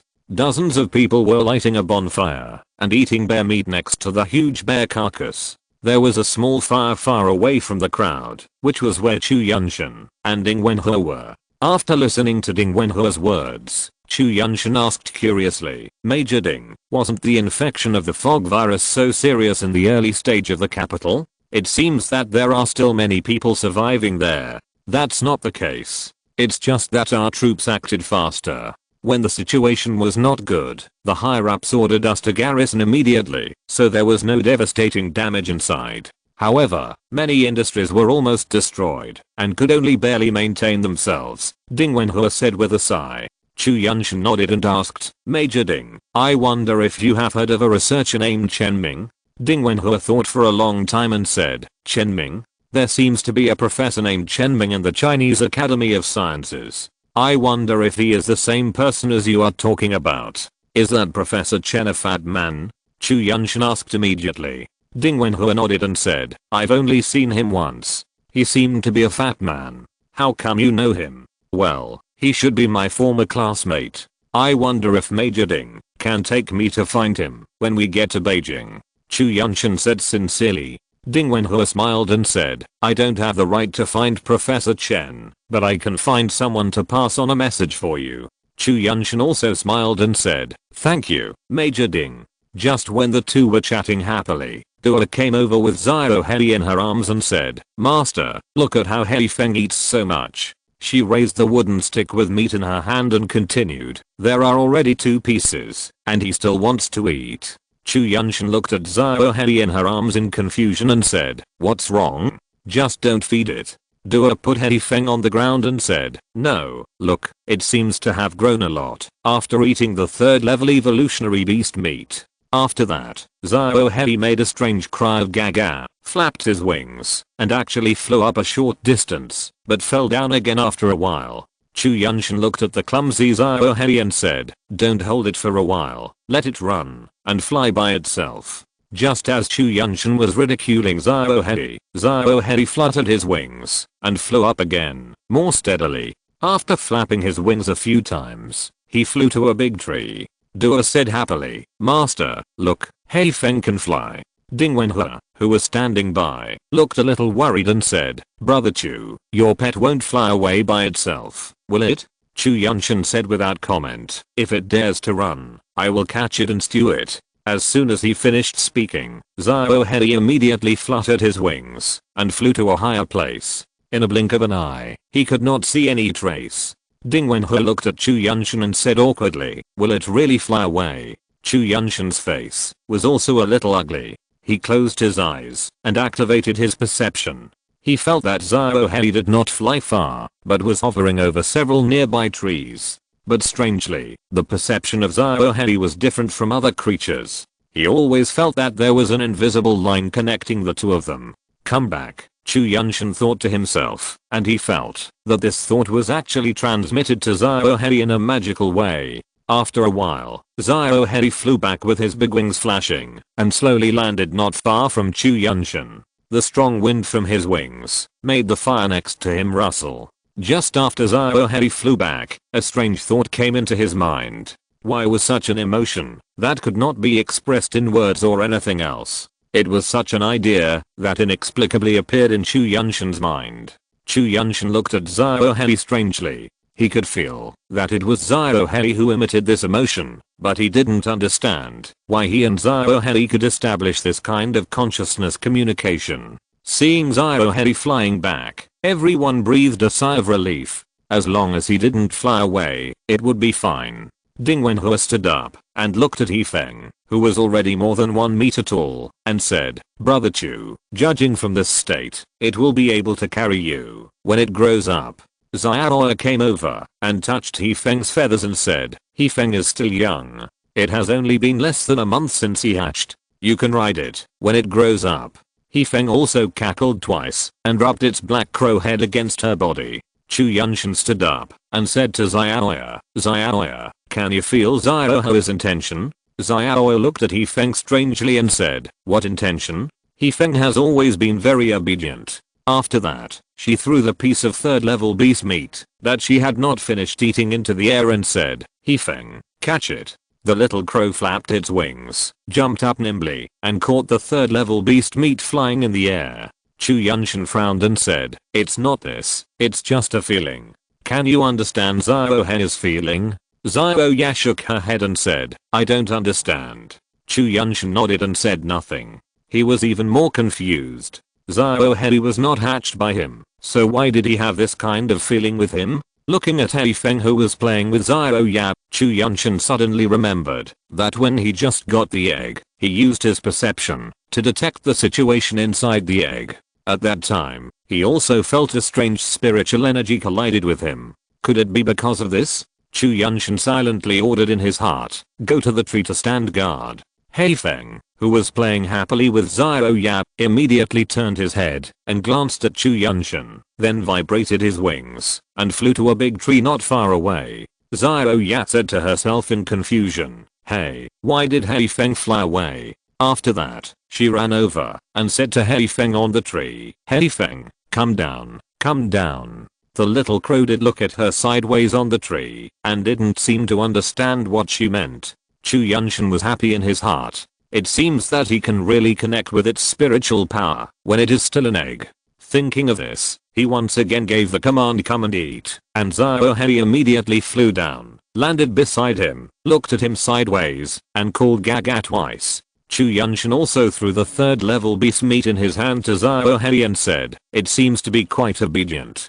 Ding Wenhe, who didn't understand what Chu Yuntian was doing, smiled and said, "I'll get you some meat." After that, he walked towards the soldiers who were looking at him from the side. Xiao ran over and asked in confusion, "Master, why is it flying around? What is it doing?" Chu Yuntian smiled and did not answer, but changed the subject. "Let's go get some more meat to eat first, and then we'll rest. Let Xiao Hei fly tomorrow, and you don't have to hold it." Xiao nodded and said with some concern, "It won't fly away, will it? What if it is lost?" Chu Yuntian looked at Xiao Hei who was still happily eating the 3rd level beast meat and said, "It's okay, don't you think it's very obedient?" Xiaoya nodded without saying anything, but it didn't seem to dispel the doubts in her heart. At this time, Ding Wenhua came over with a few pieces of roasted third level beast meat and said, "Eat more, let this crow eat more, otherwise it will all be wasted if you leave it." After that, he distributed the meat to everyone again.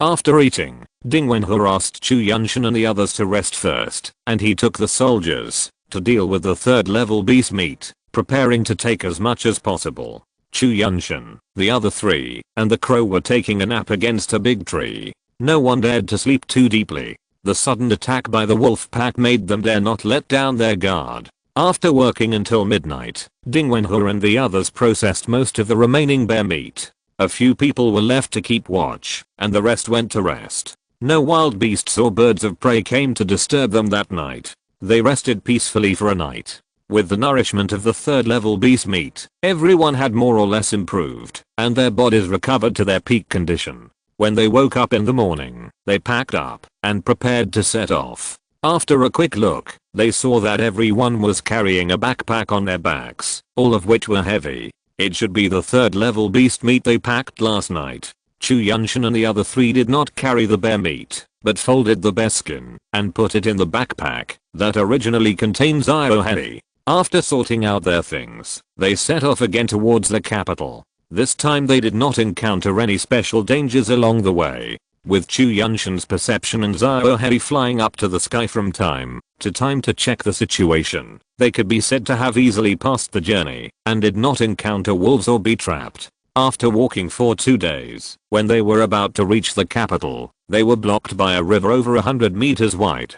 Just when someone was about to get a raft to row across, several large fish 4 or 5 meters long jumped out of the water, each with fangs in its mouth, and it was obvious that they were not vegetarians, so everyone gave up the idea of crossing the river. Chu Yuntian stood beside the stream and said to Ding Wenhua, "How did you get out at that time?" Ding Wenhua said awkwardly, "We didn't go out from here at that time. This should be the former Xiaoyu Lake.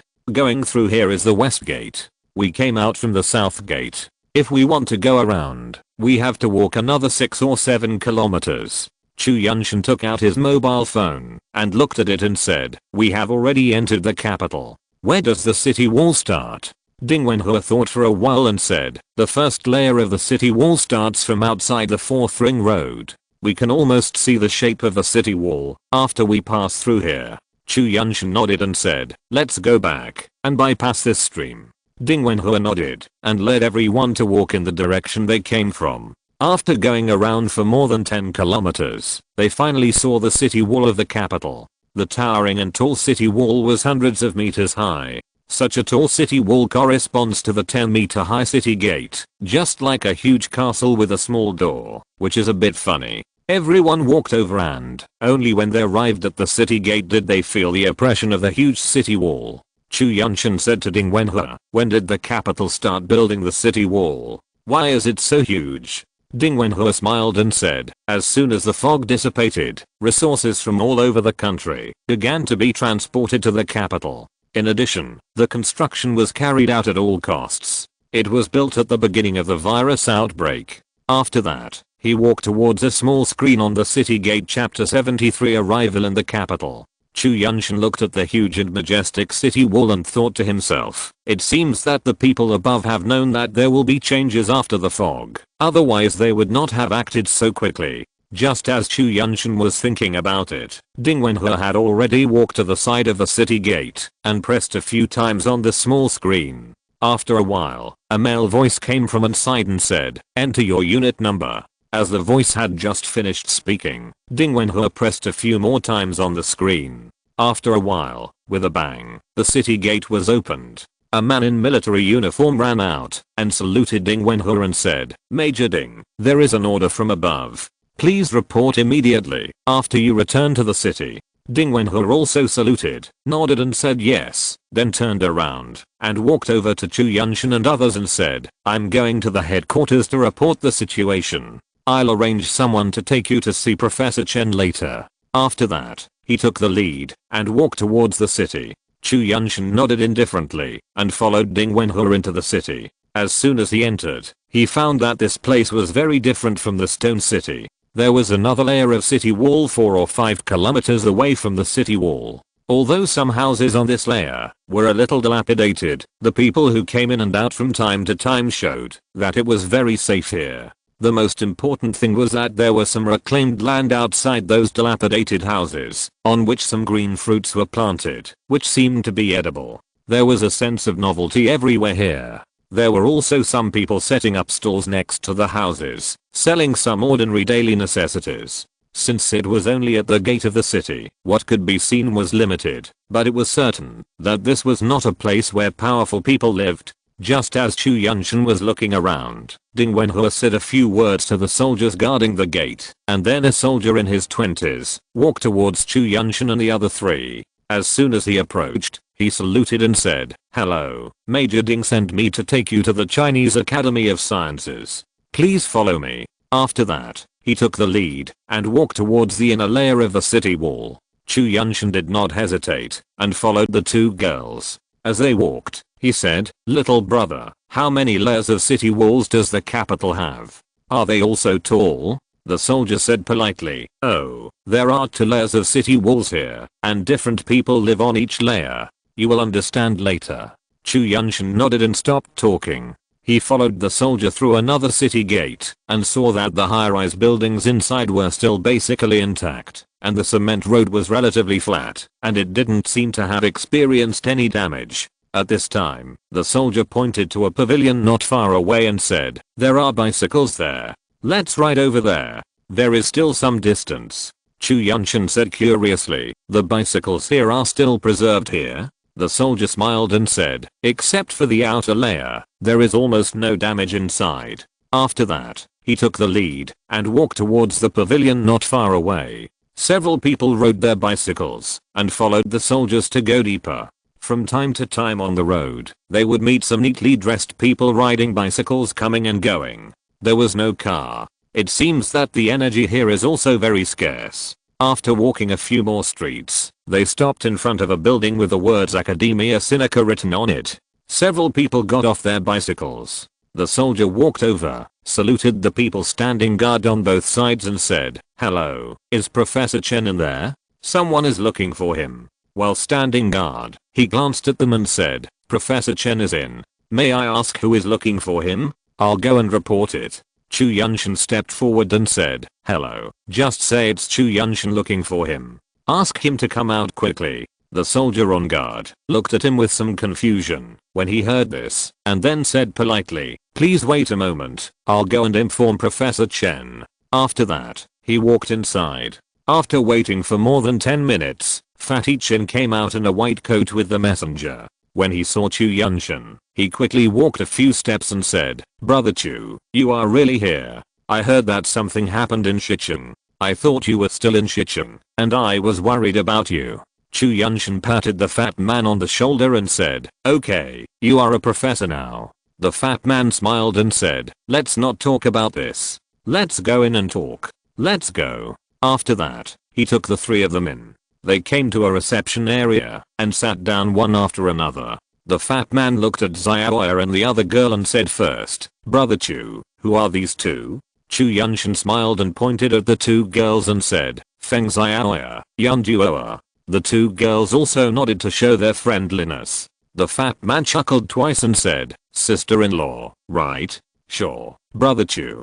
Chu Yuntian coughed lightly and said, "Let's not talk about this. How did you become a professor?" The fat man also said seriously, "I have to thank you, Brother Chu. If you hadn't told me those things at the beginning, how could I come to Beijing so easily?" Chu Yuntian waved his hand and said, "We brothers don't say thank you. Is it easy to get along in Beijing now?" The fat man shook his head and sighed. "How can I put it? It seems calm, but it's a mess inside.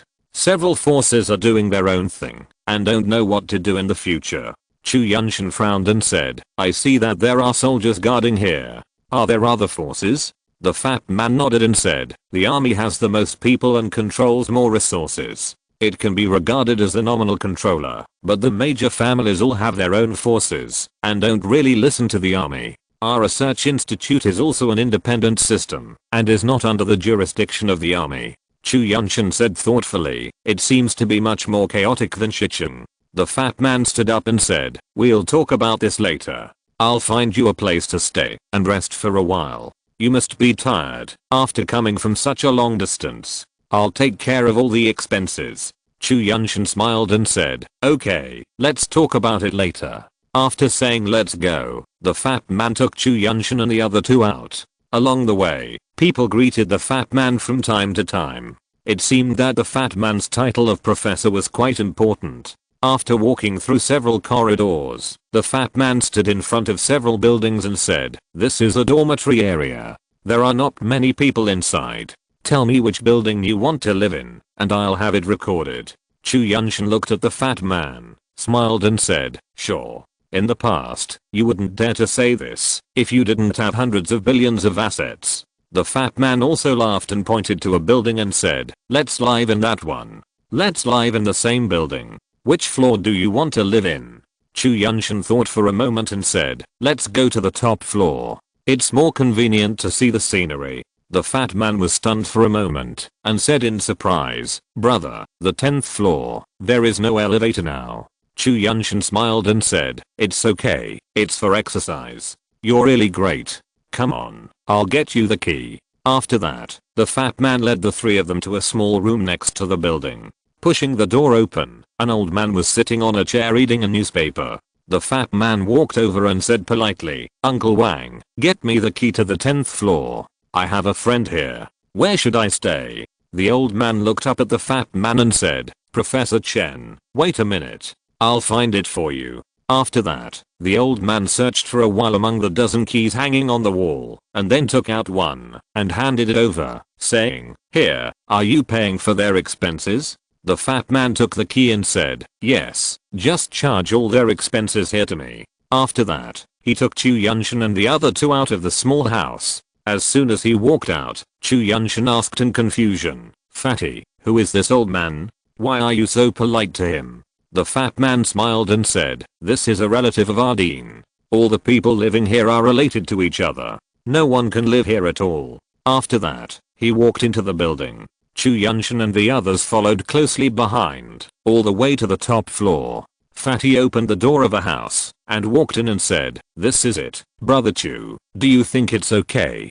Walking in, he saw that all the furniture inside was intact, and there was a large floor-to-ceiling window, 3 bedrooms, a living room, a kitchen and a bathroom. It was considered a big house. Chu Yuntian nodded and said, "It's good, just a place to stay will do. Okay, you guys take a rest first. I have something to do. I'll tell you in detail tomorrow."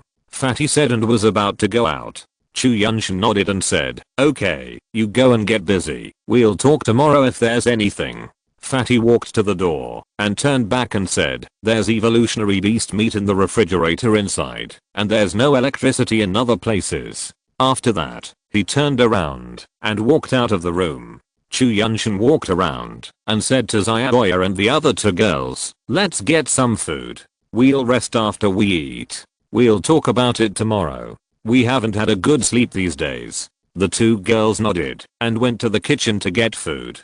Fortunately, there was a supply of natural gas, otherwise they would have to light a fire in the room, which would be embarrassing. While the two girls were getting food, Chu Yuntian came to the balcony, opened the huge French window, and activated his perception. He found that Yifeng, who had exceeded the perception range, still maintained this vague contact with him. After issuing the comeback command, he only waited for more than 10 minutes and saw a black shadow flying towards them. After a while, Yifeng flew over and landed on the balcony. Chu Yuntian touched Yifeng's head, closed the French window, and said to Yifeng, "Xiaohei, rest here for a while. This is our home for the time being." Hearing this, Yifeng looked at him sideways, not knowing whether he understood what he meant. Chu Yuntian didn't care whether it understood or not, and went back to the living room and sat on the sofa, waiting for Xiaoya and the other two girls to prepare the food. When Yifeng saw Chu Yuntian coming in, he also jumped in. Chu Yuntian looked at the cute Yifeng, went to the refrigerator to get a piece of evolutionary beast meat, and began to tease Yifeng. After a while, the two girls came out with food. When Xiaoya saw Yifeng coming back, She immediately put the cooked meat on the coffee table happily, and then said happily, "He fingers back. I was so worried that he couldn't find us." Dua also interrupted and said, "Yes, master, why don't you let me carry him into the city?" Chu Yuntian smiled and said, "Wouldn't that be too conspicuous? Let's give Ziohe the room near the balcony later, so that it will be convenient for him to fly out to play." After that, he served a bowl of meat and started eating. Chapter 74 Huang Si Niang. As dusk fell, the 3 people and 1 beast were ready to rest after eating. Xiaoya talked for a long time, but couldn't make He Feng understand how to let him go to the room near the balcony to sleep. Chu Yuntian smiled and didn't say anything. Instead, he pointed to the room and ordered Xiaohe to go there to rest. Xiaohe jumped over and curled up on the bed, and then there was no movement. Xiaohe looked at Chu Yuntian curiously and said, "Master, how did you make Xiaohe understand you?" Chu Yuntian smiled and said, "Guess." The 2 girls looked at him curiously and said in unison, "Master, can you speak bird language?" Chu Yuntian was speechless and said, "You are the only ones who can speak bird language. Now let's go to sleep."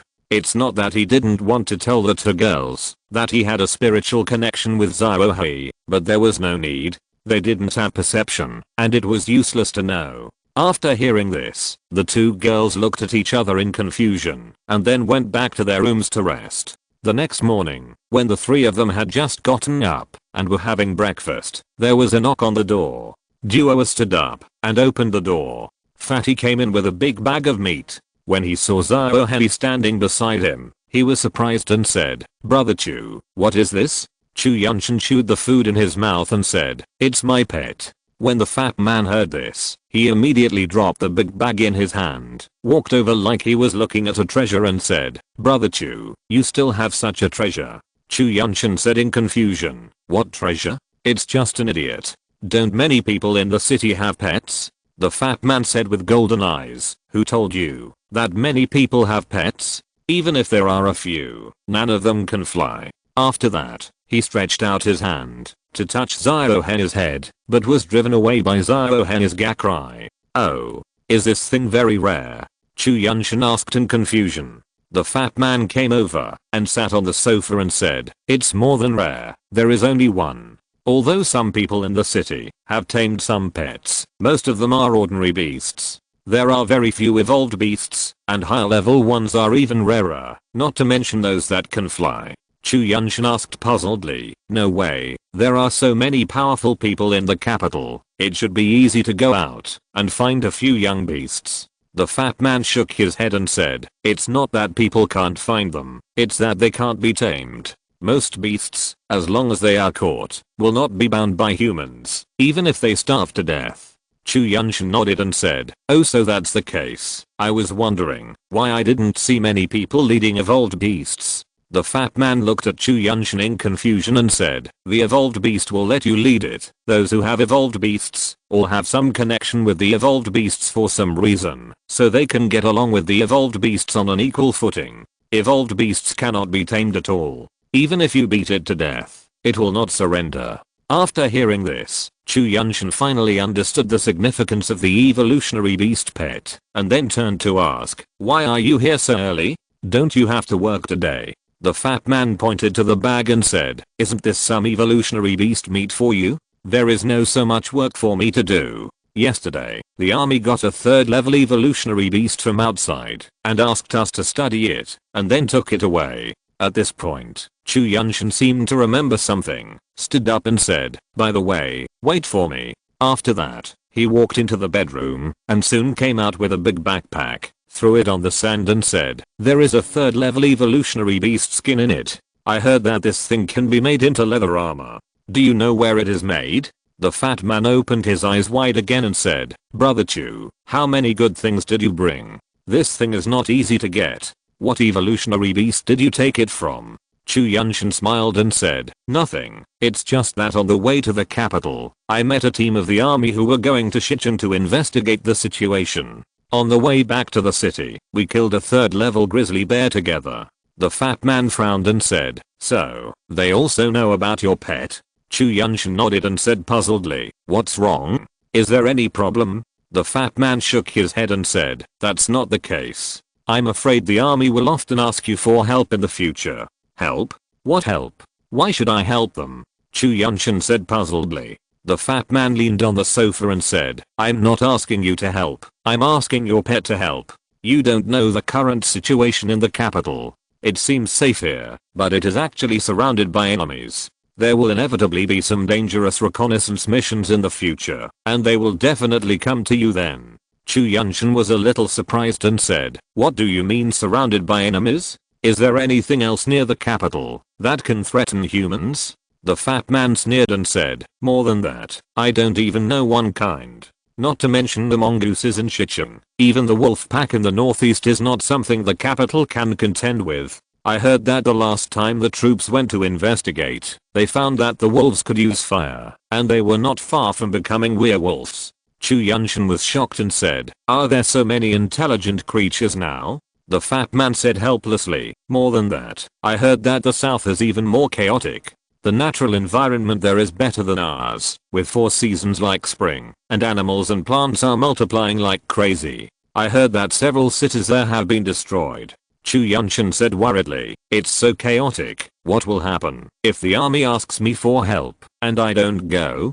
The fat man smiled and said, don't worry, when I have time, I will take you to meet our dean. Then he will give you a vacant position. When they find you, you don't have to go, if you don't want to. If you think the compensation they give is enough, then consider whether to go or not. Chu Yuntian nodded and said, okay. He pointed to the backpack with 3rd level animal skins next to him and said, then how do you see this animal skin? The fat man picked up the big backpack and said, let me see what kind of skin it is first. After that, he took out a huge bear skin that was 4 or 5 meters long and 3 or 4 meters wide from the backpack. The fat man was a little shocked and said, it's so big, enough for 3 people. 1 bear skin is all for you? Chu Yuntian smiled and said, no, this is a part of the giant bear. The fur on the limbs and head was taken away by the troops. The fat man asked again, what about the giant bear's biological weapons? Chu Yuntian recalled for a moment and said, when we were fighting, the grizzly bear didn't seem to use biological weapons.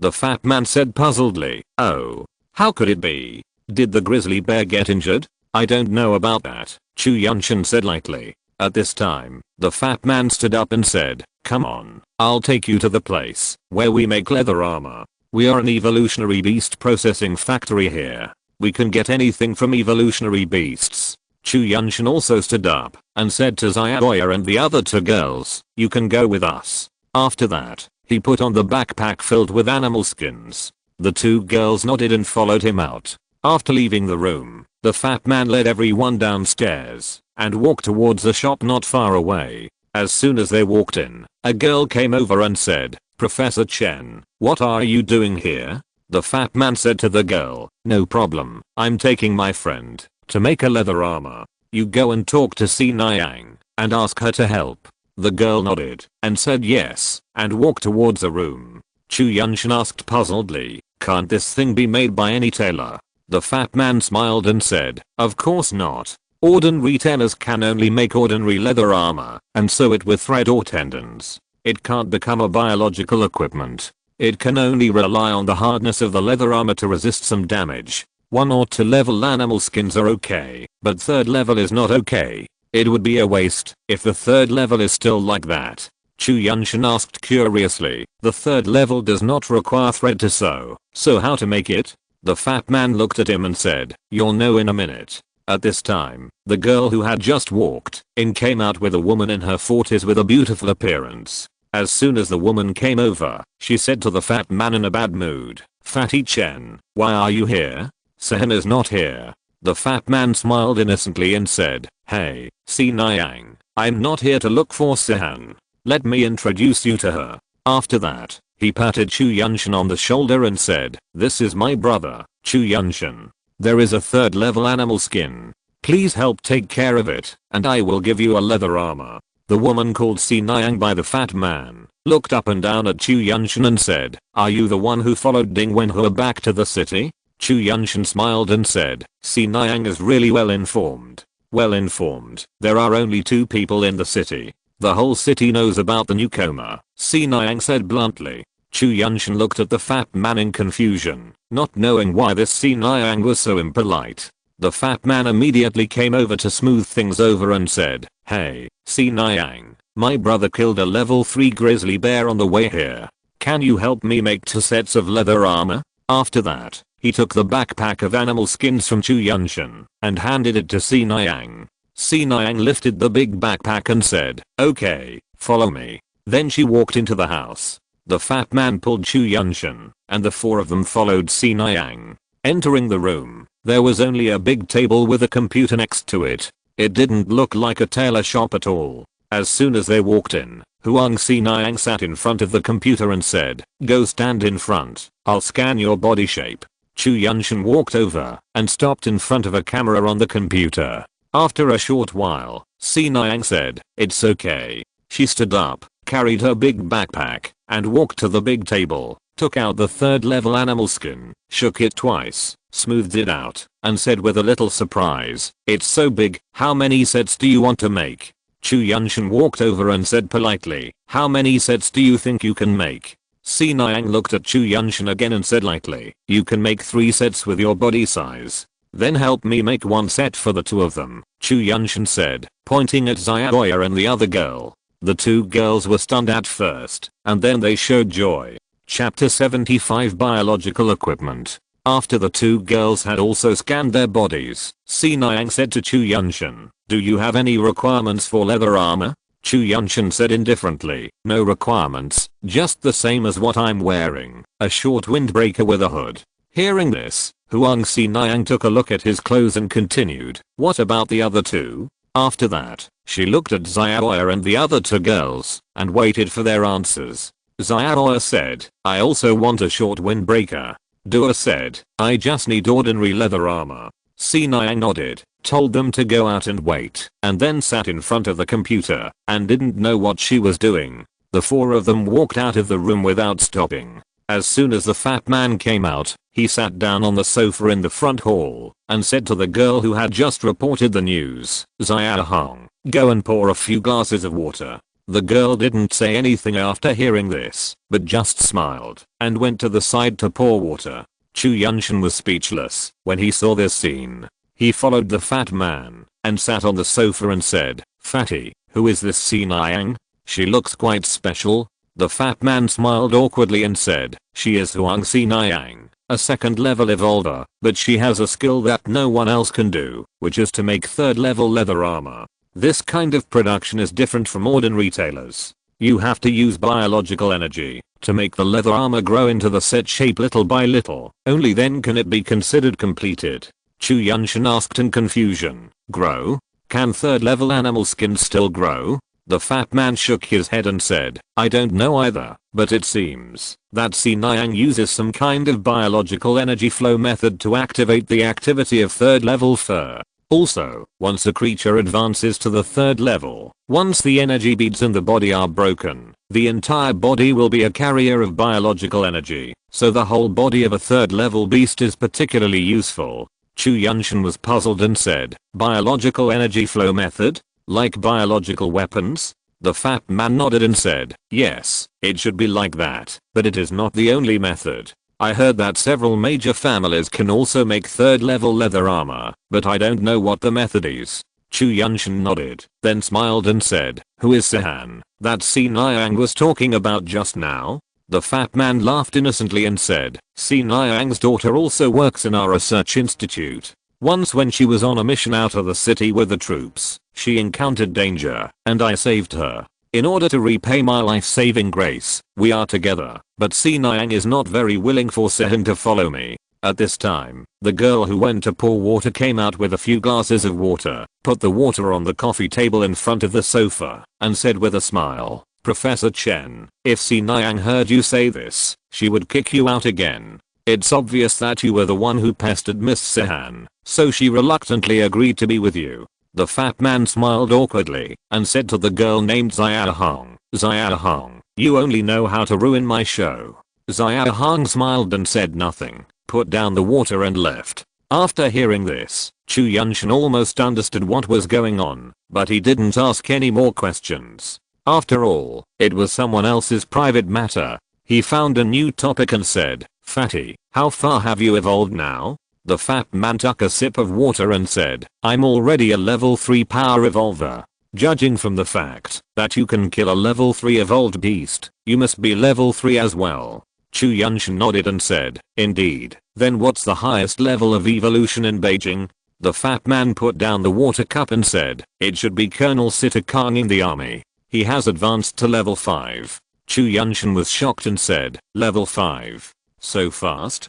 How did he advance after level 4? The fat man said solemnly, "I'll give you some information tomorrow. I'm not in a position to talk about these things as they are still confidential." Chu Yuntian knew the importance of the fat man's information and nodded immediately and said, "Thank you, brother." Just as several people were chatting in the shop, in a huge villa in Haidian district of Beijing, a middle-aged man in his 40s or 50s said to a young man next to him, "What? You said that the kid who came back with Ding Wenhua also has a flying pet?" The young man said, "Yes, but his pet seems to be still in its infancy and cannot carry people yet." The middle-aged man said, "Where is that person now?" The young man said, "He lives in the Chinese Academy of Sciences. He seems to have some friendship with a professor named Chen." The middle-aged man said, "Well, you can visit him tomorrow and make friends." The young man nodded and said yes and then retreated. In a villa in Chaoyang district, a charming woman in her 30s stood in front of the window, looking into the distance, shaking the wine glass in her hand, and said to the man behind her, "The kid who came back with Ding Wenhua has a flying pet. I heard it is still in its infancy. If we can snatch it away, it will be more useful than having a few more second level evolvers." The man hugged the charming woman's waist from behind and said naively, "Shuai, as long as you want, when he leaves the city, I will help you kill him and snatch his pet for you." When the seductive woman heard this, she raised a disdainful smile at the corner of her mouth, then turned around, turned into a coquettish look, stretched out her hands to hug the sturdy man and said, "Really, Beifei, if you can really do it, I will be yours." The man laughed innocently, hugged the woman and kissed her. Chu Yuntian didn't know that his arrival made the already chaotic capital even more turbulent. After a few hours, Sinayang finally came out of the inner room, handed the 3 bags in her hand to Chu Yuntian and said, "Here, it's done. I'm so tired." Chu Yuntian stood up and took the bags and said politely, "Thank you, Sinayang." Huang Sinayang was not polite either. She sat on the sofa opposite and crossed her legs and said, "No, I'm doing things for money." After that, she said to the fat man, "Fatty Chen, is this reward counted on you or him?" After that, she glanced at Chu Yuntian. The fat man stood up and said with a flattering smile, "It's on me. Whatever Sinayang says is fine." Chu Yuntian stopped the fat man and said, "No need. May I ask what the reward is?" Huang Sinayang chuckled and said, "Sure, no matter who pays, 10 first level energy beads." Hearing the price, the fat man smiled awkwardly and said, "Isn't this a bit too much?" Huang Sinayang said in the tone of a mother-in-law testing her son-in-law, "Is this too much? It seems that I have to consider you and Sehen again." Chu Yuntian smiled aside and said, "It's okay, I'll pay. Is there a place to exchange energy beads here?" Huang Sinayang turned her head to look at Chu Yuntian and said, "Oh, you still have some money, no need to exchange. 2 second level energy beads will be fine." The fat man said awkwardly again, "This, obviously 2 second level are more valuable than 10 first level." The fat man didn't expect that not only was it not cheaper, but it was more expensive. Chu Yuntian smiled and took out 2 second level energy beads from his clothes and said, "Thank you, Sinayang. I'll ask Sinayang to help me in the future." Then he handed the energy beads over. Huang Sinayang took the energy beads and smiled and said, "You boy, I think you're good." Chu Yuntian twitched his mouth and said, "Since it's ready, we won't bother you anymore." After that, he walked out with Xiaoya and the other 2 girls. Seeing the look in Huang Sinayang's eyes when she was picking a son-in-law, he really couldn't stand it. Not long after he came out, the fat man also walked out and said with a little embarrassment, "Brother Chu, I'm sorry, I didn't expect Sinayang to want so many." Chu Yuntian didn't have any idea about energy beads now. He secretly collected hundreds of second level energy beads during the last siege of mongooses. After his own advancement and some given to Xiaoya, there are still 60 or 70 left. He didn't know how valuable the second level energy beads were in the capital now. Chu Yuntian smiled and said, "It's okay. I'm going to go back now to try out what's so special about this biological equipment." The fat man nodded and said, "Okay, you go back first. I'll go find Ardin now and take you to meet him in a few days. He is also a 4th order evolver. I'll ask him to arrange a sinecure for you then." Chu Yuntian nodded and said, "Thank you, fatty." The fat man waved his hand and said, "Brother Chu, you're too polite. We are very close. By the way, I live on the 3rd floor of our building. Just find me if you have any problems." "Well, I'll go first then." After that, he took the 2 girls and walked towards the building. Back home, Xiaoya threw the 3 bags in her hands on the sofa. She ran over impatiently and said, "Let me see what this biological equipment is." After that, she opened a bag and took out a black windbreaker from it. It looked plain and unpretentious, no different from an ordinary leather jacket, but the strange thing was that there was not a single seam on it, as if it were a hole.